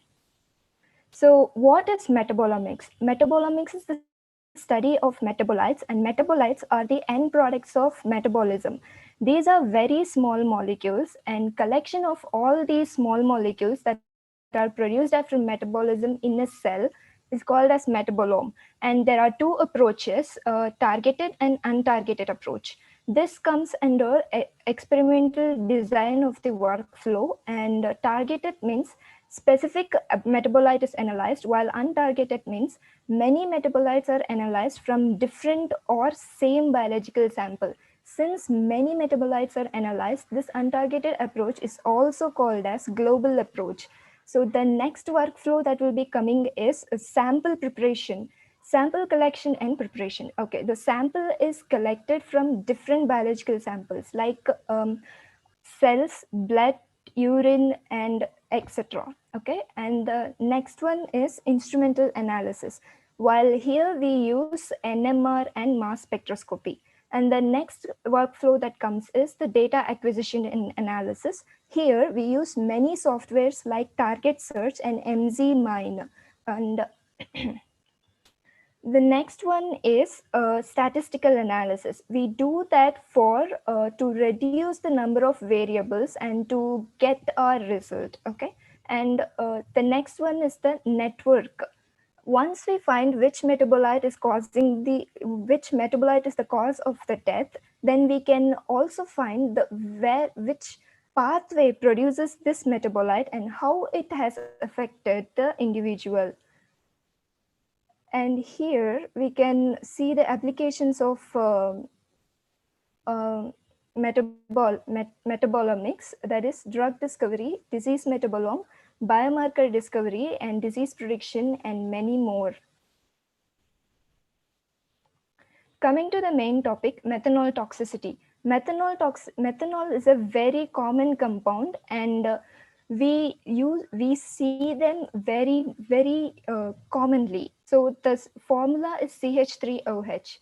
Methanol is also called as methyl alcohol or wood alcohol. It is a weak base compound and it is present in all living organisms. Though it is a common suicidal agent, it is very rarely used as a murder agent. And once this methanol is ingested, it gets absorbed through gastrointestinal tract very rapidly within 10 minutes. Remember, methanol itself is not toxic, but its metabolites, formaldehyde and formic acid, are the toxic ones. Coming to methanol metabolism, this picture shows the general mechanism of methanol metabolism. So methanol is oxidized by alcohol dehydrogenase in the liver and to form formaldehyde.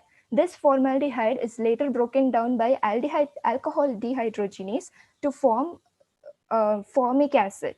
Though the methanol is present in all living organisms, that means there is a production of formic acid in a natural way. That is, there is also elimination takes place. While when the methanol concentration increases, the formic acid formed also increases. In this case, the formic acid accumulates easily. Once this formic acid accumulates, it inhibits cytochrome oxidase chain. This cytochrome oxidase chain is very important in electron transport, which produces ATP. Once this electron transport chain is hindered, the ATP production decreases. Thus, all these cell activities are disturbed. And this formic acid is also responsible for metabolic acidosis, retinal toxicity. If this situation is untreated, it might even lead to death. Coming to the signs and symptoms, the fatal dose of methanol is usually from 60 to 200 ml, and the fatal period is 24 to 36 hours. It may be delayed for 2 to 4 days depending on the concentration of methanol ingested. The general symptoms include nausea, headache, drowsiness, vomiting, small respiration, that is distress respiration, neck stiffness, cyanosis, dilation of pupil, coma, and death. There is a presence of odor in breath, and also CNS is affected very intensely. You can see that the skin is bluish in color. This depicts the marked cyanosis. And the next one is retinal necrosis, where the white spot shows the part which is affected. And in severe cases, brain hemorrhages also can take place. So the case studies. Case number 1, a 32-year-old individual was seen retching, in the sense making the sound of vomiting. A witness reported that the victim drank car washer solution by mistake, confusing it for alcohol. Soon after, the victim complained of headache and stomachache. He was transferred to hospital and received treatment in ICU, but he was reported dead after 20 days. In this case, the methanol concentration in blood was not analyzed. And the case number 2, a 42-year-old male working in veterinary field was admitted to hospital due to vomiting and hematuria. It was found that the victim used to sanitize his hand with an unspecific substance, as well as unspecified amount of alcohol was ingested. He also had a history of addiction to cocaine. The victim died after 24 hours of admission due to cardiorespiratory arrest. The methanol concentration was determined in this case, and it was found about 79 mg per dl. Coming to the conclusion, though these two cases were an accidental death, if the same was the crime scene, the metabolomics will prove to be immensely helpful in accurately determining the actual cause of death. The death occurs due to metabolites of methanol. Determining the concentration of methanol alone will not be helpful, since it can be easily metabolized, while determining the concentration of formic acid will definitely determine the degree of toxicity. Thank you. Thank you.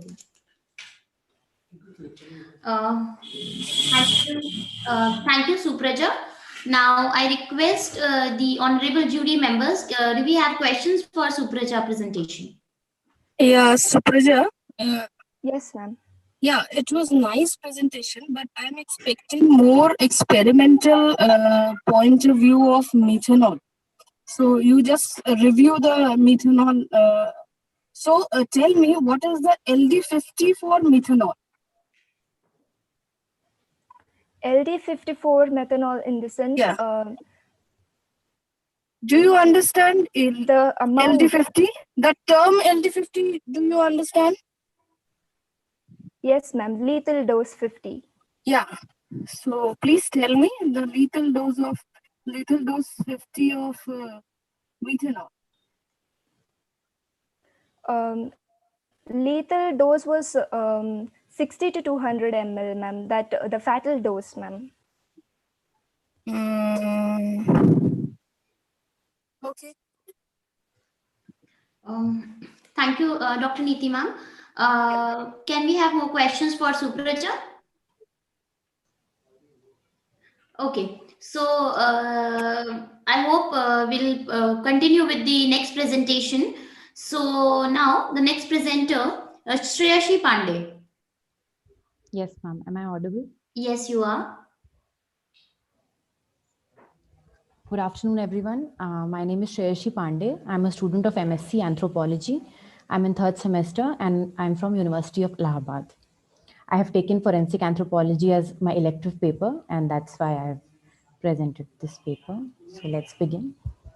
My topic is dentition as marker for establishing individual identity. Forensic odontology is the scientific discipline that utilizes the principles of dentistry to aid in the positive identification of human remains. Forensic anthropologists work very closely with the forensic odontologists who apply the knowledge of dentistry in the realm of positive identification and even in the bite mark analysis. We all know that teeth are the most durable structures in the human body, and due to the fact that teeth have long post-mortem longevity, dentition plays an important role in the identification process. The most important aspect of dentition, which makes it useful in forensic setting, is that just like we have fingerprints, every person dentition is unique. Dental features such as tooth morphology, shape and size, wear patterns give every individual a unique identity. The odontological identification is based on the systematic comparison of the antemortem and postmortem dental characteristics, which is based on dental records and radiographs. Determination of age. Dental maturity plays an important role in the estimation of age in children and adolescents. The number of teeth and sequence in which the teeth erupt can fairly determine the age of an individual. In the figure, we can see the various teeth and the age of eruption. Teeth start erupting at the age of 6 months and are completely erupted at the age of 2.5 years. Radiographic examination of the process of calcification is considered for age estimation because calcification can be seen on radiographs for several years, and it also helps in the age estimation of the period during which no eruption takes place.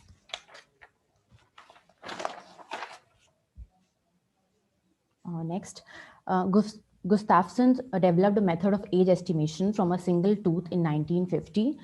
The method is given in the table. He used various changes. He observed various stages of regressive changes in the teeth, some of our coronal secondary dentine formation, the amount of apical resorption, and such others.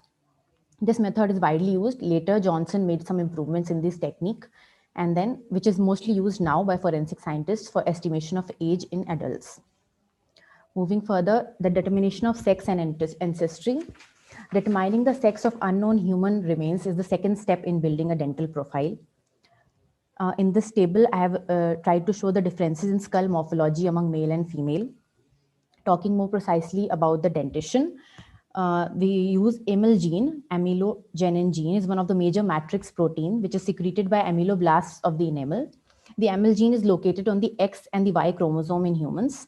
So to find out the sex with the females, we look at the females. The females have 2 identical amyl genes and the males have only 2 non-identical genes. So in this way, we can determine the sex of the individual. Another important feature is mandibular cuspid, which shows maximum sexual dimorphism.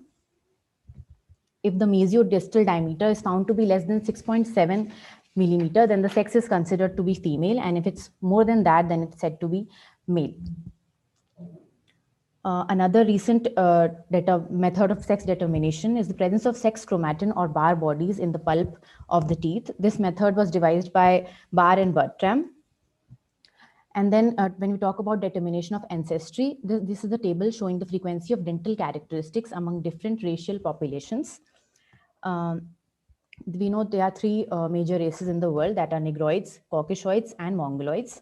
Characteristics such as narrow arc, presence of cusp of canavali, distinguish Caucasoids from the other races. The presence of midline diastema and supernumerary teeth is more prevalent in Negroids. So in this way, we can get a fair idea about the ancestry of the individual. Then we come to the bite mark analysis. In this table, first I've given the differences between how can one distinguish between human and an animal bite. Bite marks represent pattern injuries in the skin produced by teeth or marks caused by the teeth, either alone or in combination with other mouth parts. It may be inflicted by humans as well as animals. and may also be on tissues or food items. Bite marks inflicted by teeth are considered to be highly individualistic, and therefore they become considerably important from forensic point of view. If the bite is present on objects such as apple or a chocolate, it often yields more information because there's no distortion of the material and a good impression of biting edges can be taken. Taking swabs from this object may reveal the blood group, and then DNA analysis is possible. So in this way, the bite mark analysis takes place by the forensic experts. Concluding my paper, I would say that odontological identification is based on the comparison between the post-mortem evaluation and the ante-mortem data concerning the dental status. Some characters such as malformations, anomalies, pathological and traumatic alterations are by many considered the most important factors for personal identification. I have written a small case study, which is regarding the tsunami of 26 December 2004. The greatest challenge to the forensic team was the international mass casualty situation. So in this case study, the tsunami was a result of an Indian Ocean earthquake in which half of the reported victims were foreign nationals. The victims were citizens of 58 different countries. So in this, dentistry clearly emerged as the most practical, applicable, efficient means of identification, because approximately 80% of the identification made on non-Asians involved dental matching. Thus, forensic odontologists are playing a major role in disaster victim identification as well, and other medico-legal cases. It's clearly emerging as one of the most successful and reliable means of corroborating human identity. Thank you. Thank you, Shreyashi Pandey. Now, I request the honorable jury members, can we have the questions for Shreyashi?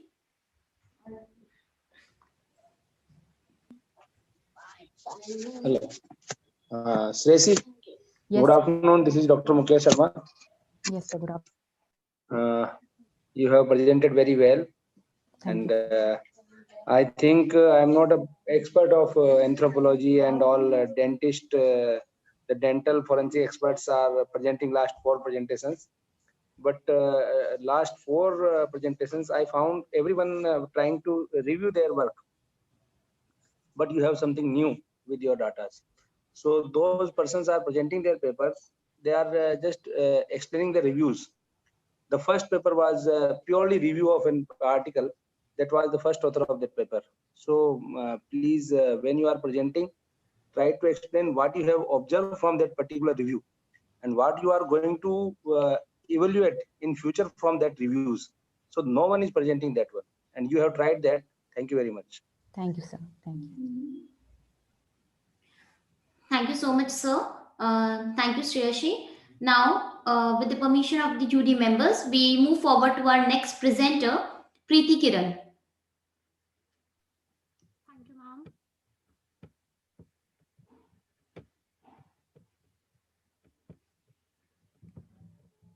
Am I audible, ma'am? Yes, you are audible. Good afternoon to all the jury members and everyone present. I am here to present my presentation on the topics privacy and security issues on social media. Now, since we all know that we are living in a digital era and we are all connected to people all over the world through a common social network, or which are known as social networking sites. So what are exactly social networking sites? These are just the web-based services that allows us to connect to people or create a profile over the network sites and help us to communicate our ideas and our information to other people who we know or whom we connect to in future. Now, as OSNs or online social network sites are not classified scientifically, but broadly they are classified into 2 types. That is connection OSNs and content OSNs. Now, as the name suggests, that connection OSNs are the OSNs which helps us to connect to people. Now, these could be of various types, but the most common types are these 4 which are presented over here, which are dating, business, enforcing real life relationships, and socializing. Dating apps are those which helps the youngsters or the people from all age group to connect to new people and for the purpose of dating, for the purpose of relationships, and for any dating kind of purpose. These may include the apps like Tumblr, Bumble, Tinder, and many more. Now, business OSNs or business network sites are mainly for creating the professional contact among the people. These include the apps like LinkedIn, and enforcing real life relationships are not for connecting or not for creating a new connection, but rather they are for reconnecting to the already known or the acquaintances already we who are the person whom we already connected in one or the other way. So these includes the app like Plaxo or My Life. Now, socializing. This is the most common app that we use in our day-to-day life. That includes WhatsApp, Facebook, which helps us to socialize or get connected to the people or which whom we already know, or to create new connections among people. Now, the second one is the content OSNs. Content OSNs are the type of OSNs which helps to share the content or to share the expression or views of a person to with other people. These could be of various types like content sharing, entertainment, advice sharing, and news sharing. Now, content sharing basically includes the blogging sites, which may be WordPress, and which helps to express their views or expressions of a person on a particular topic through the presentation of a blog. Next is entertainment. Now, we all know that nowadays there are many gaming sites which helps us to create profiles on them and establish our data with them, which includes PUBG and Xbox Live, and these gaming communities also helps us to connect with people all over the world. Next is the advice sharing. These apps are the kind of OSNs which helps to get the advice from an expertise of a particular field, like Docs app, which is the most common app to get the advice of a doctor by sitting just at home and by communicating with the doctor. And this comes under advice sharing. Now, for the purpose of news sharing, we all know that Twitter is the most common platform to get the news or to get the information about our surroundings or about the happenings which are occurring around us. So that comes under news sharing. Now, since we know that these are the OSNs which are already present in this era, but what kind of information do they share or do they establish with them to helps us connect with people? These include the profiles. Profiles are just the virtual representation of a person. That is how they represent themselves or how they present themselves in the front of the world. Next is connection. Connection is something that we connect, or how we connect to a person, how we get connected to people all over the world for the purpose of contact or for purpose of exchanging knowledge. Next is messages, which includes the communication among users or a group of users. Multimedia, we share a lot of multimedia like photos, videos, audios over our social apps, and which could be used as a tag, where it usually happens in Facebook and Instagram, where a person tags another user of that social app with some kind of multimedia or message, so that they can see or they can also share or get the better view of that post. Preferences. When we do something or when we do anything over any social networking site, they remember our preferences and always recommend us according to our preferences. Groups. There are various groups which are created on social networking sites, either for transsexual people or for business purpose or for just for the purpose of entertainment. So that also comes under the type of data which is present in the OSN. Except all these things, there's one more important thing, that is our behavioral information. What our habit is, how we connect to people, how we interact with people, that all comes under behavioral information, and that is also stored in our data which is present in the OSN.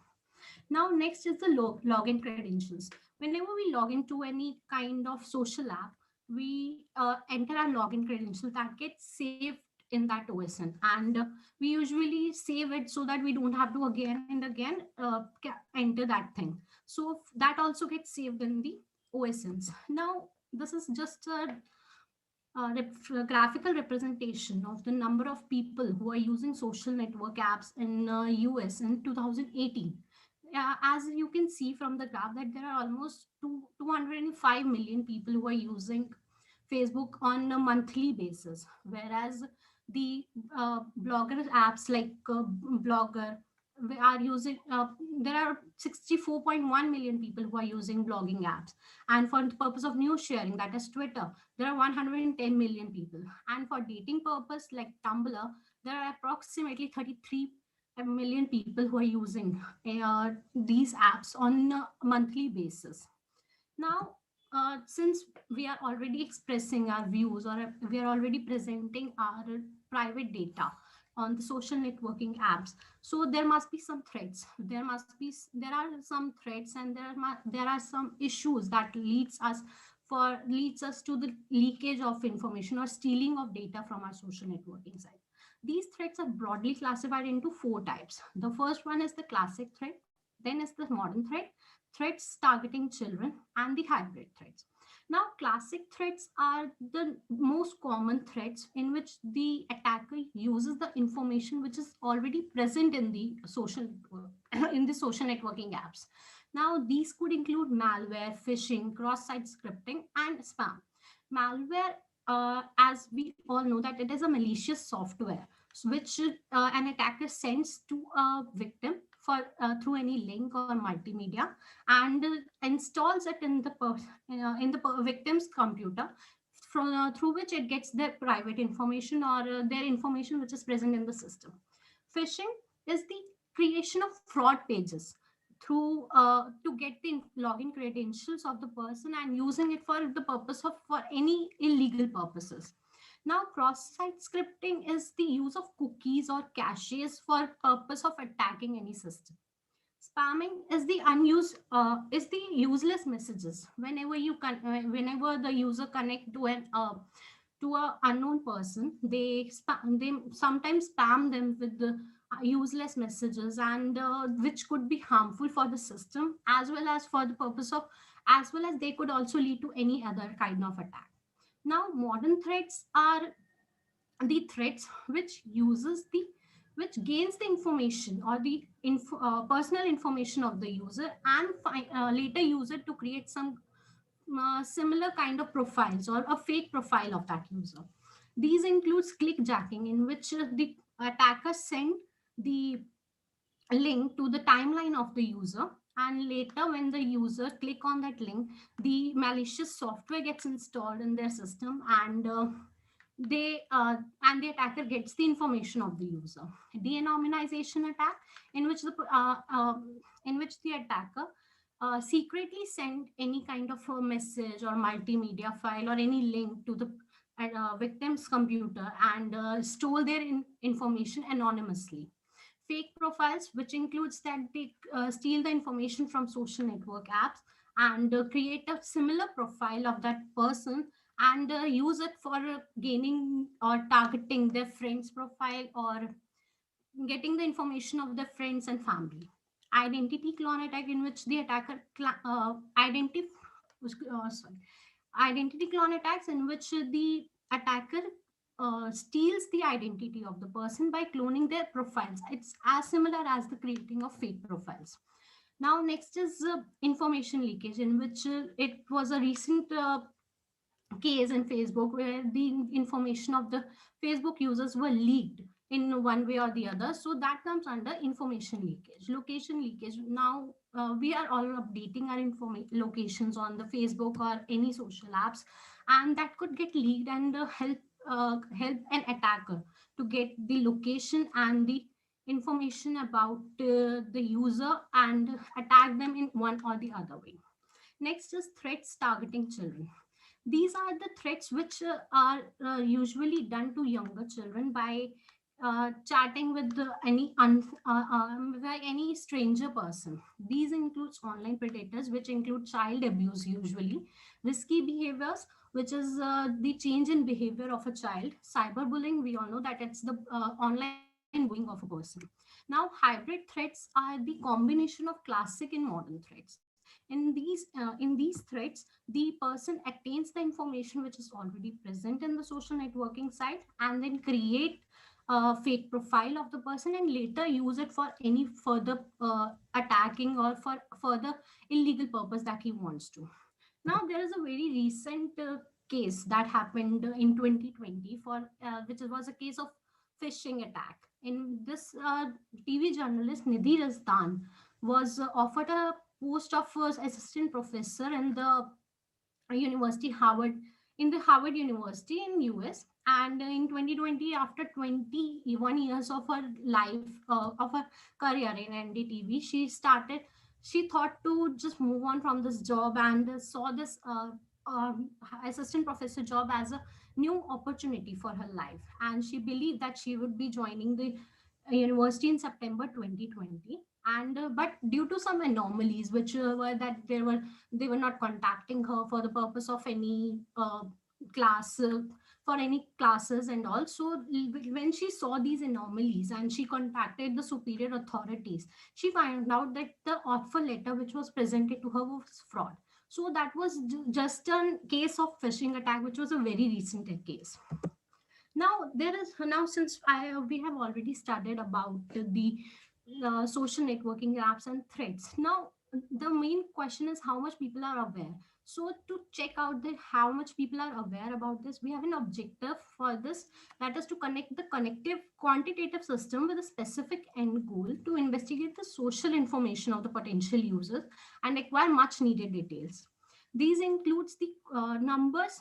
This would include the numbers in which the person would be categorized to get the information that how much they are aware about the social network threats.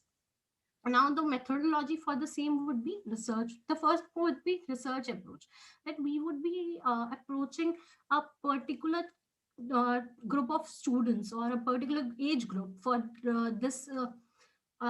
for this research, and would asking them to fill out the questionnaire, which would be the data collection instrument, and fill out the questionnaire and let their reviews be analyzed at our end, and then we'll get a survey result in a quantitative number, that's yeah, this much people are using the social networking sites, and these much people are already aware of the privacy threats, and these are not aware, and if they are aware, they are not using any kind of privacy settings.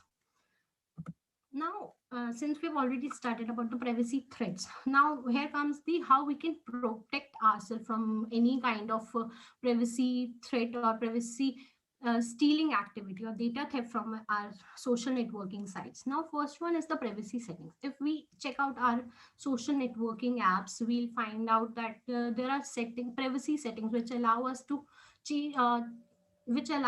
to share our information with a collective number of people.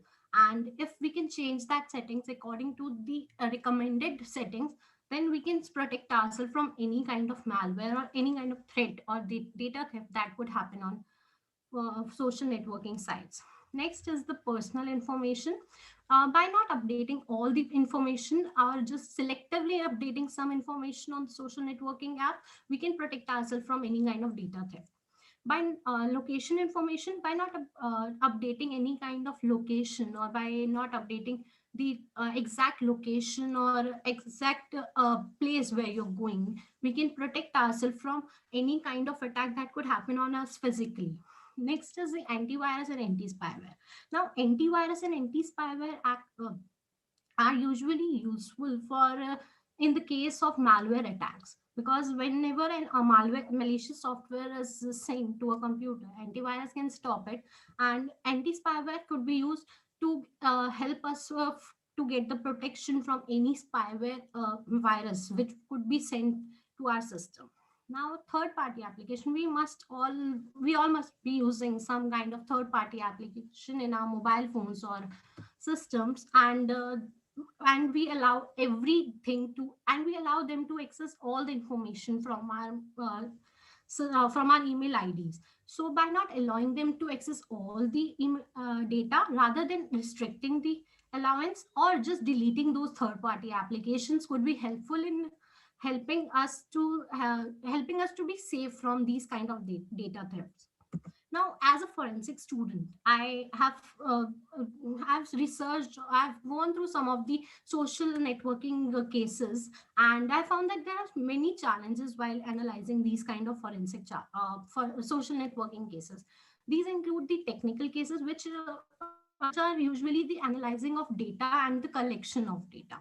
Now, collection and detection of data usually happens because we can collect the data from a social networking site by the consent of the user. And if the user won't allow us to collect the data, then it would be not possible to get the information that we want for the purpose of analysis.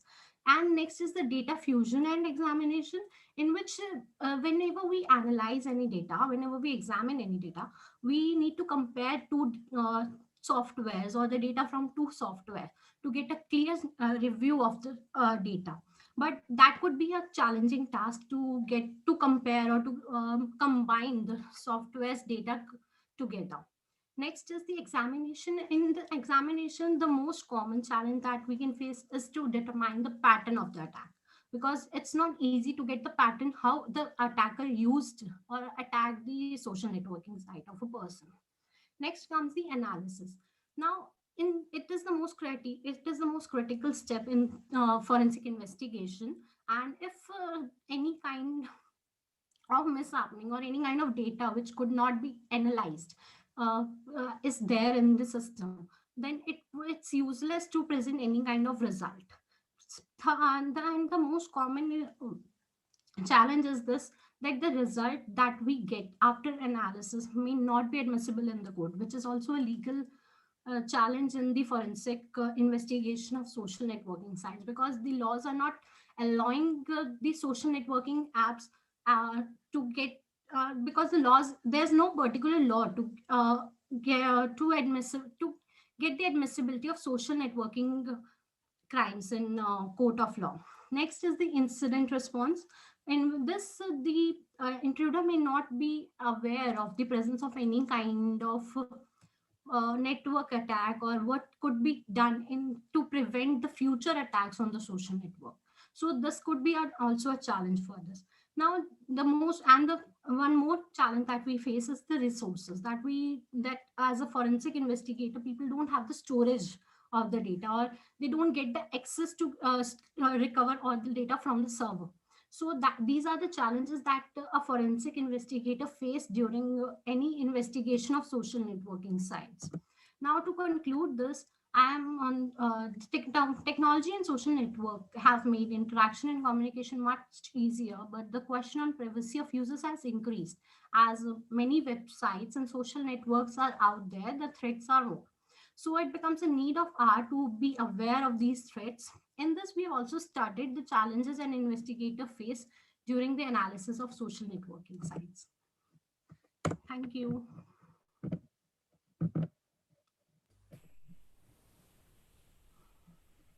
Thank you, Preeti, and it was really amazing session. Now, I request the honorable jury members, do we have question for Preeti Kiran? Preeti, am I audible to you? Yes, ma'am. Yeah, thank you so much. Preeti, I am impressed with the work that you have done. But I would like to highlight that the attacks, cyber attacks, and the social media attacks that you have been talking about, frankly speaking, they have been outdated now. Okay, talking about phishing, financial attacks, and everything, they are now outdated. And right now, the social network crimes are basically focusing on the platypus attacks and cyber terrorism. It's a hub for cyber terrorists, for terrorists to recruit, to brainwash, and frankly speaking, to get new terrorists to join their community right now. It's a hub for that. And the platypus attack is the most common attack that we have experienced during the phase of lockdown period, which was happening in various countries at the same time, along with the almost about hundreds and millions of people being attacked at the same point of time. Apart from that, there's a question and an answer to your question again. You got stuck at the legal aspect of the social network, right? And in one of your attacks, you have talked about cyberbullying. So my question to you is, in your research about the legal aspect of the crime attacks using the social network media, did you came across any law in our country which was specifically highlighting or emphasizing the need of or just saying that cyberbullying is a crime? Any act, any law, any section? To be very honest, I have not done the research, but I proposed a methodology for doing the research on this topic. So, for the purpose of any act, or I really don't remember that I have not come through any kind of act which particularly emphasize on this privacy and security threats on social media. No, it won't be there because the act, Information Technology Act of 2000, amended later on, that we are using for analysis of the cybercrime and computer crimes, doesn't include cyberbullying as one of the crimes. It doesn't include social media crimes. Reason being, social media, where you hesitated when you were saying in your presentation also, the reason being that the records from social media are not admissible is that the servers of the social media accounts are not there in our country, and it has to be made a transnational crime from United Nations Office of Drugs and Crimes, which still not includes cybercrime into its one of its transnational crime domains. Even recently also in 2020 during the convention, they haven't included it. So that is why the reason is that the social media crimes are not being considered as an admissible evidence in the court of law, and their analysis and investigation is a hurdle in our country. So overall, I'm very impressed with your work. So thank you so much. Thank you so much, ma'am, for such a knowledge. Thank you, Preeti, and thank you, Vinny ma'am, for giving such valuable suggestions to all the participants. Now, with the permission, I'm moving forward to the next presenter, Rupal Roy. Yes, ma'am. Okay, Rupal, so you can start your slideshow mode.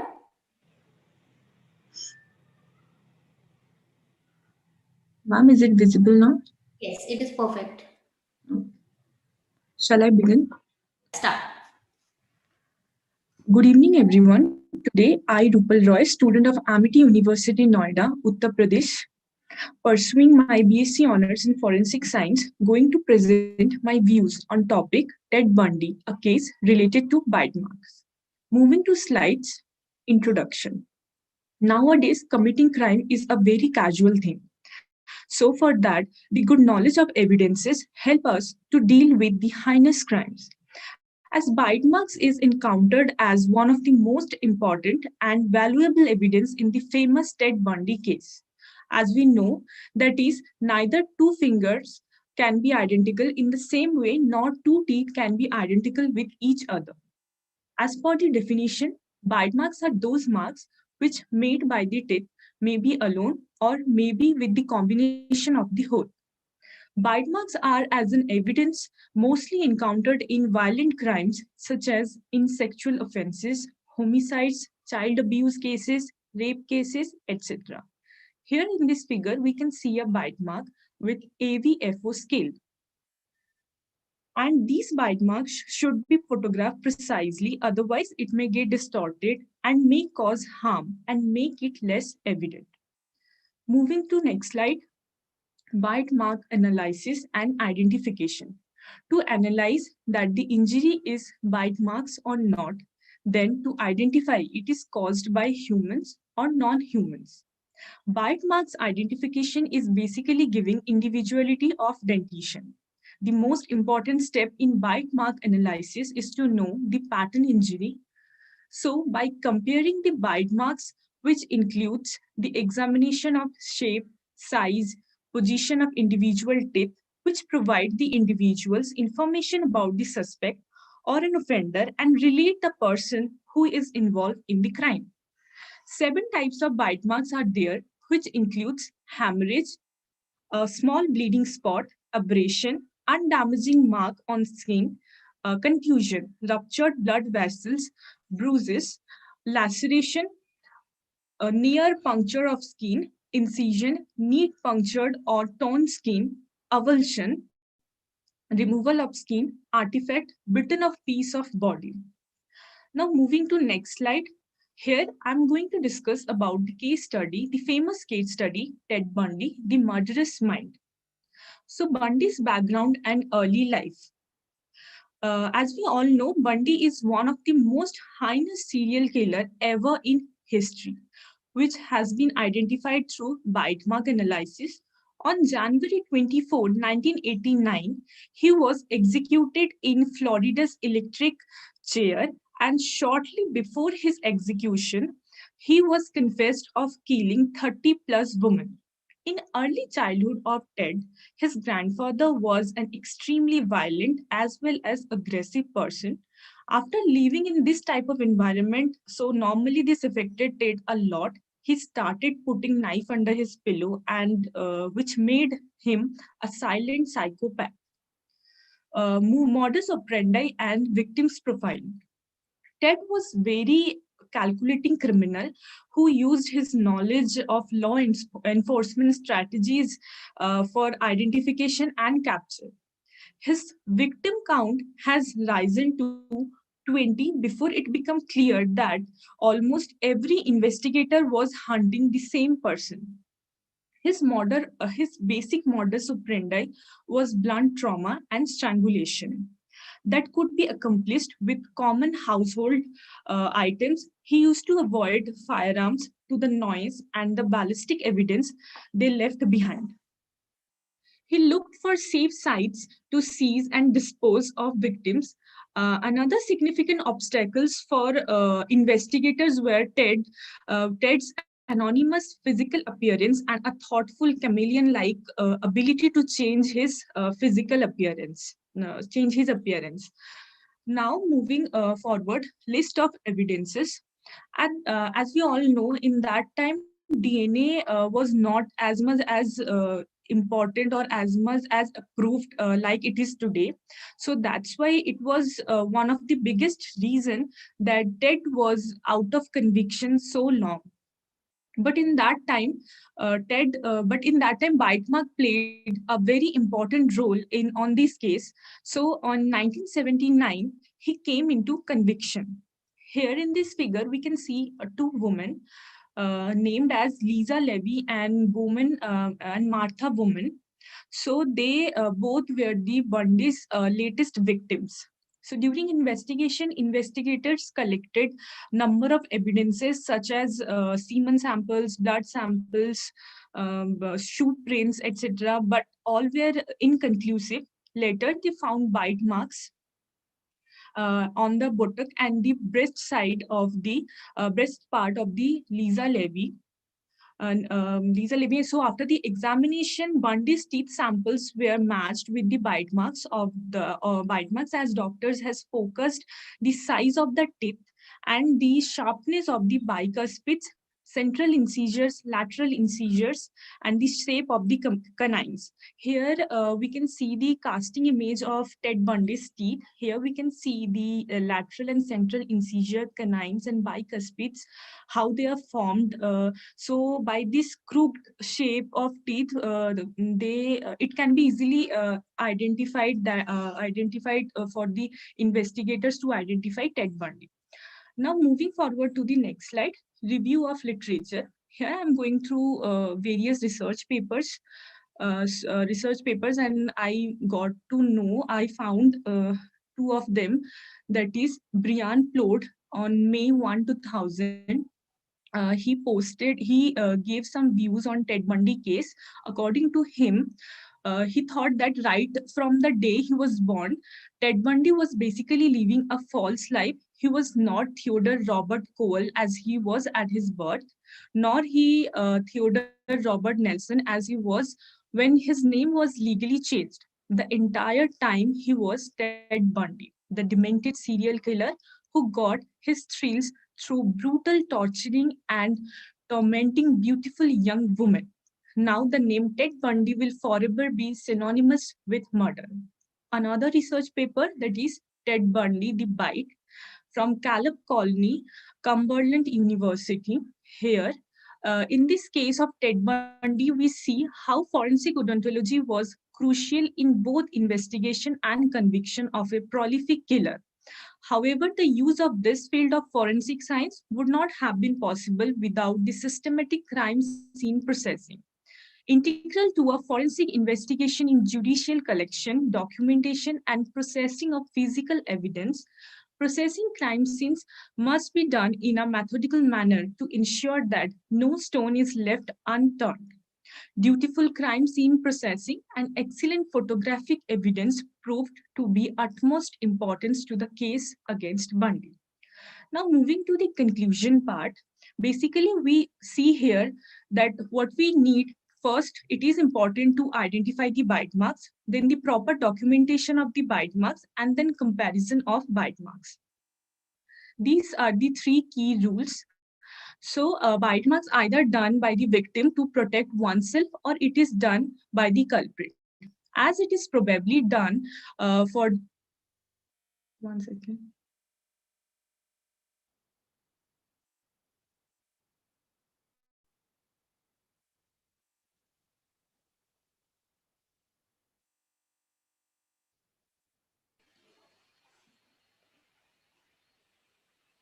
As it is probably forms U-shaped arches, and through this it can identify whether the victim is alive or dead. During the delivery of a bite marks on the body, it can be measured by ABFO scale, that is American Board of Forensic Odontologists scale, and the bite marks can be collected through mainly photography, recording, swabbing techniques, tissue samples, etc. The bite marks as an evidence is a very vital in case of Ted Bundy case, which was well-known case and that shocked Americans all across the country.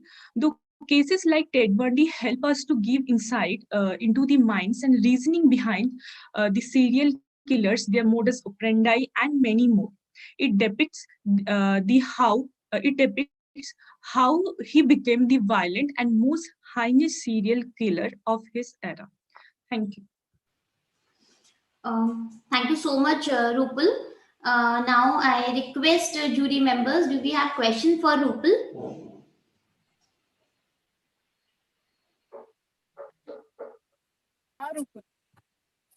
Yes, ma'am. I'm audible?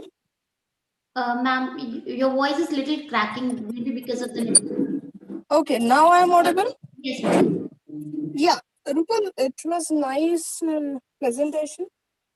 I have one question. It's a very simple question. Please tell me the primary dental formula.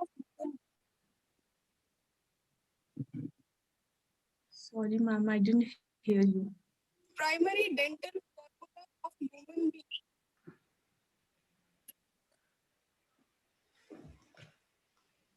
Rupal ma'am is asking about the primary dental formula of a human. Yeah.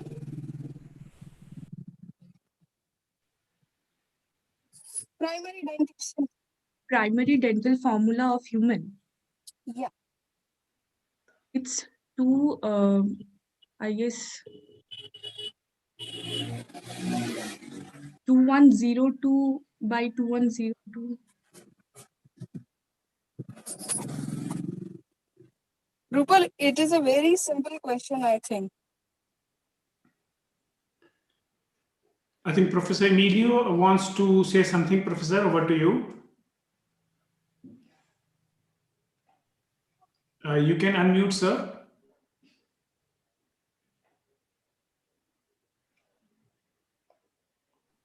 Okay.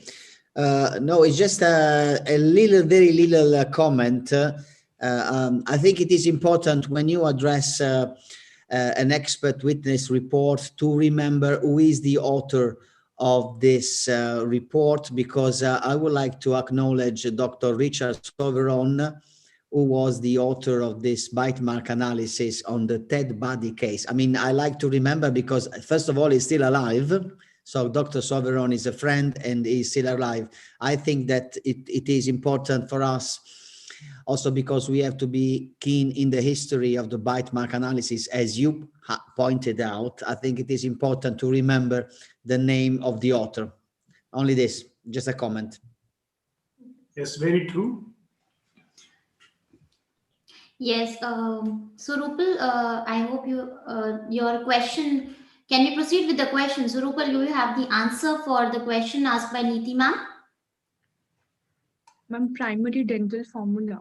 Yes, so can you answer it? Ma'am, 2102, I guess. You cannot be, I guess you have to give the confirmatory answer or we'll move. 2102 by 2102. Okay. Like, Niti ma'am, she has the answer.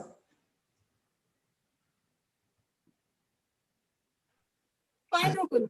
Fine, fine. Okay. Thank you so much, Niti ma'am, and thank you, Rupal, for your presentation.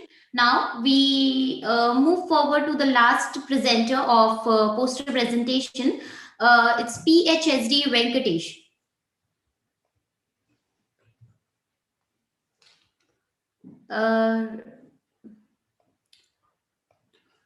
Venkatesh, are you going to share from your end? You can unmute first. Yes, Yes. Or do you want to share from our side? Okay. Sir, is the screen visible? Yeah, it's visible. Please go ahead.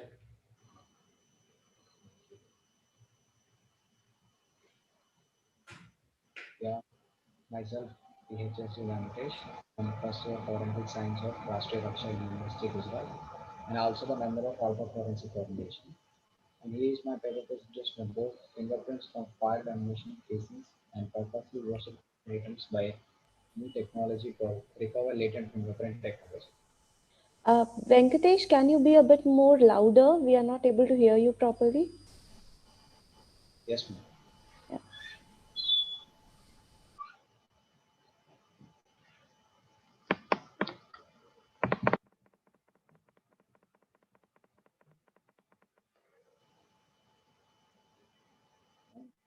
Am I audible now? Yes. Your voice Yes, is coming in the low pitch, so you can speak loudly. Okay. And here is a small introduction about the fingerprints. You all know very well that fingerprints are the impressions left on surfaces by pushing edges on human fingers. Those are unique, difficult to alter, and durable over the life of an individual. And the fingerprint identification, also known as dactyloscopy, is the handprint identification. It's comparing of fixing which ridges from the fingers or sole of the foot to determine the impressions. Yeah. Venkatesh, I'm sorry to interrupt, but you need to be little high with your pitch because your voice is not audible, and that's a request from the jury members as well. Okay. Speak loudly. Now, the fingerprint patterns, such as the inked print when left on a paper, the pigeon ridges are clearly visible. Now, commonly these ridge patterns are divided into three types: loops, whorls, and arches, as we know very well. And loops are two types: radial loops and ulnar loops. These are approximately 60% of pattern. And whorls are plain and spiral, accidental, centric pocket. These are 35%.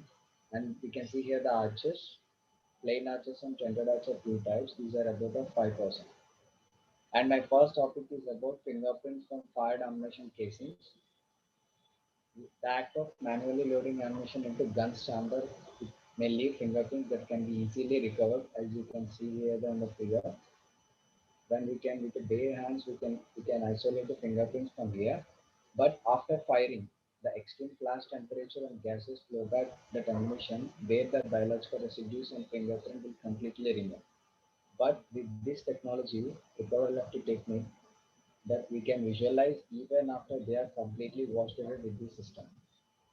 Previously, it has a success rate of less than 1%, but after the system came into existence, that is increased to greater than 4%. Here we know that metal surface energy causes minute changes on the fingerprints when those are in the bullet casing. But recover system also exploit these minute changes also to reveal fingerprints from all physical trace has been removed. And finally, the statement was, this discovery gives us the ability to recover fingerprints items that would have previously difficult to alter. And this is the system that recover latent fingerprint technology. And this is a chemical fuming process where develop fingerprints from a discharged bullet casings and wash clean items. And you are the parts of the system, and this is the motorized lathe, and we can operate via touchscreen too. and it's in 360 degrees we can operate. And this is the development chamber.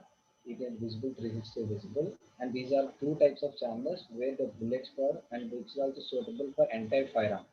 The entire pistol or shotgun also can be put into this chamber. And where this is a precursor activation stage where the temperature can be controlled. And this is the down part where this is the touch screen. We can operate entire system here.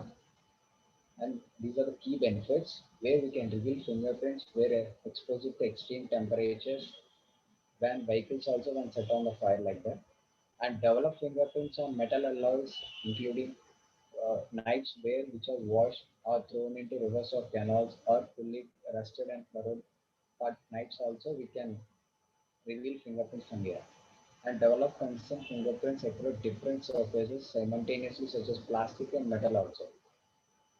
And this is a simple operational method just for understanding of the simple method where the evidence is found. The evidence is placed in the recover chamber as seen here picture, and it can leave a single shot chemical called develop precursor we can use in the activation place. When the user initiates the recover electric process, after 30 minutes of development, the fingerprints can be examined like this as seen in the down picture.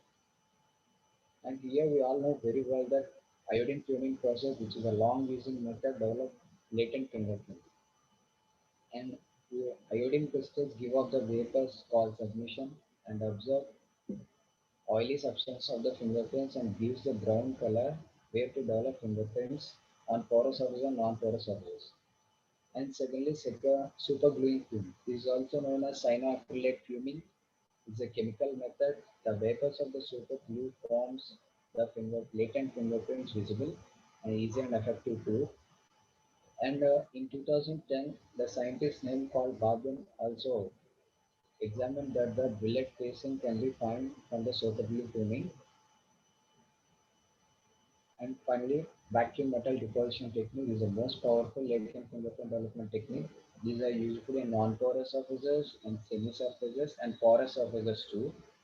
And high quality with excellent contrast than cyanoacrylate fuming. We can see the prints here.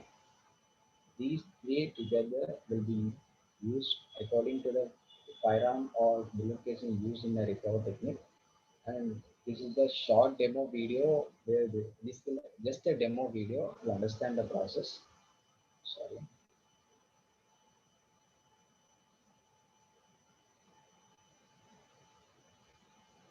Where we can, with a bare hands, we can upload the fingerprints, and after firing in a firing range with the different firearms as you can see here, after those are collected for the laboratory purpose, and this is the recover chamber, and it takes less than 1 hour. The chemical reaction will happen, and this is the DCS4 technique, and I will explain next. With this, the fingerprints are clearly visible. And these are the fingerprint imaging solutions. After a bullet casing, when we develop fingerprints, after we have to take an image of that. So these are the imaging solutions. These are DCS5 fingerprint imaging system as you see in the picture here. That means digital capture system. It's a comprehensive for the detection of fingerprints in a visible IR camera is there as you can see here. This is the Nikon camera, and when the evidence is placed here, within camera with the scale adjustment we can see in the system as seen here. And this is the cylindrical surface unwrapper technique which is used along with the DCS5. This is useful for the 3D images where it is converted into 2G as you can see in video here, short video to understand, which convert 2D images into 3D. We can also find cylindrical surfaces fingerprints. So it's a very task to the fingerprint photographer. So this will be useful to understand a 2D image in 3D.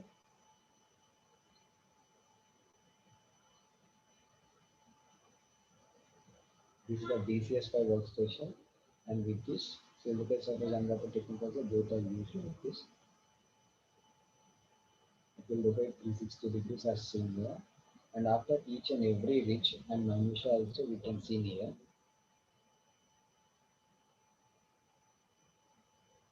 And later the fingerprints are visible like this. This is the picture where the two finger marks are seen from a bullet casing after fire. And the next topic is fingerprints from purposely washed clean items. Following a criminal act, every common for the perpetrator to ward or clean the entire evidences of the crime scene. But it is technically impossible fingerprints on any object also we can recover. In house test, it has proven that we can develop high quality prints on a variety of surfaces with a wide range, even after washing with a wide range of detergents and chemicals. And here is the example one. In household, brass or stainless steel plates, when we add fingerprints and wash it with an undiluted dilute bridge, after frequent with the recover technique, we can also see the prints up to 7 days. And here is example one. This is the brass plate, and where the finger marks are seen. And after treating 24 hours, we can see like this. Up to 7 days, we can see the like this fingerprints on the bracelet. And this is the example two, where finger marks can be placed on a knife blade, and these are completely washed with warm water with a common dishwashing liquid. And after treatment, and we can see in a visible illumination like this on a gray scale. It's a long wavelength reflected UV illumination. You can see in the prints like this. And this is the grayscale image of where we can invert it using DCS5 workstation. Fingerprints are visible like this. And when marks are placed on a metal plate like this, and this was completely washed with a dishwashing liquid under in water, and then folded. This is just a demo process for understanding. Later, this was treated with a recover chamber, placed in the recover chamber for treatment. And after treatment, the prints are clearly visible, as you can see in here.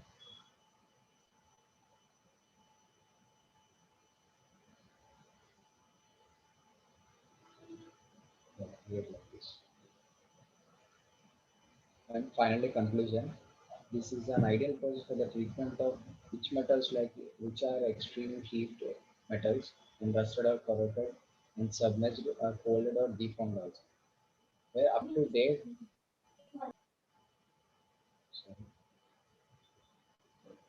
date, you have confirmed the recover relative is an ideal process for the visualization of finger marks on all the common metals, and these are capable of delivering the exponential results.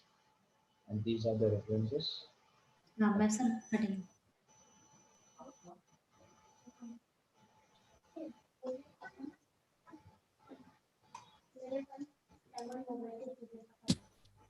Okay. Dr. Ranjit, can I ask him a question? Yes, ma'am. Yeah, thank you. Mr. Venkatesh, I guess you are probably talking about the Recover LFT kit from Foster and Freeman? Yes, ma'am. Yes, I think this is one. Yeah. So, Mr. Venkatesh, you have shown a picture wherein in one of the fingerprint from the fired cartridge case was developed, and one was in blue color and another one was in yellow color. Can you please tell me the chemicals that they have used? Sorry, I can't get the question once again, please. Venkatesh, I'm not able to hear you. If you can be a bit louder. Yes, ma'am. Once repeat the question, please. Yeah, in one of your photographs on your slides, you showed two fired cartridge cases on which fingerprint was developed using Recover LFT kit, right? One fingerprint was developed in blue color and another one was in yellow color. Can you please tell me the name of the chemicals that was being used? When I asked this, we used a fluorescent powder to look clearly visible. No, I'm just asking you which chemicals were used, the name of the chemical that was used to develop them.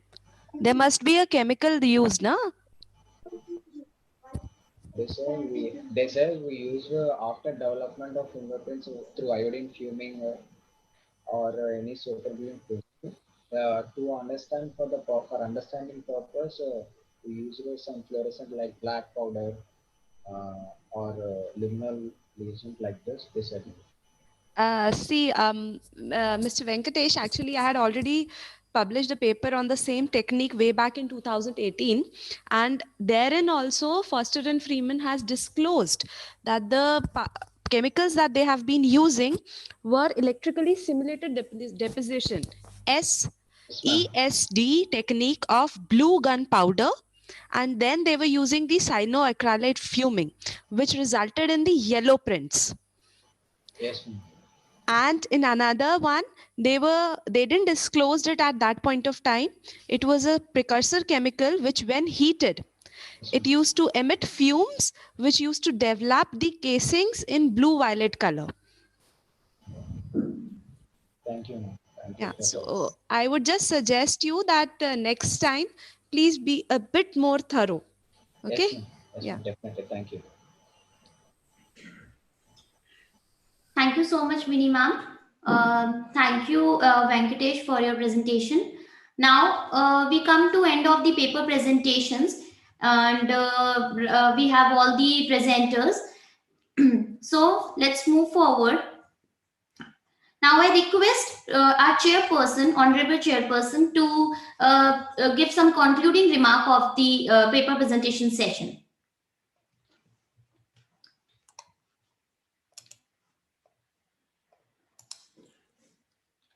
Ruchi ma'am, can we have some words from you? Yeah.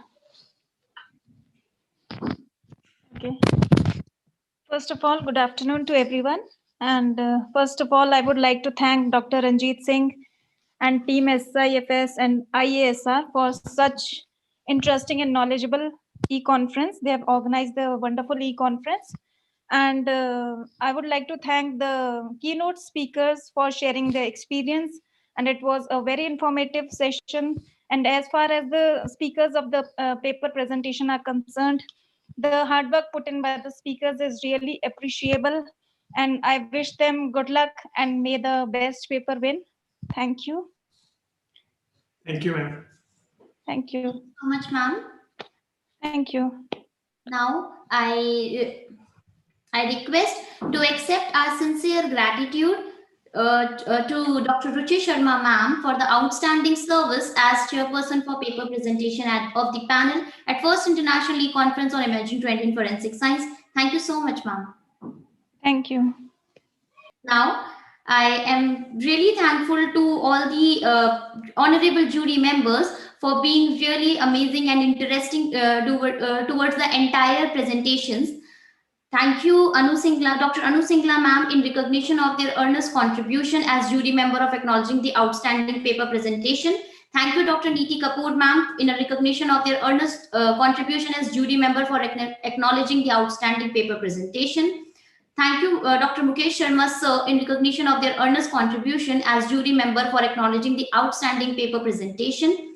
And thank you, Vinny Sharma ma'am, in recognition of their earnest contribution as jury member for acknowledging the outstanding paper presentation student category. Thank you, Kritika. Thank you, ma'am. Now we move forward to our next presentations, that is e-poster presentation student category. For this, we have our chairperson for the e-poster presentation, Dr. Jagdish Prasad Rajguru.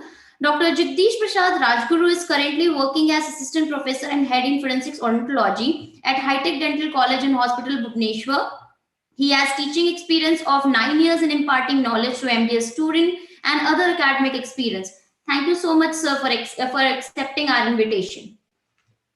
Now we have our honorable jury members for student category e-poster presentation, and we start with Dr. Kanchana ma'am. Dr. Kanchana ma'am is currently working as the director of International Hand Analyzing Consultancy, has been conferred research doctorate for an international open university in Kolkata. She owns the largest fingerprint database in Sri Lanka and has about 12 years of research experience. Thank you so much, ma'am, for accepting our invitation. Now we have our next honorable jury, Professor Dr. Akhilesh Pathak sir. Dr. Akhilesh Pathak sir is having a total teaching experience of 20 years, mostly in the government of Gujarat. He has done MD Forensic Science and also done postgraduate diploma in health and law. With immense knowledge, he was also registered as PhD examiner in various University of Gujarat and Rajasthan. Thank you so much, sir, for accepting our invitation. We have with us Hansi Bansal ma'am. Ms. Hansi Bansal ma'am is currently working as an assistant professor at the Government Institute of Forensic Science, Nagpur. She has worked as a forensic analyst at HCL Infosystem Limited in JK Consultancy. Thank you so much, ma'am, for accepting our invitation. And we have with us Mabel Wilson Thomas, sir. Mabel Wilson Thomas, sir, is currently working as an assistant professor in Department of Forensic Science at Jain University. He is also working as visiting faculty in forensic science at Symbiosis Law School, Hyderabad. He is also co-founder of Evidence Analytical Laboratories Private Limited, Coimbatore, Tamil Nadu. Apart from numerous achievements, he has various national and international papers publication under his name. Thank you so much, sir, for accepting our invitation. Thank you all the jury members for accepting the invitation. Moving further, today we have a number of presentations in our e-poster category, student category. So I request the students to present their presentation one by one. I request Pradanya. Let me show you presentation. Anna, Pradanya, you can unmute yourself. I'll move presentation from here. Pradanya, 1 second. Pradanya, can you unmute now? Yes, sir. Hello, I'm audible? Yes, Pradanya. A very warm afternoon to honorable dignitaries and all my fellow participants. Myself, Pradnya Sulke, MSc Forensic Science first year student from Government Institute of Forensic Science, Nagpur. First of all, I deem it a great honor and privilege to present myself in this enlightening conference. I am here with forensic necropsy of wildlife as my topic for today. So can we move forward? Presently, there is a huge potential rise in wildlife cases, including the animal abuse, animal killing, and in any other infringement of wildlife laws. Thus, there is a rise in need of evidence also that could be acceptable in court of law. Here comes the role of necropsy. Necropsy in its simple terms means the post-mortem examination of animal to determine the cause, mode, and the manner of death of the animal being examined. And when this technique is used in legal settings for forensic investigation, it is termed as forensic necropsies. The role of performing the forensic necropsies is to the veterinary pathologist who has a well training and is experienced in the field and also is well acquainted with the standard operating procedures and to the prescribed protocols. In the it is recommended in the cases where there is where the death of animal is uncertain and determining the death cause of the death becomes cheap. It plays a major role in the cases involving endangered species, because as on this date there is a high need to conserve these animals, and thus as the necropsy gives the cause of death, it would be definitely assessed to save animals from those other species. Moving to the next, I would like to put some light on how necropsy differs from autopsy. There is no such particular difference in it, but there is the only verbal difference in it. That is, the word necropsy is derived from two words, that is the necro and opsis, which translates into to see the dead. Whereas the autopsy is derived from two Latin words, auto and opsis, which translates into to see self. Thus, the only difference is that the necropsy refers to the postmortem examination of any individual, any body, but the autopsy is specifically defined for human body. And apart from this, there is no specific difference. The procedure is same, but expect some aspect because there is a difference in the anatomy of human body and the animal body. Moving to the next, I would like to discuss the procedure for necropsy. The procedure includes the external examination, the internal examination, and the last one is sampling and forwarding. The external examination involves scanning and documenting the whole external body for any skin abnormalities, for bleeding from natural open orifices, or some injuries, firearm injuries, or some other injuries. And, in this, the imaging techniques are also utilized, including the radiographic techniques, MRI, computed tomography, and many others. After the external examination comes the internal examination, that is inspecting the internal body cavities, the internal organs for weight, weight, size, texture, color, and many other aspects. And here the first procedure, the first step is skinning process, where here it differs from autopsy, because autopsy doesn't include the step of skinning. After this, all the body organs are opened, dissected, and the contents and lumens are examined. After the body organs, the bones are also inspected for presence of any fractures. After the internal examination completed, it is photographed and documented properly for any findings. Then comes the sampling and the forwarding. Last is the sampling and the forwarding, where the tissue samples are collected, visceral samples are collected, and are sent forward or are forwarded for some other ancillary tests, which includes histopathologic examination, toxicologic examination, ballistic examination, and many such other examinations. Moving further, I would like to discuss the forensic significance of necropsy, which includes the first is the determination, the cause of death, species determination, age determination, determination of postmortem interval, and other pathological findings. Determination of postmortem interval can be easily done from the sequential physical and chemical changes that occurs in the body after the death. By knowing the specific time period for it, and when it commences, when it becomes fixed, and other factors influencing it, the postmortem interval can be easily known by the veterinary pathologist. Other than this, there is also one other application that it helps in maintaining the animal health records and for the national surveillance system, because now as the protecting wildlife, it's a need to maintain their health records, to see and to increase the number and increase their numbers. Moving to the next, coming to an end, I would like to discuss some case studies. I have mentioned here two, and I would like to mention the third case study, that is of where the dead elephant was found in Mudikkal forest range of Ernakulam district, Kerala. The forest officials filed a complaint against the manot of the elephant, that is the who takes care of the elephant, because he was the first accused person. And when the necropsy report came, it concluded that the only reason for the death of the elephant was the traumatic injury that was found in the right leg of the elephant, which further resulted in infection, and these two were the reasons why the death occurred in elephant. And this is how in many cases forensic necropsies have assisted in prosecution and convictions. Now I would like to end my presentation concluding that there is much more to learn in the field of veterinary pathologist, and it needs the attention of the researchers, so that we can get more advancements in it and more such researchers in it, so that the necropsy and the wildlife are protected well, endangered species are protected well. Thank you. These are my references here. Thank you, Pradanya. Now I request the honorable jury members, do we have questions for Pradanya?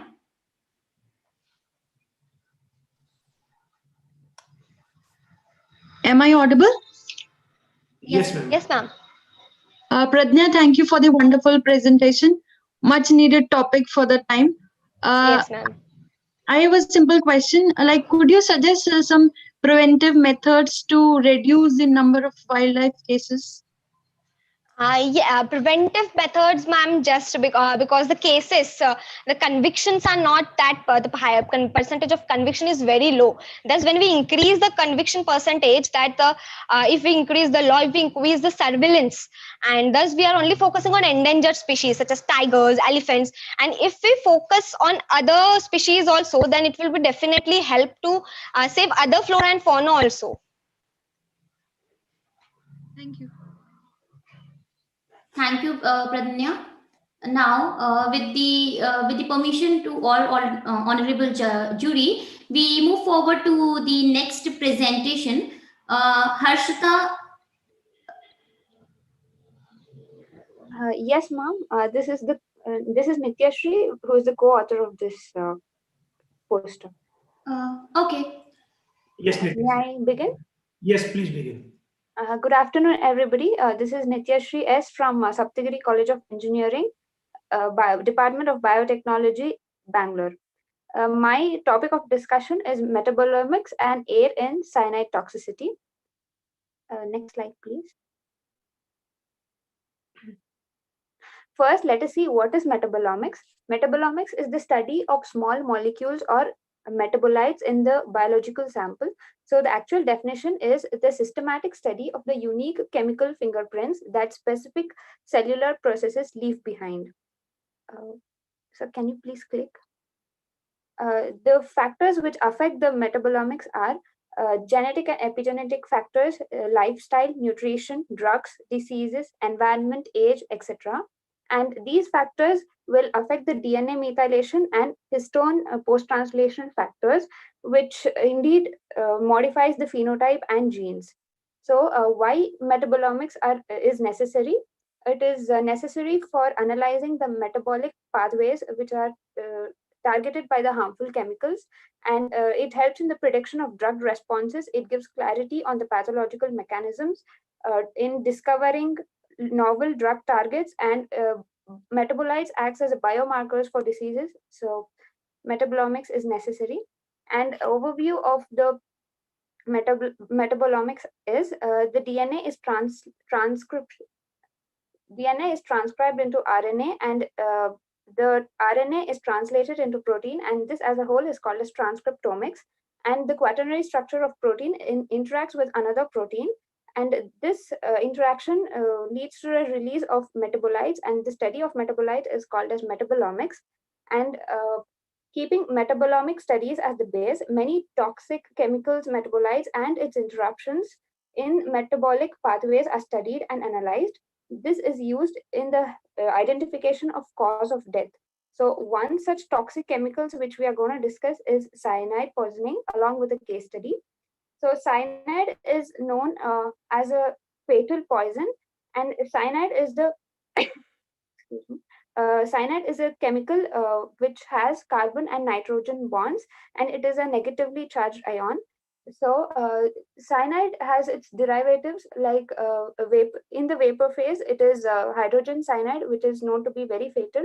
And in the solid state, it is potassium cyanide and sodium cyanide.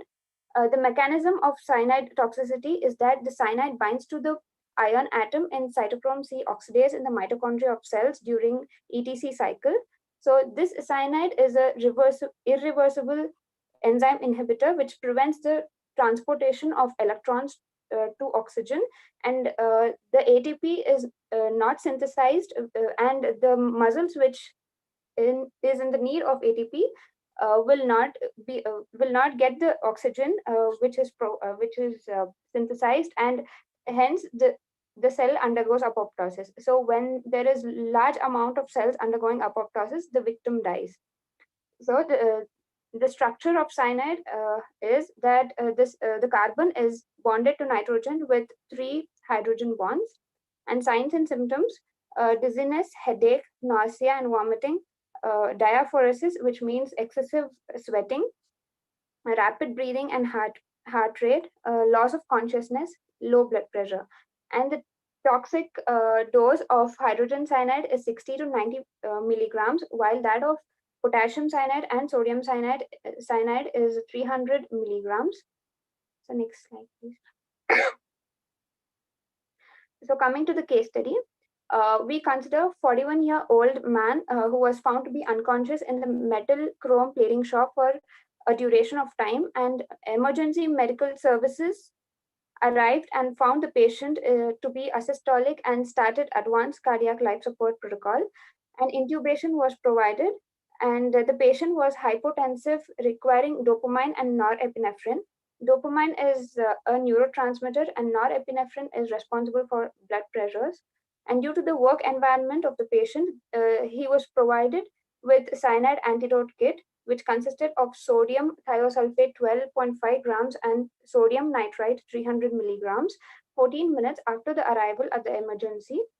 The reactions in the patient were the brain death protocol had already begun, and CNS was not administered because the body temperature and blood pressure was almost normal.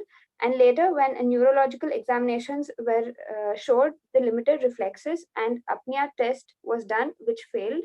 And due to the failure of apnea test, the patient was declared to be dead. And the samples collected were blood and urine. And the detection techniques were HPLC and GCMS.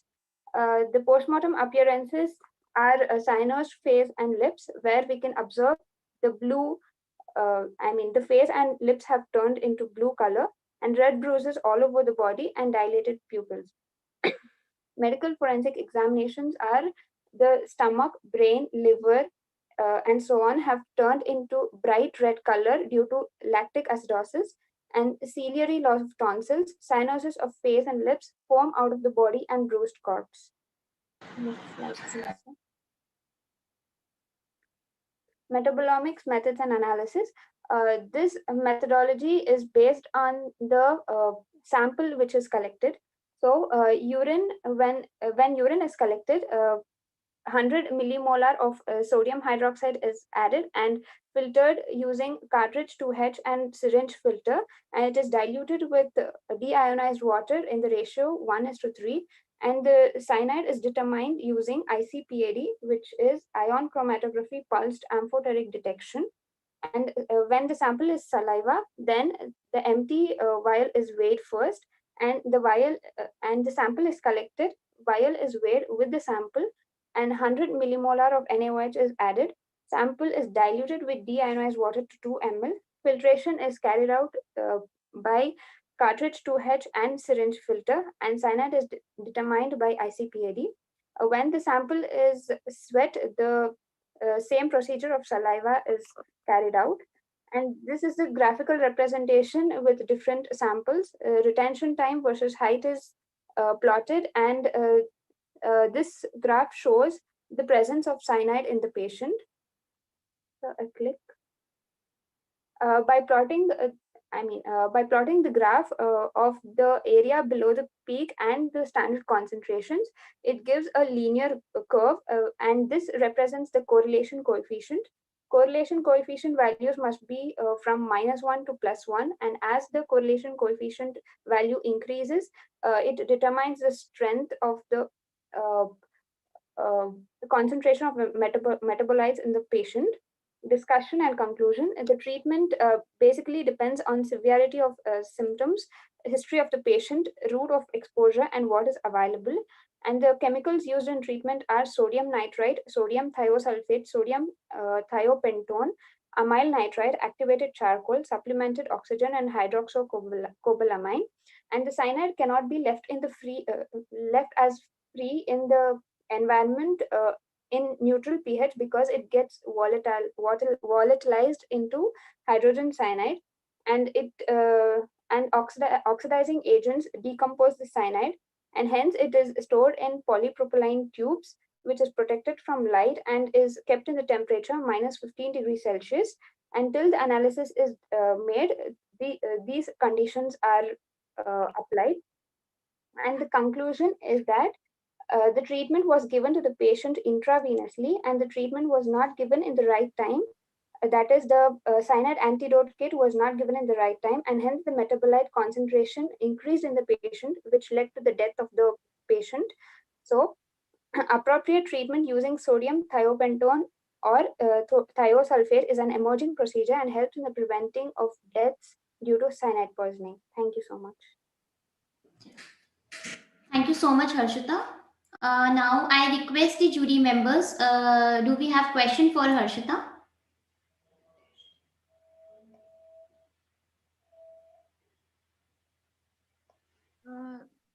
It was a very detailed and beautifully presented. I have a question, like among the samples that you've mentioned, blood, urine, and sweat, which among those has the better chance of detection, or which of the samples can have the better power of retention of the poison, so it can be detected? I think it is the blood, ma'am. And can you tell why? Because the blood is transported all over the body. It is so when the poisons is spread through blood all over the body, it can be detected easily, and it has more efficiency in the detection. Nitya, one more question. Yes. Actually, when we conduct autopsy in cases of cyanide poison, then we have observed that commonly the poison is not detected. Means the whatever the cyanide chemicals he has consumed or inhaled, that Yes, is sir. commonly not detected. What can be the reason of that?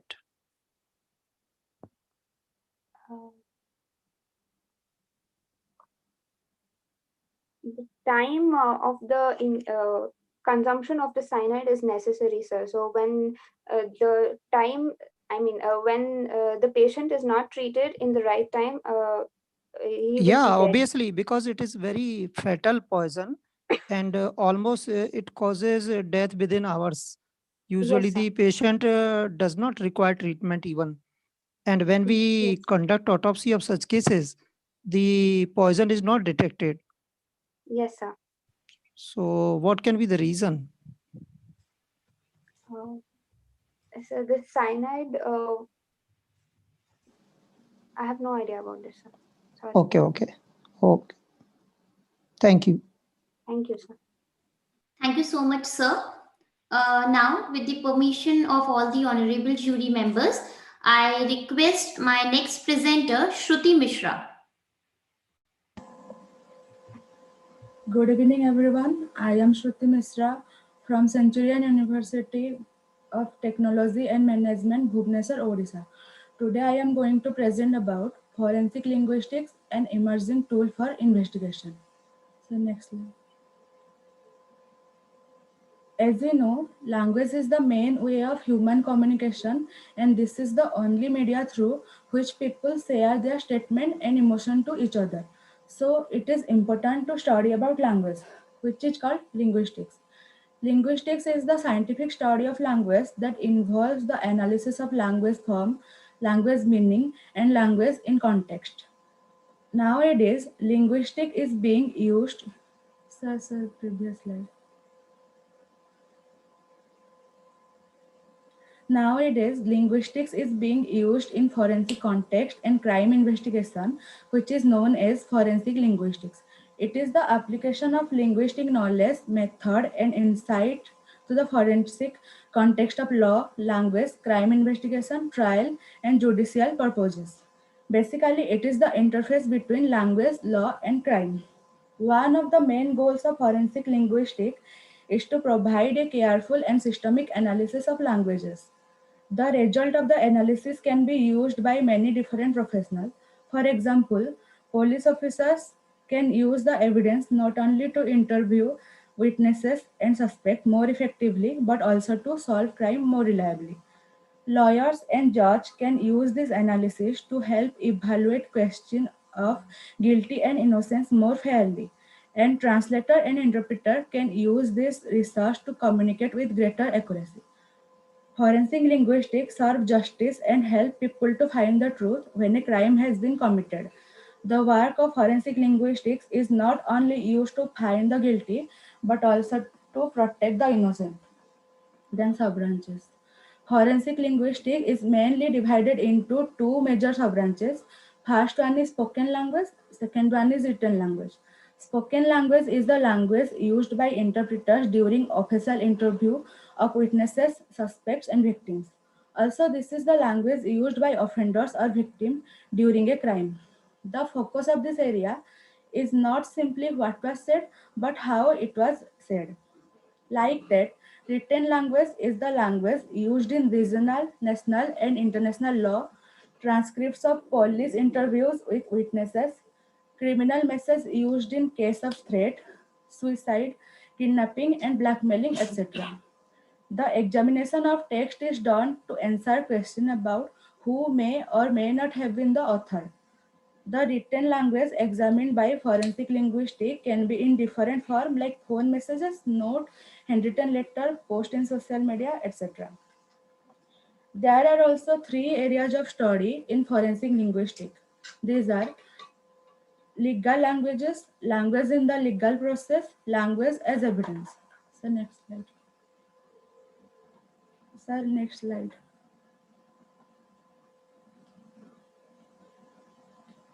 Legal language is the language used by legal profession in the course of their work. We can find it in contractual agreement, national constituents, and law like Indian Penal Code, Indian Evidence Act, and Criminal Procedure Code. Then language in legal process is the legal language used in legal process or judicial process like police interrogation, court trial, and criminal conviction, etc. The third one is the language as evidence.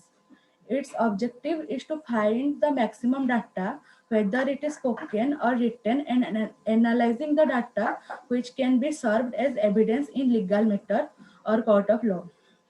The examples are call recording, ransom letter, suicide letter, and so on. There are application in forensics. There are many applications of forensic linguistics like voice identification or speaker identification. We can also identify the authorship of written document. We can also analysis the courtroom language used by judge, lawyer, and witnesses. We can also interpret the intended meaning in oral and written statement like confession.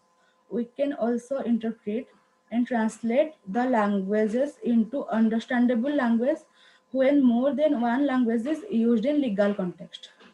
So next slide.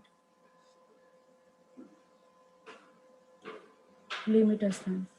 Some limitations are also there of forensic linguistics, like when a reader is given a message to read for verification, he can try to alter his normal speech pattern and can disguise his voice while reading it. Then, most of the juries tend to impressed with analysis based on the electrical equipment rather than on an individual linguist's personal judgment. And the biggest disadvantages of forensic linguistics is that it can help in narrowing down the suspect list, but it is not yet able to certainly identify the criminal. Thank you so much.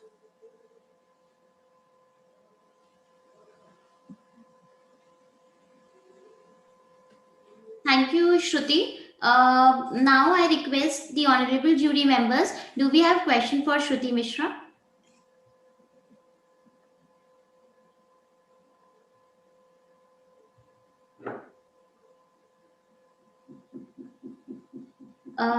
Okay, so with the permission of the honorable jury members, let's move to the next presenter, Janvita.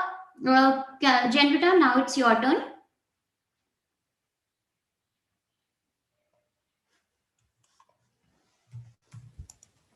Hi, am I audible? Yes, you are. Okay, I'll just switch on the camera and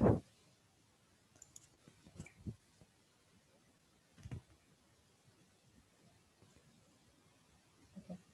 Good afternoon, respected jury members, fellow presenters, and everyone listening. The poster I'll be presenting today is about the likelihood ratio as a binary classifier in forensic science. This poster will focus on sex estimation using certain long bones. Moving on to the next slide. As you can see, the likelihood ratio is a formula that suggests the ratio of probability of evidence given the same source. That is, evidence is from the suspect hypothesis over the probability of evidence given the different source. That is, another person hypothesis or a different person hypothesis.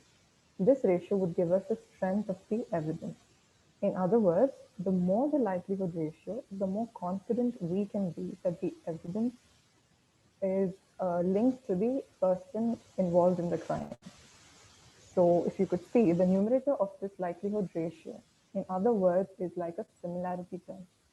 How similar is this evidence to the same source hypothesis, whereas the denominator is, it's like a typicality term. How typical is it to find this evidence from different sources? So this e-poster basically estimates sex by developing firstly a logistic regression equation using the predictors that we have used is humerus and Fortran, and also develops the likelihood ratio. We then compare the logistic regression with the likelihood ratio. Moving on.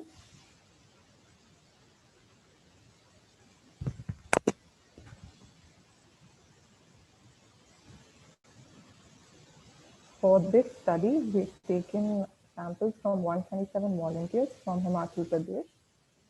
We have 61 males and 66 females, and their age ranging from 18 to 56. The measurements that were taken were the humerus and the foot length. All this data was entered into an Excel spreadsheet and then analyzed by the R software. Moving on to the next slide. So the first step that we did was we fitted in a logistic regression model using the GLM function in R. So basically a logistic regression is a statistical model that uses the logistic function to model a binary dependent variable like a pass or a fail, a win or a lose. So in this case, it's a male or a female. Then we would take the logit function for various predictors, that's the humerus and the foot length, by the GLM function of R. This then leads to us tabulating the AIC and creating the ROC curve, which I'll explain later on. What we do next is we construct the probability density curve of the bone length by using the denom function that is also present in R, which uses the mean and the standard deviation. This is then, we use this to determine the likelihood ratio of the question bone length. Okay, so these are the results. As you can see, the first table is the statistical parameters of various anthropometric variables. So if we focus on the mean and the median, the mean is very close to the median, which makes it a near normally distributed data. The next table indicates that the sex can be best estimated from the model having the lowest AIC. So according to this, we found out that the lowest AIC belongs to foot length. So the true positive rates for males and females were 77 and 82% respectively for foot length. The table following it is a table of true positive rates for the same variables, but this table is from just the likelihood ratios. So when we compare the likelihood ratio with the logistic regression, according to the graph, likelihood ratio is a much logical approach. It's a logical way of interpreting the evidence because it evaluates the strength of the evidence given the hypothesis, which is whether the male or the person is a male or a female. But with odds ratio, we actually calculate the probability of the hypothesis given the evidence, which is basically the other way around. Moving on to the next slide. Okay, so here you could see the ROC curves. ROC curves are basically it's the area. So as you can see, this is used for estimating sex. So higher the area under the ROC, better classification and estimation is done. So in this case, it's the foot length which also has higher area under the ROC graph. So if you could see these graphs, the probability density curves. So if we take example, the graph at the further bottom right, the foot length taken, like the questioned foot length recovery was 25 centimeters of length. So basically we'll have two competing hypotheses for this. One that the foot length belongs to a male and the other that it belongs to a female. So we will find the ratio of the probability of finding that foot length given the person is male over the probability of finding that foot length given the person is female. So simply we would use the mean and the standard deviation for that particular predictor, that is foot length in this case, versus males and females. So we'd use the denom function to find these two probabilities. The probability of this foot length belonging to a male was calculated to be 0.7, while the probability of the foot length belonging to a female was calculated to be 0.184. The ratio of these probabilities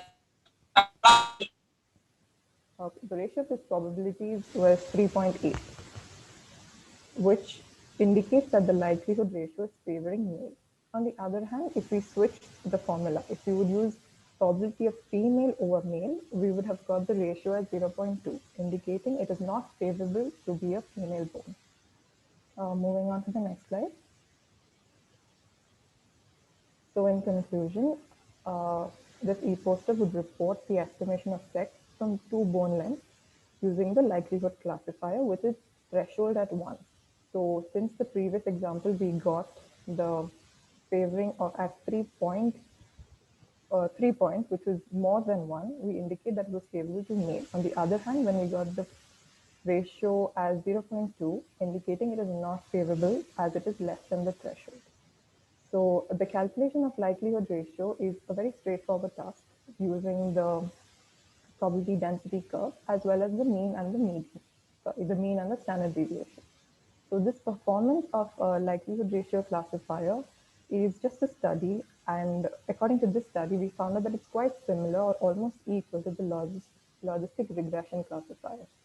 But a lot of further studies have to be done to explore how good the likelihood ratio is in the field of forensics. Thank you.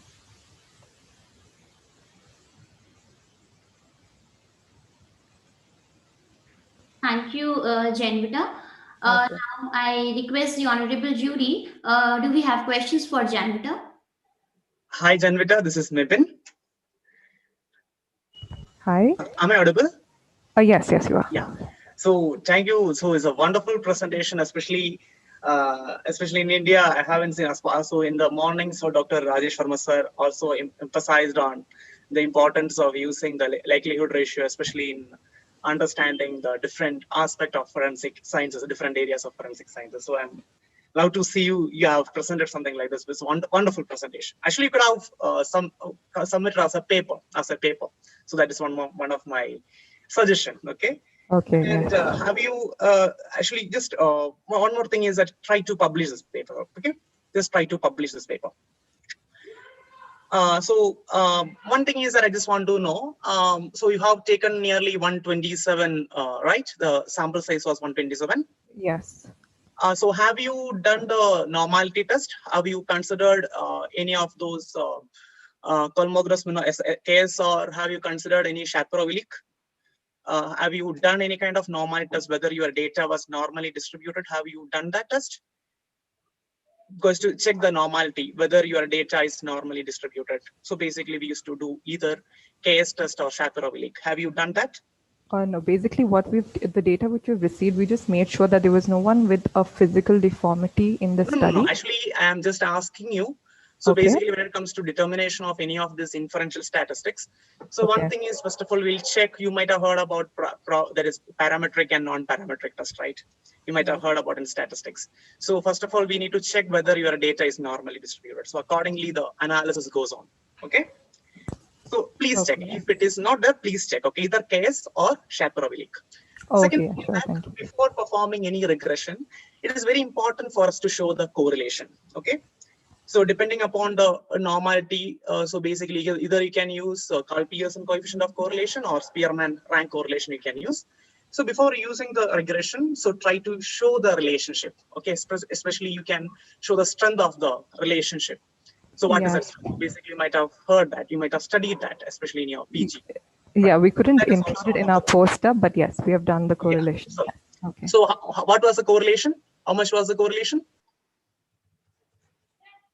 What was it? How much you got? Whether you got a significance? What was it? What was it? Do you remember that value? What was it exactly? I could just check low, and moderate, what was that? Okay, I could just check the value and get back. Oh, it's okay. Okay, my fine. poster, but yes. Okay, that also please incorporate. And since you have done with the R software, so I would appreciate you could have shown that box plot also. The box plots for the humerus and the foot length. Exactly, okay, exactly. That also could have incorporated. Okay, so box plot also could have been incorporated, and wonderful presentation. So these are my just suggestions. Okay, it's wonderful. Okay, thank you so wonderful. much. Okay, thank you. Thank you, Mebin sir, and thank you, Janvita. Now, with the permission of all the honorable jury members, can we have the next presentation? Sukriti Ganesh. Sukriti, are you ready? Yes, ma'am. Okay. Good evening, everyone. Myself, Sukriti Ganesh. I'm pursuing my BSc Forensic Science, Life Science and Chemistry from Shuets, Allahabad. Here, the topic itself says a lot. Fingerprint, a forensic tool to unveil crime. So, next slide, please. As you all know, fingerprints have been the benchmark for personal identification in the legal community.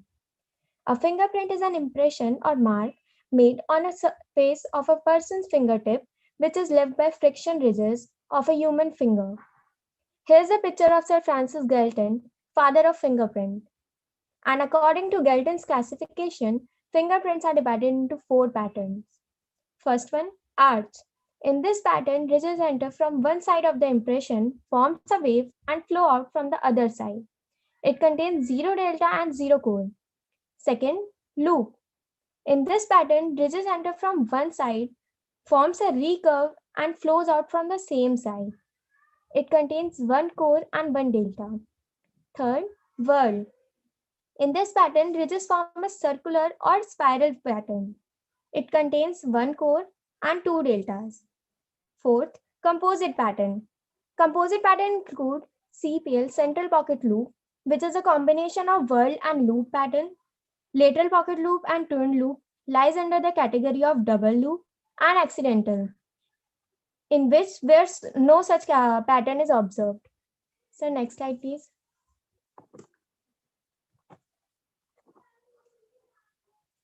Here's the minutiae classification. In biometrics and fingerprint scanning, minutiae refers to specific plot points on a fingerprints, which includes ridge ending, point where a ridge ends, ridge dot, a dot between ridges, bifurcation, a ridge divided into 2 or more ridges, enclosure, a ridge bifurcation when rejoins to form a single ridge at short distance. Short ridge, a small ridge present in the pattern. Bridge, a perpendicular ridge joining 2 bridges. Ridge crossing, point where 2 ridges intersect each other. Hook, a small hook-like structure on the ridge surface. So next slide, please.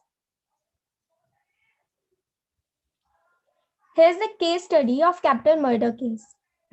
State of the art of physical evidences include first record image, enhancement, fingerprint identification led to the capital murder guilty plea. In March 1990, in Virginia, the dead body of a young female was discovered in her home. The victim, who had been sexually assaulted and stabbed to death, was 22 years old, Dawn Bruce. So next slide, please.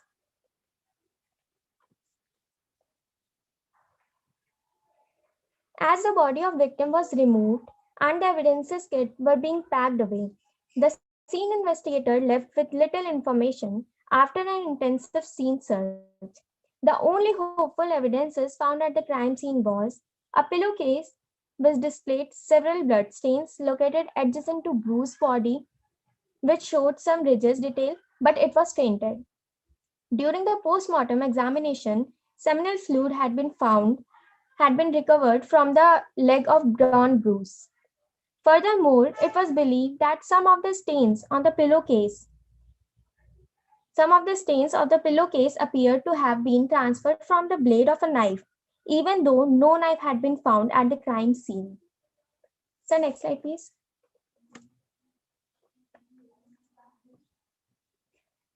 Crimes with such little existing evidences existing evidences are rarely solved, but primarily focus was on blood stain pattern analysis. Those blurred and fainted ridges pattern are processed with new chemicals similar to ninhydrin, 1,8-diazofluorone 9-on. DFO is fluorescent when subjected to a laser-type forensic light source.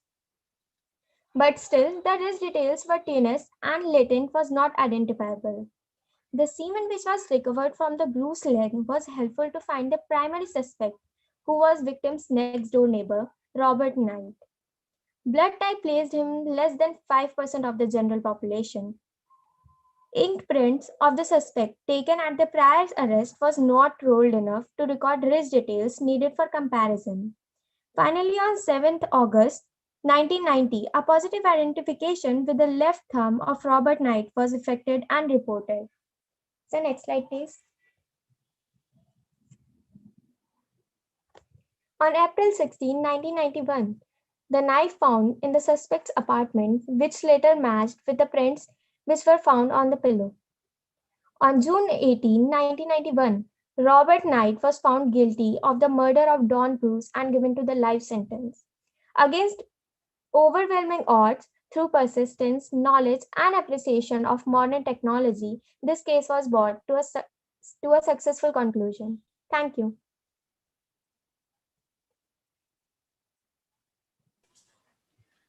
Thank you. Thank you, Sukriti. Now I request our jury members, do we have questions for Sukriti? Sukriti? Yes, ma'am. It was a wonderful presentation. And do you know that in your country, how many minutiae are considered to convict a person? Ma'am, 8 minutiae. Okay. And if 8 minutiae are not enough, then next step is what? Do you aware? Ma'am, poroscopy. Okay. Okay. Wonderful. Thank you. Thank you, Kanchana ma'am. Thank you, Sukriti. Now, with the permission of the jury members, let's have our next presenter, Agni Shekhar. Am I audible? Yes. Yeah, very good afternoon to all respected jury members, respected Dr. Ranjit Singh sir, and all my senior and fellow presenters. So my topic for today is crime scene reconstruction and preservation. So first of all, let's get to know that what is reconstruction and why is it being done. So crime scene reconstruction is basically a process of determining or eliminating the events that have occurred in a crime through the analysis of the crime scene, location of the physical evidences, and further lab examination of those evidences. So the next slide, please. Thank you so much. So in a crime scene, what is regularly done is a crime has occurred in a scene. So the police officers, the first investigating officers are reaching over there, they're approaching the scene, they're securing the scene. As we often see that in almost every crime scenes, nobody is allowed to enter. It is being sealed from all the sides. Later on, the identification is done. Further, documentation of the scene is done. Sketching of the scene is there. Then photography of the scene is being done. Photography consists of close-range photographies, reference frame photographies, and all. And videography is practiced these days, as we get to hear that on 16th of October 2018, the Supreme Court of India has taken a giant leap in the investigation mandatizing the videography in 6 cities of India for crime investigations, namely Delhi, Mumbai, Chandigarh, Hyderabad, Ahmedabad, and Bangalore. So the next slide, please. Thank you, sir. So I'll come up to my proposed methodology and the topic from my topic. But first of all, I would like to give reference of 2 of these cases, briefing the scene in short. We can see the first image is of a double murder case of Noida of 2008, popularly known as Arushi Talwar murder case. This is one of the most cited cases if we go by the trials by media. So what happened in this double murder case, Arushi Talwar murder, the double homicide of Arushi Talwar, a 13-year-old girl and a 45-year-old domestic help, Mr. Hemraj. So in this incident, the case occurred on 15th of May 2008. Later on, by the autopsy findings, it was discovered that the murder was committed during 12 a.m. to 1 a.m. in 16th of May 2008. So in the initial investigation, it was suggested that Hemraj, the domestic help, was the primary suspect. But on the next day, Hemraj's decomposed body was found on the terrace of the same apartment. Later on, the police were criticized for not securing the crime scene properly. And soon a lot of media theories came up. We are not going to deal with that. Then comes the first CBI investigation. They claimed that there were 2 more assistants of the parent of Arushi Talwar who were considered to be the prime suspects. But the CBI investigation, they also criticized the police for not securing the crime scene properly and blamed the media people for rushing into the crime scene, which had potentially damaged and destroyed and altered a lot of physical evidences, even biological evidences and all. So later on, when the next CBI investigation was set up on 2009, it was suggested that the culprits were the parents of Arushi Talwar, Dr. Rajesh Talwar and Dr. Nupur Talwar. But later on, in 12th of October 2017, both of them were set free due to lack of evidence. Now, for my topic over here, in this case, there was a person, the ex-DSP of Noida, Mr. K.K. Gautam, who went up to that crime scene. He examined a few locations, and later on he has given a statement to the CBI. Then the emergence of the sudden discovery of Hemrat's body a day later, which was already being complained by the residents nearby that they have been citing dragging marks of blood towards the terrace. And Mr. K.K. Gautam also given a statement that he has found 3 glasses of liquor in Hemrat's room. Among them, 2 of the glasses had liquor and another one was partially empty. So the next slide, please. Thank you so much, sir. So over here, what we see, the existing methodology for capturing these crime scenes and preserving them, they are photography, further on to a videography thing. But in my proposed theory, photography done by 2 forensic photographers may be different because of their individual perspective. So what I have been working on and proposing a method of using a catadioptric lens, compiling it in a setup of 8 camera lenses covering a 360 view in each plane. Over here, we can see on the right-hand side, that's the key structure of the placement of the cameras, and below that is a 360 image. So the next slide, please. Thank you.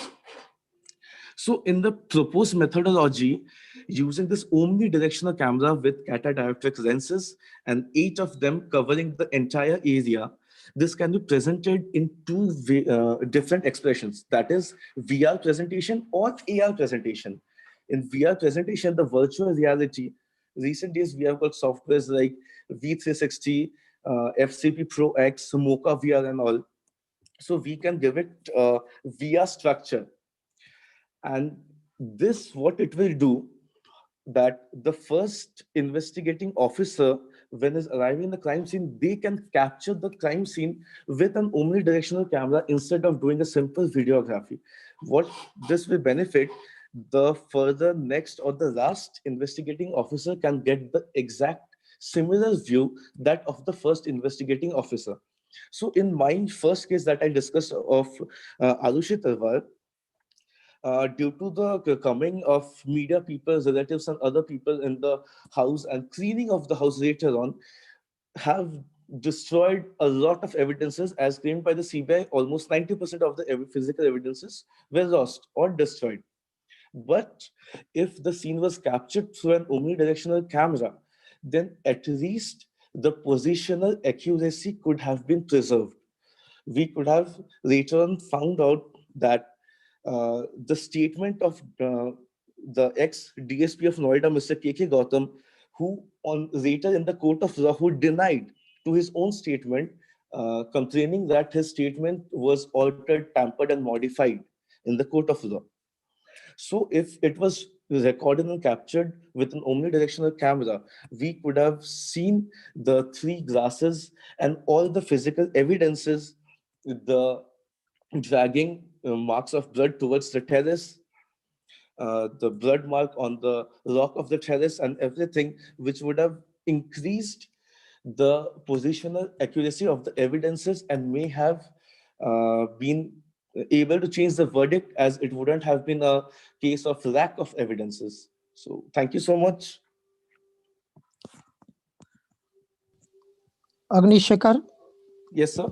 Your presentation is quite good, but here I would like to know one thing. Yes, that sir. what would be the approximate cost of this 8 cameras? If anybody wants to use that, yes, sir. what would be the approximate cost?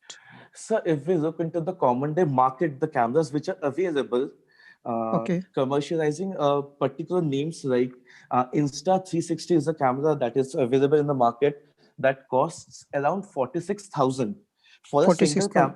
Yes, sir, that's a single camera, but it covers 360 degree in a single plane. But what I am stating that, so implementing it in 8 camera setup, it can cover the entire plane, like 360 degree in all the planes. So it would be around 4 lakh rupees. Yes, sir, around 4 lakh rupees. And sir, but it's a one-time investment. And No. sir? Why I am asking actually? Yes, sir. Because I don't think it would be available to the police who are commonly involved in visiting the crime scene investigation, because it is not cost effective, or maybe some government issues. But definitely it's a good idea to So it procure can be at least thought one. of, yes, sir, because when the government is already mandatizing videography, so the government is already spending for video cameras. Yeah, it should be there So at least it one can in be- one city. So at least in severe crime or heinous crime, it can be used. Yes, especially in the outdoor crimes where the scene cannot be preserved due to natural phenomena like rain, time, and breeze. So the position can be preserved. Okay, nice. Thank you. Thank you so much, sir. Thank you so much, Dr. Akhilesh, sir. Now, with the permission of all the jury members, we have our next presenter, Priya Singh. Hello. Yes, Priya. Myself, Priya Singh. I'm from Swats University, Prayagraj, and my topic for e-poster presentation is domestic violence, the silent epidemic. So, as we all are aware with the term domestic violence, so basically domestic violence is a violence that takes place or is a type of abuse in a domestic setting, such as in any marriage or in any relationship.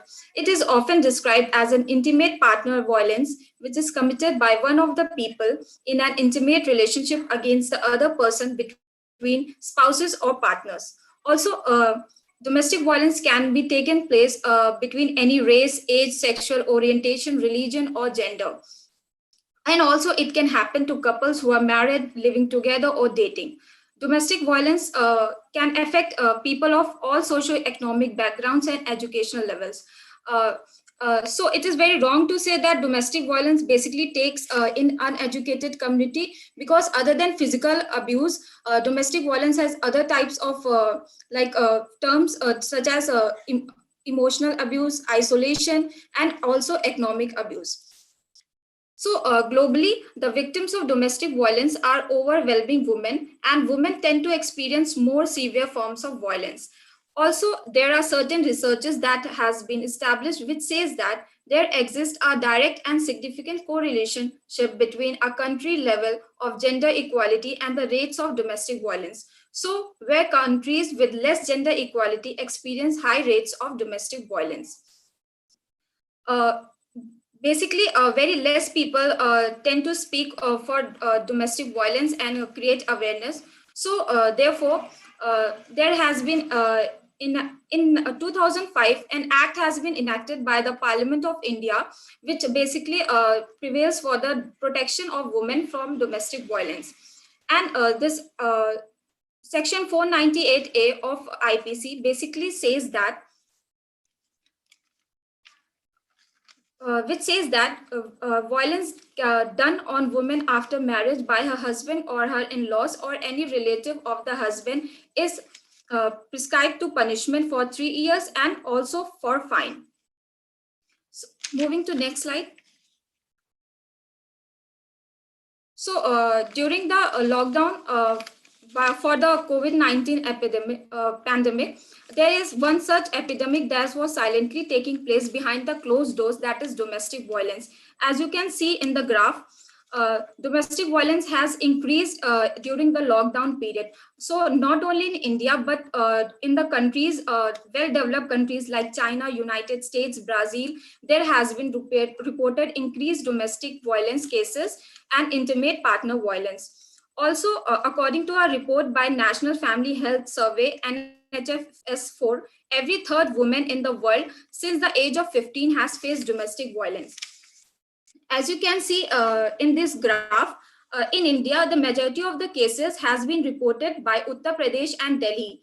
That is all about the total case of 53%. Also, UP women reported the highest number of complaints, that is about 5,470. That was the highest in India from any state, and also followed by Delhi, that is about 1,697. And the least cases was reported by the Northeast India. Also, there were data which presented by Women and Child Development to the Lok Sabha, and it has been recorded in the National Crime Records Bureau. As you can see in the graph, that during the start of the lockdown in April, the cases were less, but it has touched to its peak level during the month of April, May, June, July, September, till September. Also, if we say that domestic violence is one such which should be more awareness should be taken created. So for awareness, we can educate people of all backgrounds. Also, we can speak up, as domestic violence is a silent epidemic that is thrice in the environment of secrecy and shame. And also we can share maximum resources to the needy people and host awareness programs and training workshops in villages and especially in slum areas. Also for awareness, each year October month is particularly dedicated for domestic violence month. Now, talking about from forensic view, domestic violence, most of the cases are being solved by with the help of forensics of domestic violence, and also forensics with its ongoing advancement can confirm domestic violence by the study of victim minds with the right therapy. So there has been a research that is conducted at National Forensic Science University, Gujarat.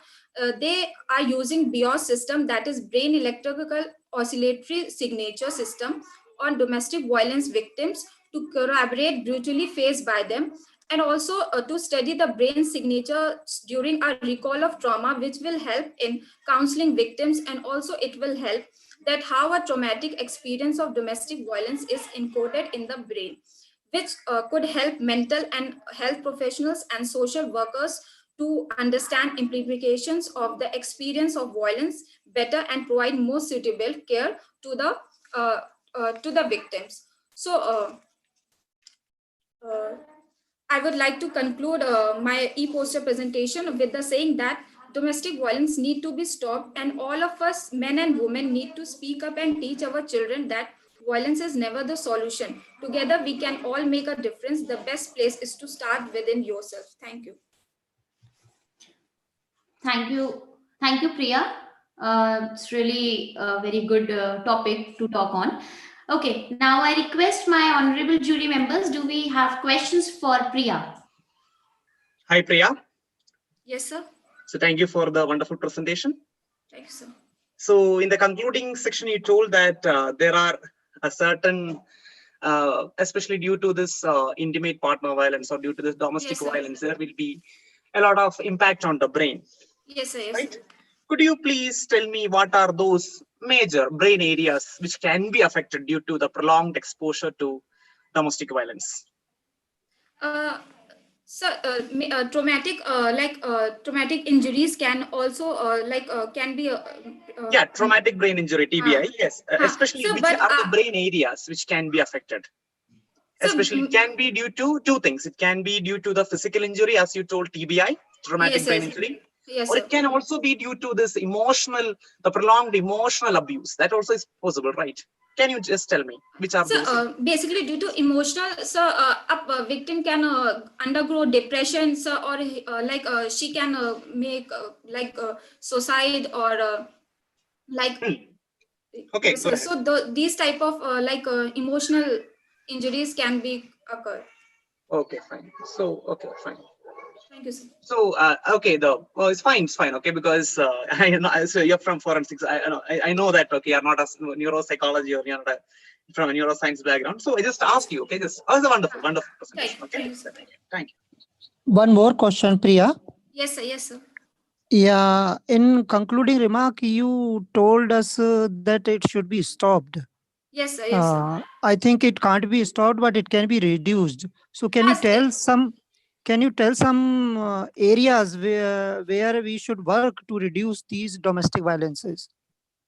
Yes, sir. That I told that not only uneducated background, that is slum and villages, we need to make aware people in the educated background also, because there the domestic violence is taking place in form of economic abuse and emotional abuse. And in slums and sir, basically villages, what type of domestic abuse we are seeing is physical abuse only. But in modern community, we are seeing abuse of economic and basically emotional, and also sometimes isolation. So we came across very these cases in newspapers, that any boy has isolated a girl or a woman. So You are telling the different types of domestic violence abuses. I'm asking that how the incidences can be reduced. so by creating awareness and sir workshops and trainings, so we are making movies and short films on various different topics, but not on domestic violence. So by making these also, we can create awareness among the people.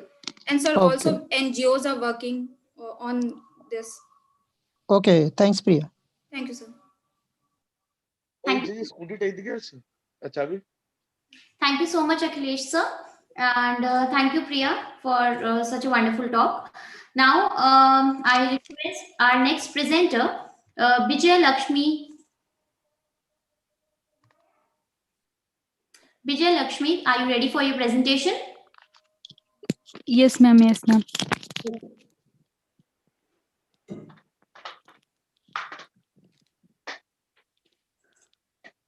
Good evening, everyone. I'm Vijay Lakshmi Jena from Centurion University of Technology Management, Bhubaneswar, Odisha. Today's main topic is poroscopy. As we know, nowadays fingerprint is the most used and reliable identification method. Fingerprint is the individual characteristics of each and every person. There are three types of methods which are used for identification of fingerprint. The first one is the pattern of fingerprint, such as loop, hole, and or an arch.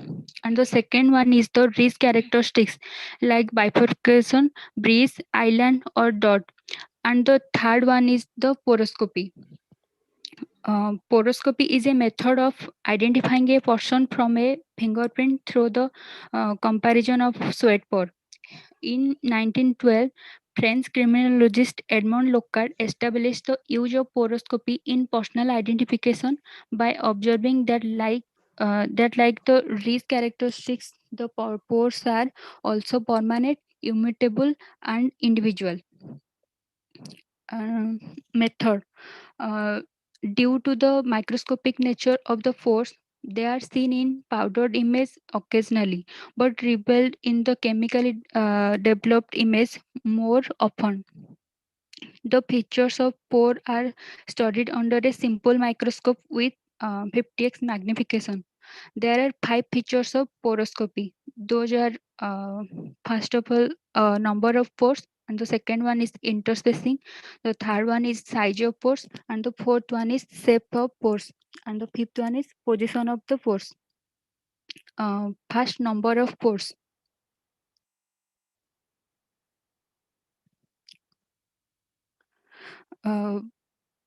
under 50x magnification, average length of the ridge under view is found to be about 0.5 centimeter. Pores are counted on the ridge at random, and average number of pores per centimeter of ridge is calculated.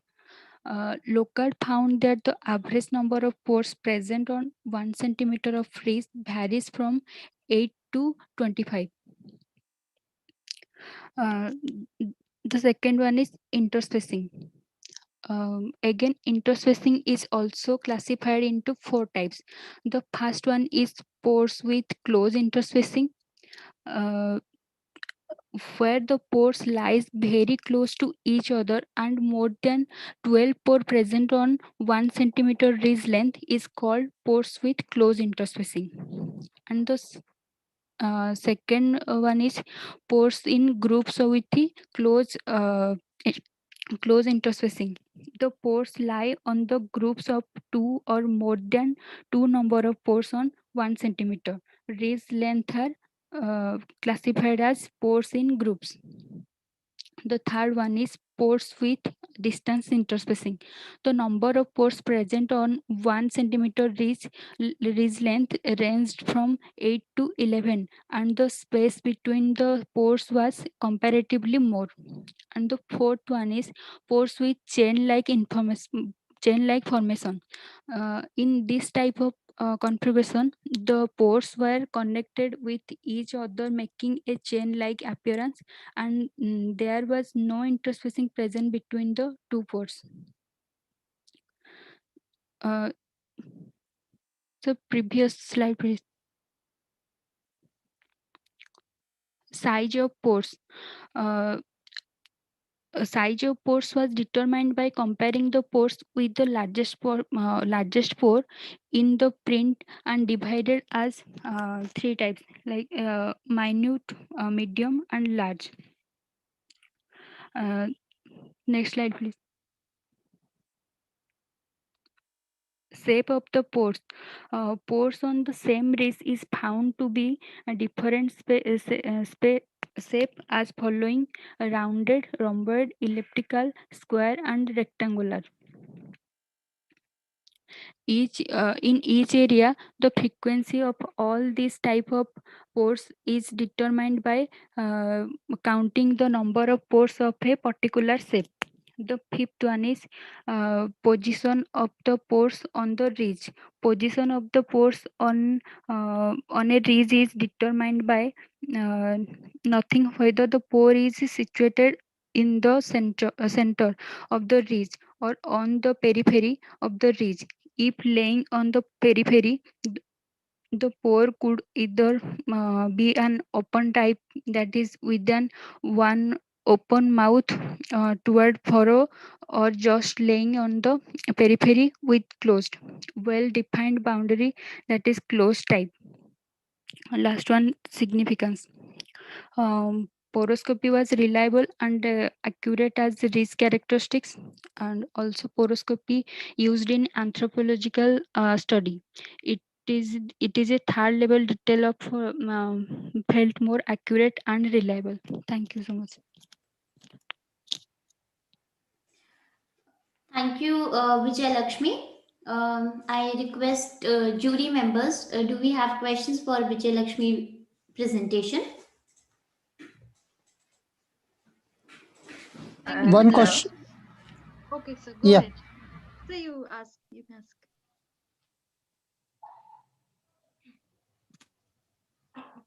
Yes, Akhilesh, sir, your question, please.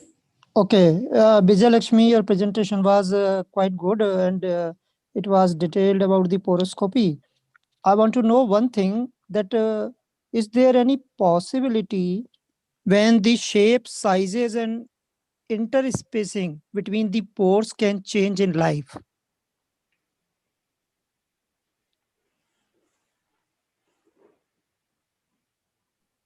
Shape, size?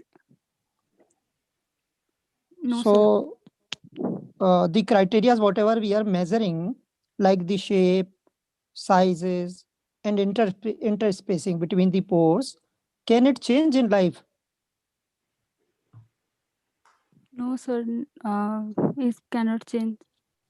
No, it can change. It can change due to some diseases like scleroderma, in some papillary uh, celiac diseases, it can change. Even the fingerprints can change in life. There are some diseases in which it can change. Okay, sir. Okay, thank you. Thank you, sir. Yes, Dr. Kanchana, your question.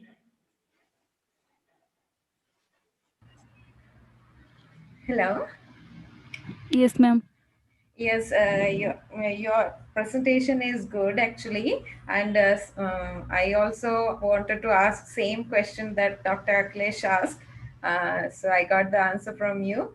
Uh, do you know poroscopy also have faced some challenge in analyzing in biometric cases? Do you have any idea? No, ma'am. Okay. Actually, there are some diseases like immigration delay disease, then some cancer patients also having some problem with this poroscopy. It's better Even in that, even yeah, in leprosy, leprotic diseases, it can yes, change. yes. Okay, ma'am. Okay. Thank you, ma'am. Thank you, Kanchana ma'am, and thank you, Akhilesh sir, for giving the valuable suggestions. Now, with the permission, I move forward to the next presenter, Deepti Smita. Deepti Smita, are you ready for your presentation? Yes, ma'am. Okay. Good evening, everyone. I am Dipti Smita Priyadarshini from Centurion University of Technology and Management, Bhubaneswar, Odisha. Today, I'm going to present my topic, that is hand geometry biometrics. First of all, what is biometric? Biometric is a Greek word. Bio means life, metron means to measure. Basically, biometric is a feature which is used for the verification purpose as well as security purpose on the basis of physiological and behavioral characteristics of a person. Nowadays, biometric is a trending method used in forensic science for verification and identification. Biometric are of two types. One is physical biometrics and another is behavioral biometrics. Hand geometry biometric comes under physical biometric. Hand geometry was introduced by David Sidlauskas in 1985. In this system, the measurement of the palm is recorded, and measurement is done by measuring the width and length of finger and thickness of the palm area. Next slide. Hand geometry system. Next slide, sir. The device which is shown in figure is called hand geometry system. In this system, there are two steps. One is enrollment and another is verification. Enrollment. Next slide, sir. Enrollment. In this step, a person only has to place his palm on the device surface, then the scanner scan the measurements of the hand, and then scanning is stored in the database. Some systems have pegs and some systems do not have pegs. Pegs help user to place the hand in a proper position and also help the device for better measuring. But sometimes it creates problems. It can deform the appearance of hand so that measurement are not so precise. Then next, verification. This step is simply called sampling. In this step, the measurements is captured by a scanner and recorded in the database.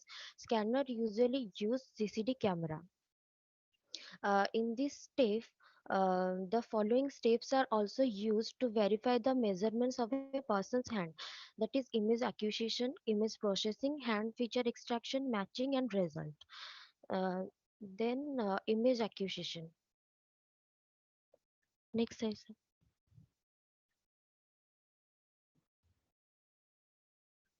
In the image acquisition step, the user only has to place his hand on the device.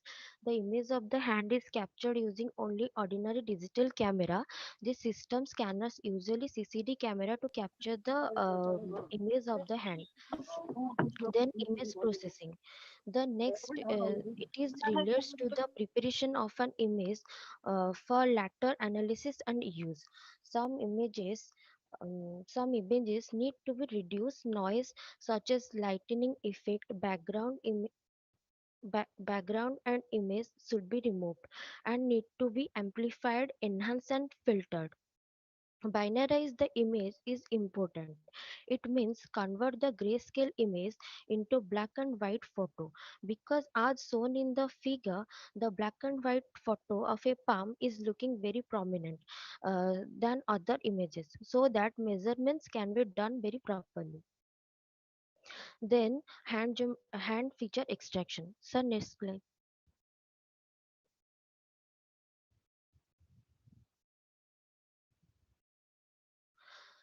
There are several features those should be extracted from the hand.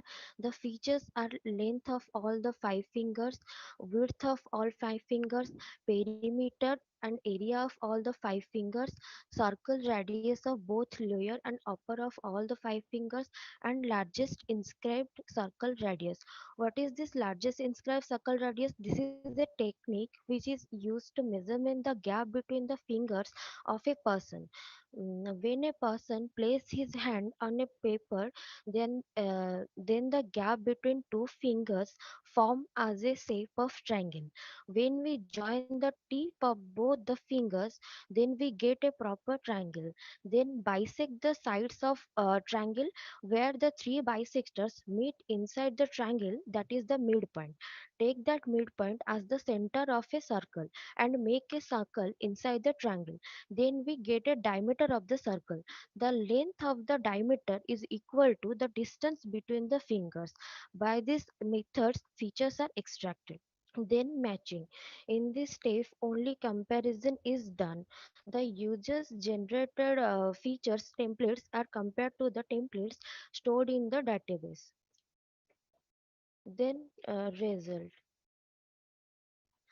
After matching, we get the result, whether the extracted features are of a genuine user or a fraud user. When the matching attempts exceed the predefined thresholds, then the attempt is considered as an imposter access, otherwise attempt is client access. Next lesson.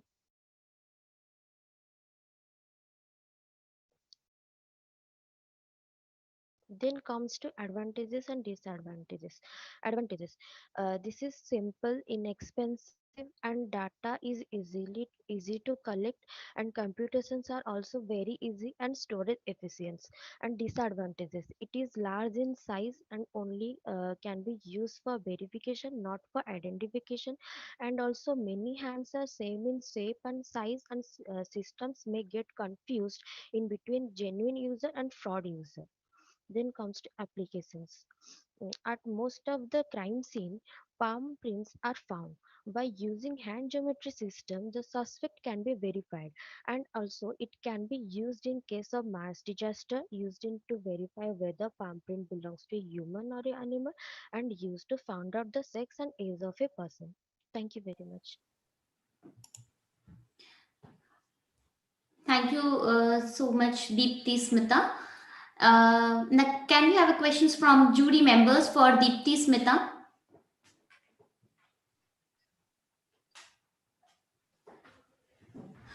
Hello. Yes, ma'am. Do you have any idea that which finger lengths are used to determine sex in hand geometry?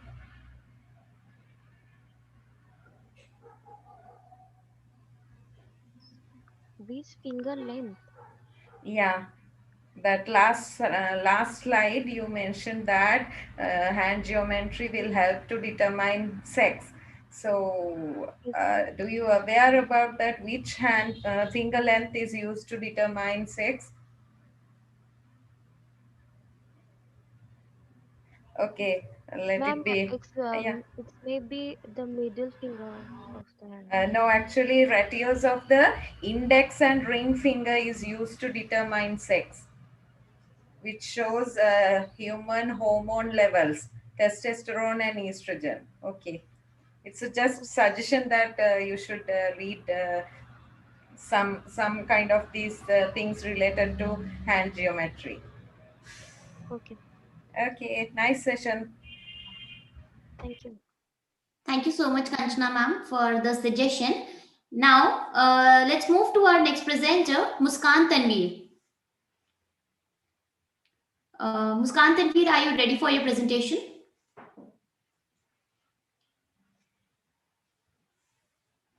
Muskan, you are visible and your mic is also on, but we are not able to hear you.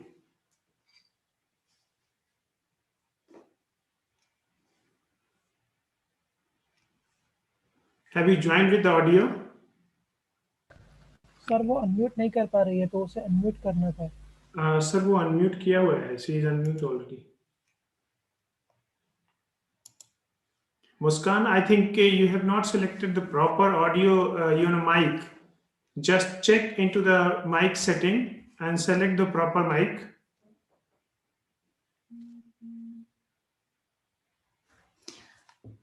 Muskan, you need to check your Zoom mic settings. See, there is a button called mute, and click on the mute. You will find the option of select microphone. And the select microphone, you can select your Bluetooth device.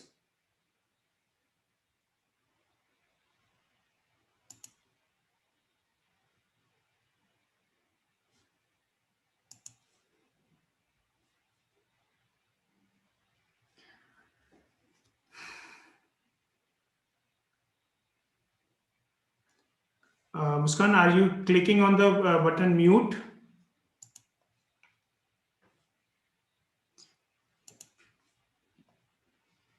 Just click on the button mute and there is an option called select microphone. Now unmute yourself.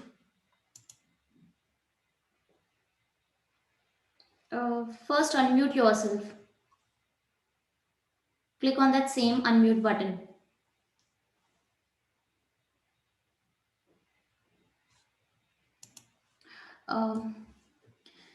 With the permission of jury members and Dr. Ranjit sir, meanwhile, Muskan is working on her audio connections. Can we take the next presenter before her, if it is fine? Or Muskan, you have done your corrections?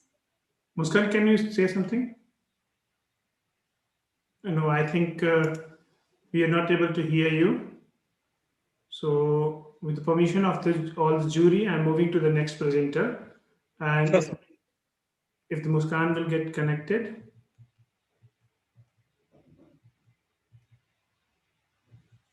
Yes, Vishal Khandelwal.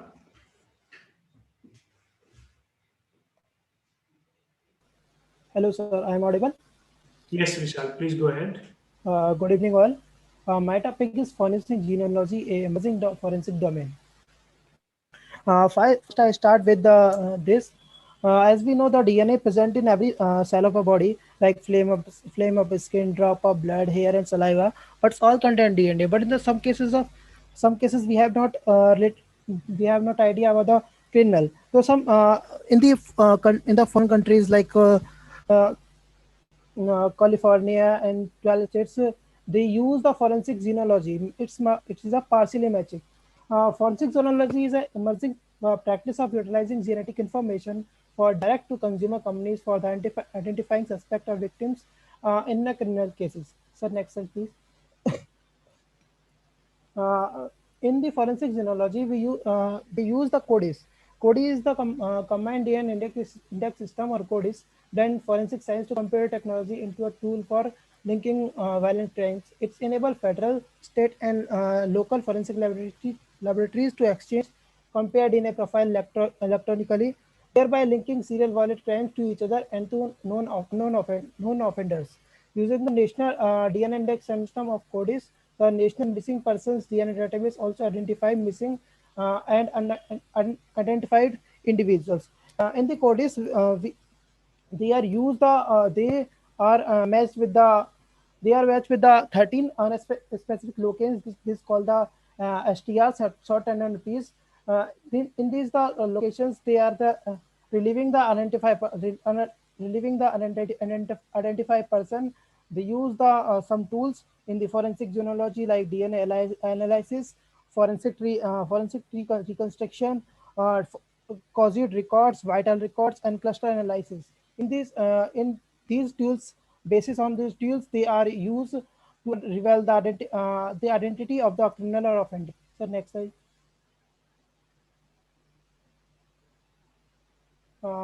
There are the three phases which is used in the forensic genealogy. First is the DNA analysis. First we go on a crime scene. Biological evidence is collected at the crime scene and sent to the lab. Then crime scene generate as the STR profiles. After that, after the generate the STR profiles searched through the NDIS. NDIS is the national DNA index system, and no matches. If the no match is obtained, biological samples is outsourced to generate a SMP profiles. SMP profiles means the single nucleotide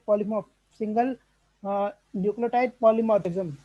It means that is the more frequent remains which is the use in the SNP profile. SNP profile search through the genealogy database, which is the CODIS. If the candidate match with the Santi-Morgan values return, Morgan values return means the recombination frequency of the DNA. And after the family tree reconstruction based on Santi-Morgan values or genealogical data, if the values of Santi-Morgan is evaluated that the data of the areas, because there are the three areas: state, local, and the national.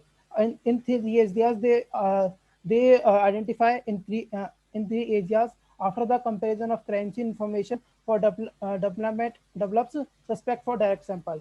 The next slide, please.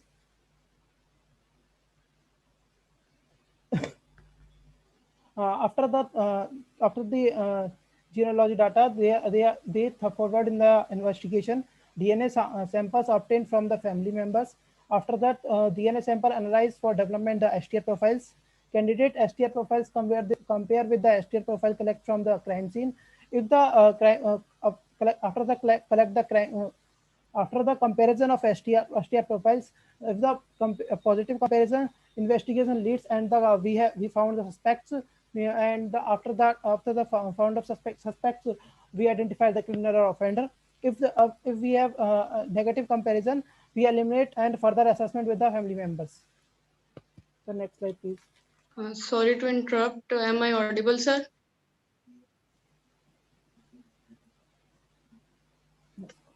Yes, you are audible. After this, we will take you. If this is the case, is Karen class murder case in 1976. In this case, 4 decades are found. 4 decades found in California. In this case, Karen dropped her younger son at the school and returned home. She has raped and strangulated by his friend. She was discovered by his friend to go in the home, and unknown person leaves.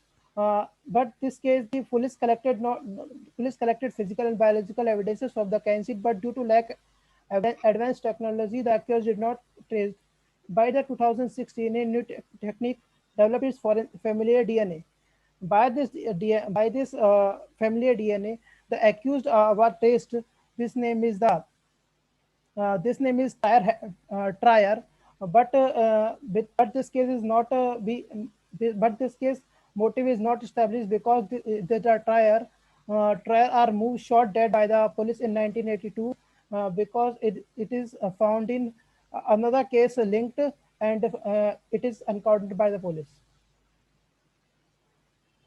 So next slide, please. Here are the references. Thank you.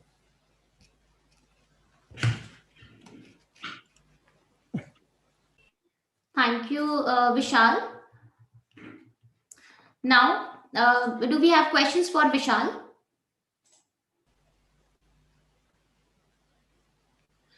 Okay, so now Muskan, are you ready for your presentation? Kindly unmute yourself.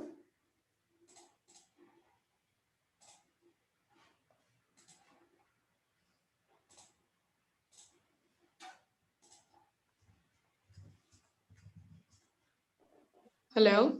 Yes, you are audible. Yes. Sorry for the glitch. Good afternoon, good evening, everyone. My name is Muskan Tanveer. I'm pursuing my BSc from Amity University, Noida. And my topic for e-poster presentation is mobile forensic and overview, tools and challenges. Move the slide, sir.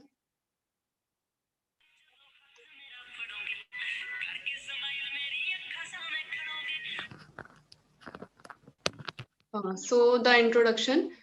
Digital forensics deals with the recovery of data and other important information from the electronic devices. And mobile forensic is one of the branch of digital forensic, which majorly deals with the recovery of information from the mobile phones.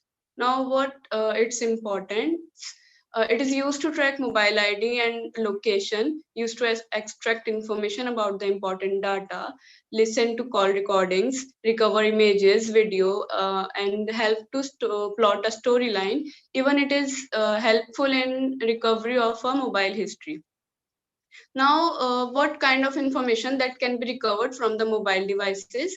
That is contacts saved in the device, text messages, pictures, videos, browsing history, account linked, we can say location and deleted data, etc. Change the slide. Yeah. Chain of custody. Chain of custody involves all the step and procedure followed from recovery of an evidence till its presentation in the court of law. It has certain phases, that is identification. Identification is to identify the type of crime which was done using mobile phones. Either it is a cyber stalking, bullying, fraud, blue bugging, phishing, spy, etc. Next is collection process. Acquisition of mobile device and its handling cover in this collection process. Like take notes of everything and photograph each of them individually. Check whether if the device is on or off. If the device is on, then do not turn it on. And if you find the mobile phone at a crime scene is on, you should take proper care. Then collection and packaging should be there. At last, transportation to the lab will be done. Preservation is done via various methods like Faraday bag, jamming, airplane mode, and enable stay away setting. Faraday bag is made up of a double layer of conductor, and it is best method to isolate the mobile phones found at the crime scene. In some cases, a mobile phone found at the crime scene have a low battery, and in order to keep them awake and to maintain their connectivity, they are kept in Faraday bag because it has cord. With the help of that, it awakes the phone. Jamming is a technique that is used to interrupt connections of a mobile phone with other devices. It is done by matching the frequency of radio waves of jammer with the device in order to avoid any unnecessary data. Next is airplane mode. Sir, yeah, chain of custody. Then is airplane mode. Airplane mode can be obtained from the mobile setting. It doesn't involve any tool, and it helps to block any transmission radio signals from the mobile phones. Next slide, sir. Now we comes to recovery and acquisition tool. These are basically tools used to recover the mobile data. If we comes to acquisition tools, there are MSAB, Celebrite, Black Bag Technologies, Magnet Forensic, Access Data, and Oxygen Forensic. So what is MSAB? MSAB is a Sweden-based company which has created a software named XRY in 2003, which is used to extract data from the mobile phones when they're connected to the computer. It is used by army, law enforcement agencies, and forensic lab. Next, Celebrite is an Israeli company which created software and hardware for mobile phones. For mobile phone to phone data transfer, it also creates backups.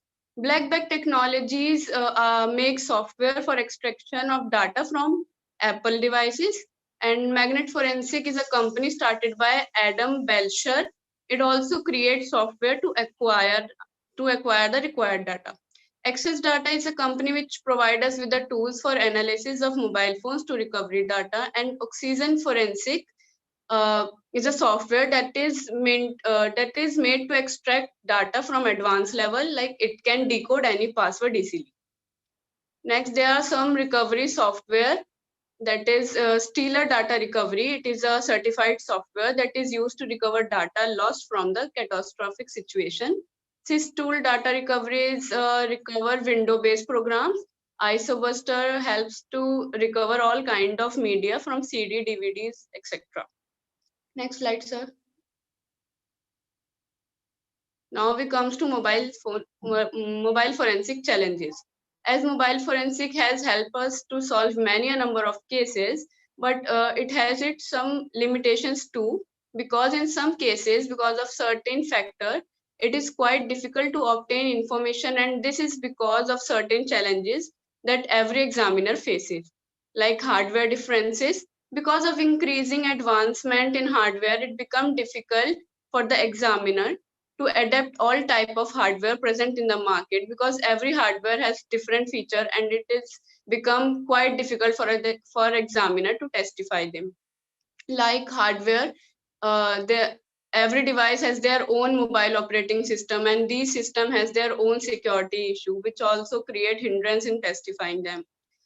Next is lack of resources. Due to lack of tools and proper acquisition techniques, sometimes the data can't be recovered.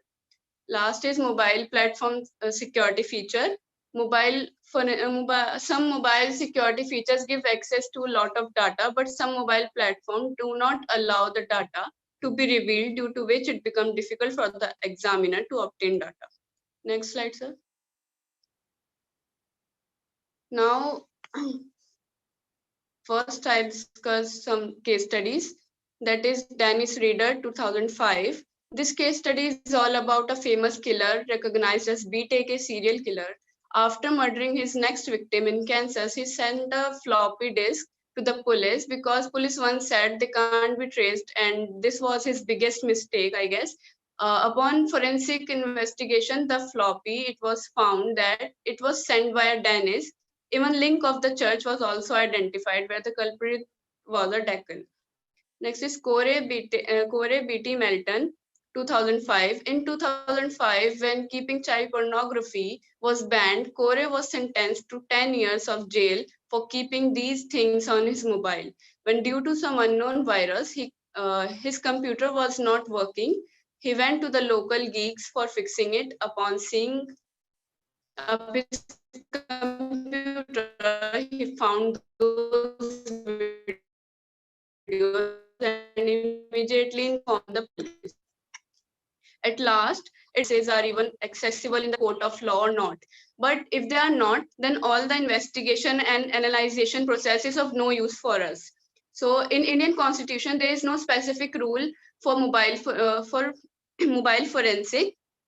But as a evidence, according to Section 65B of Indian Evidence Act, all the device, whether mobile phone, CCTV camera, CDs, DVDs, or any other electronic device, which can be presented in the court of law if they are compatible enough to prove the authenticity or to defend the innocent person.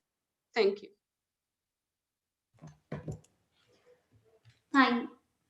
Thank you so much, Muskan. Now I request the honorable jury members, do we have questions for Muskan?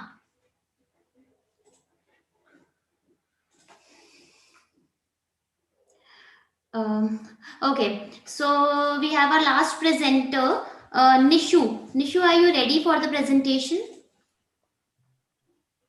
Yes, ma'am. Am I audible? Okay. So, yeah, good to go, Nishu. Okay. Good evening to everyone. I'm Nishu, and I'm pursuing my BSc from MIT University, Noida. And my topic is question documents and handwriting examination. The next slide. So, first of all, what is a question document? In a simple sentence, we can say that a question document is any document whose authenticity is disputed. But in investigation, or investigators often need to examine or verify the authenticity of a document that could be used as a evidence in court or aid in investigations. Such documents are known as question documents. Few examples are there, like include letters, checks, licenses, contracts, wills, etc. Now, the next is handwriting. If we talk about the handwriting examination, so handwriting analysis falls into the question document section of forensic science. Handwriting analysis is looking for small differences between the Uh, writing of samples. Nishu, I'm so sorry to interrupt you. We have a message from the jury member. Can you please speak little loudly? Okay, ma'am. Yeah. Um, Handwriting analysis falls into the question document section of forensic science. Handwriting analysis is looking for small differences between the writing of sample where the writer is known and the writing sample where the writer is unknown. Handwriting analysis involves a comprehensive comparative analysis between question document and known handwriting.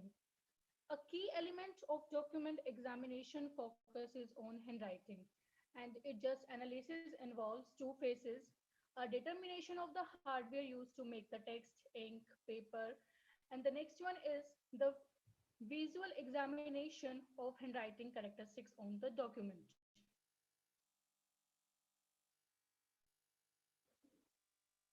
So there is a next types of examinations.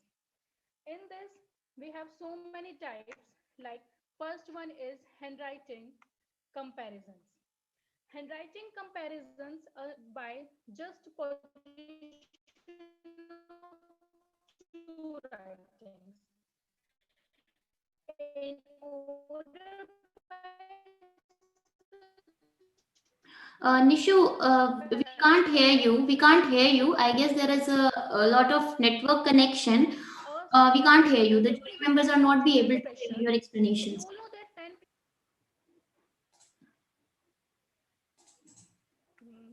ma'am, can you wait a minute? Yeah.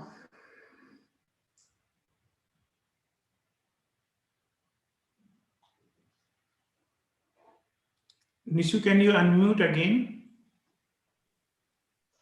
Yes, sir. Am I audible Please. now? Yes, please go ahead. Okay. The next is ink examinations.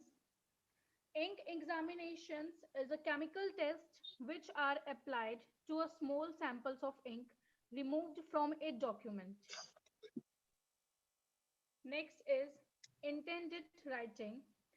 Intended writing include is a non-visible indentations or images applied to a sheet of paper positioned below the page actually written upon. The next is the space between letters and words. The letter spacing refers to a uniform adjustment to the spacing of word or block of text affecting in the texture. Paper analysis. Paper to analyze means to break a topic or concept down into parts in order to inspect and understand it. Um, Typewriting are being frequently used to write threatening letters, extortion notes for criminal objectives. Beginning and ending stroke, there's a stroke examples like there is a curvy strokes or hooky strokes. So next slide.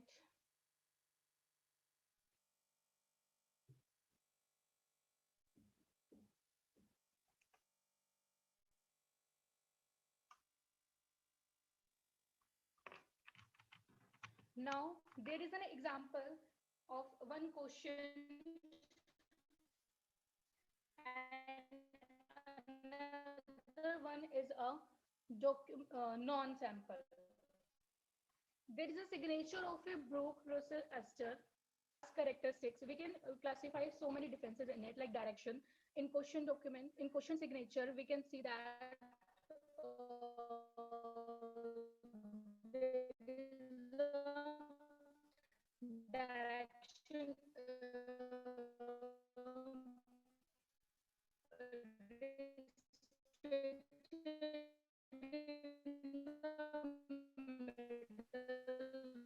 Issue, I apologize to interrupt again, but your internet connection.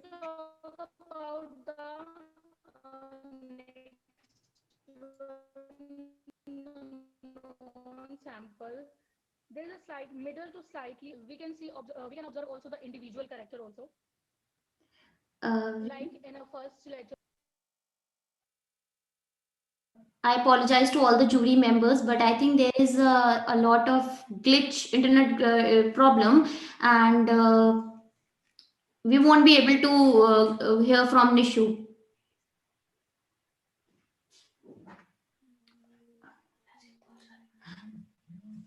Nishu, I apologize that we have already extended the time limit, and your internet connection is not allowing us to hear your views on your presentation. So,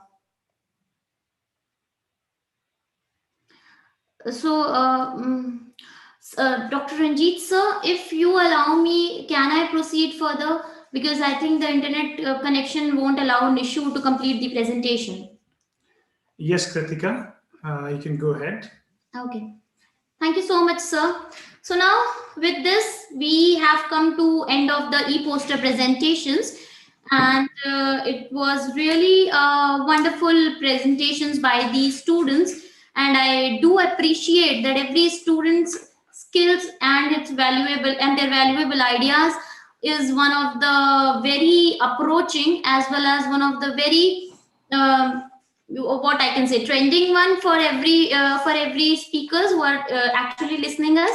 So with that, I am extremely thankful to all the members present in the conference. With that, I request the honorable jury members to give us a few feedback for the e-poster presentation session. It would be great, Kanchana ma'am, if you say some words on this. Hello. Yes, ma'am. All the posters are good, really good, and they worked hard. And I congratulate all the members and improve your knowledge. This is just a suggestion. Apart from your research work, just read out something new related to your research work, and that will be better for your research work and a new interdisciplinary research work. Actually, the whole program was superb, and I wish you all the best for SIFS team and all the association members and jury members, everybody, especially Dr. Ranjit sir, and you all people doing a great job to give knowledge, forensic knowledge to everybody. Thank you, ma'am. Thank you so much for your valuable words. We have Professor Dr. Akhilesh Pathak sir with us. Sir, can you please tell us some remark for the e-poster presentations? Yeah, all the e-posters were very good. The contents were important in aspects of the forensic science. The majority of the posters were concise, and the students were able to reply the questions. That was the good. And I would like to congratulate Dr. Ranjit and the whole team of SIFS who are working hard to get the success of this conference. And you guys are providing a good platform for the young forensic science students who can explore, who can learn, and who can even it was a good learning experience for me also. I also learned a lot regarding in some of the areas from these young buddies. So thanks a lot. Thank you, Dr. Ranjit. Thank you, sir. And best wishes.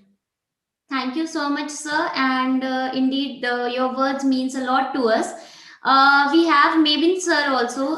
Sir, can you please give some conclusive remark of the e-poster presentations? So good evening all. Good evening all, Chairperson and the jury members. So, first of all, thank you for giving an opportunity to be a part of this, the first international online conference.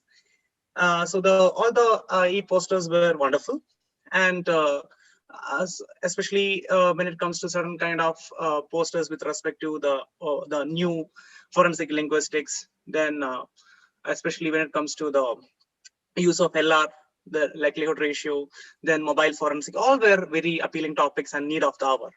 And first, I need to really appreciate, especially the Rind sir and the team for organizing such a wonderful 2-day conference, and best of luck for the future endeavors. Thank you. Thank you so much, Mavin sir. Now, with this, I move forward to thank my honorable jury members for being really informative, as well as giving lots of suggestion to the students for doing much more better in their future presentations. So I'm very sure that every presenter learned a lot from the esteemed jury members. With this, I would like to thank every jury member for being with us. Before that, I start with thanking the chairperson of the e-poster presentation, Dr. Jagdish Prasad Rajguru, the sincere acknowledgement for their outstanding service as chairperson for e-poster presentation. Thank you so much, sir. Thank you, Dr. Akhilesh Pathak, sir, in recognition of their earnest contribution as jury member for acknowledging the outstanding e-poster presentation student category. Thank you, sir. Thank you, Dr. Kanchana ma'am, in recognition of the earnest contribution as jury member of acknowledging the outstanding e-poster presentation student category. Thank you, Hansi Bansal ma'am, in recognition of their earnest contribution as jury member for acknowledging the outstanding e-poster presentation student category. And thank you, Mabin Wilson sir, in recognition of the earnest contribution as jury member for acknowledging the outstanding e-poster presentation student category. Thank you so much, sir. Thank you to all the jury members and chairperson. Thank you all the members. Thank you, Kritika. Thank you, Aarti. Thank you, Vaishnavi, for being in this 2-day and working for a whole month. Yes, we have decided to organize several conferences throughout the year, and every month we decided to organize a international e-conference on last Saturday and Sunday with the support of all scientific committee member, core committee member, jury member. I'm blessed with such a huge scientific community, those who are blessing us for giving their input, their valuable time, all the jury members, especially the senior people like Vijay Arora sir, Akhilesh sir, those who are there, apart from their busy schedule, they are giving a time, Ritesh Shukla sir, Ankit Srivastava sir, Rajesh Verma sir, Harsh Sharma sir. So name is endless. Dr. Rakesh Goria sir, Professor Emilio, especially from Italy, he is attending all the conference. Thank you, sir. Now it's time to announce the winner. So we have the professional category and the students category. So first of all, I'm going to announce the winner in professional category for paper presentation, and the first winner is Subhans Srivastava. Congratulations, Subhans. You can communicate with our jury, our team for for further proceedings of this award for this prize money. So thank you so much, sir. I request my team to give a clap for Subhans. Thank you so much, sir. Thank you so much, sir. So I request highly honored.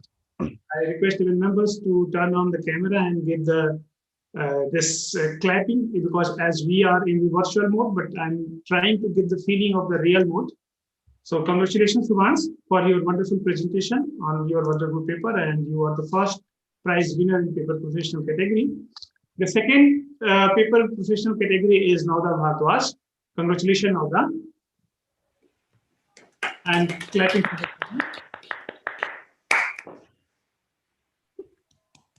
So Nauda, if you are not in the meeting, no problem. And the third is Dr. Kanchana herself, and it was a wonderful presentation by Madam. Congratulations, Madam. Thank you very much, and it's wonderful it's a wonderful thing to connect with you all. Thank you, Madam. And now I'm going to announce the first prize for the e-poster category e-poster in professional category. And the first winner is Dr. Molly Banerjee. Congratulations, madam.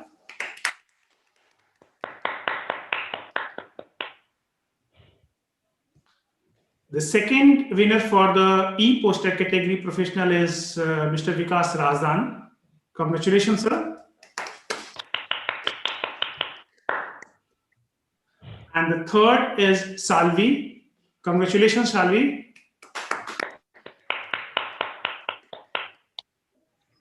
Now moving to the student category, and the winner for the students category, as our presentation was running, but yes, my team was compiling everything.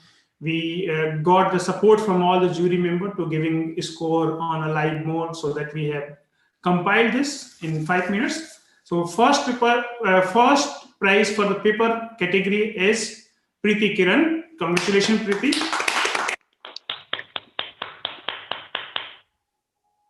Second is Vaishali Malik, Dr. Vaishali Malik. Congratulations, Dr. Vaishali. Thank you so much, sir. Thank you, Vaishali. And the third is Shreyasri Pandey.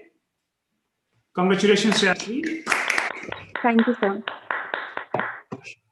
Now moving towards the e-poster presentation category. And in a student category, first prize in e-poster category goes to Janvita. Congratulations, Janvita. Thank you so much, sir. Second prize goes to Nityasri. Congratulations, Nityasri. Thank you, sir. And third prize goes to Agnishekhar Chel. Congratulations, Agnishekhar. Thank you so much, sir. So with this, we have come to the conclusion of the day 2, although it is a virtual, but yes, we are,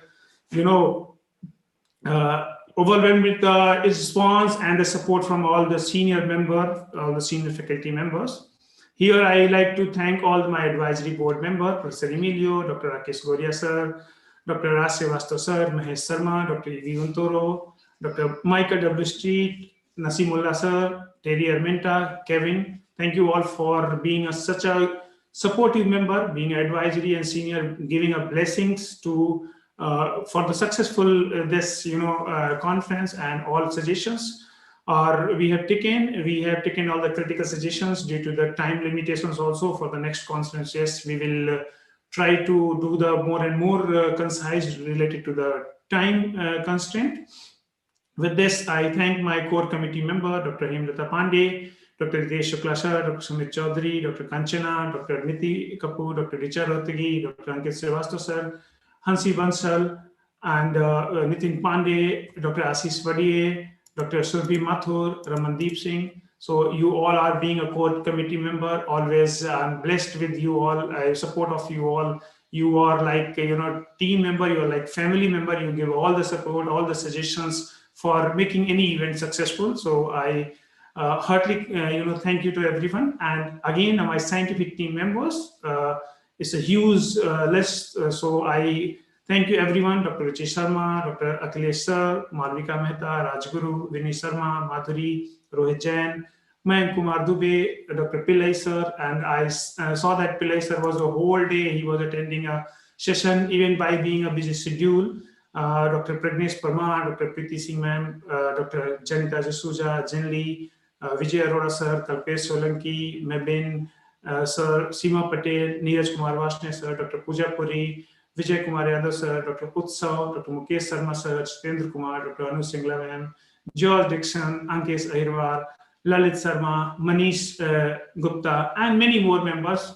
We have received few forms in the later stage, so we might have missed the photograph in this scientific committee slide. I apologize in advance, but yes, you all are a pillar for making any event successful, and I'm blessed with having such a scientific committee.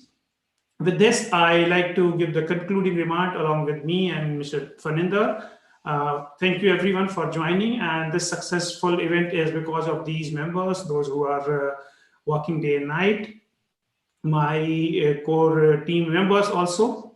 And with this, I'm going to announce the second conference, and my second conference is going to be on February You all can register through the website, and you all can download the certificate of attendance through the website. And certificate of attendance, you all have to visit the forensicevent.com. For that download, we have also placed the video. And by the video, you can learn the step-by-step how you can download the certificate. And with this, I thank you, everyone. I thank you, Professor Emilio, and for being a support from the ICLEI, and Dr. Akhilesh sir. Thank you, everyone. With this, I want, if any participant, if anyone wants to put any closing remark.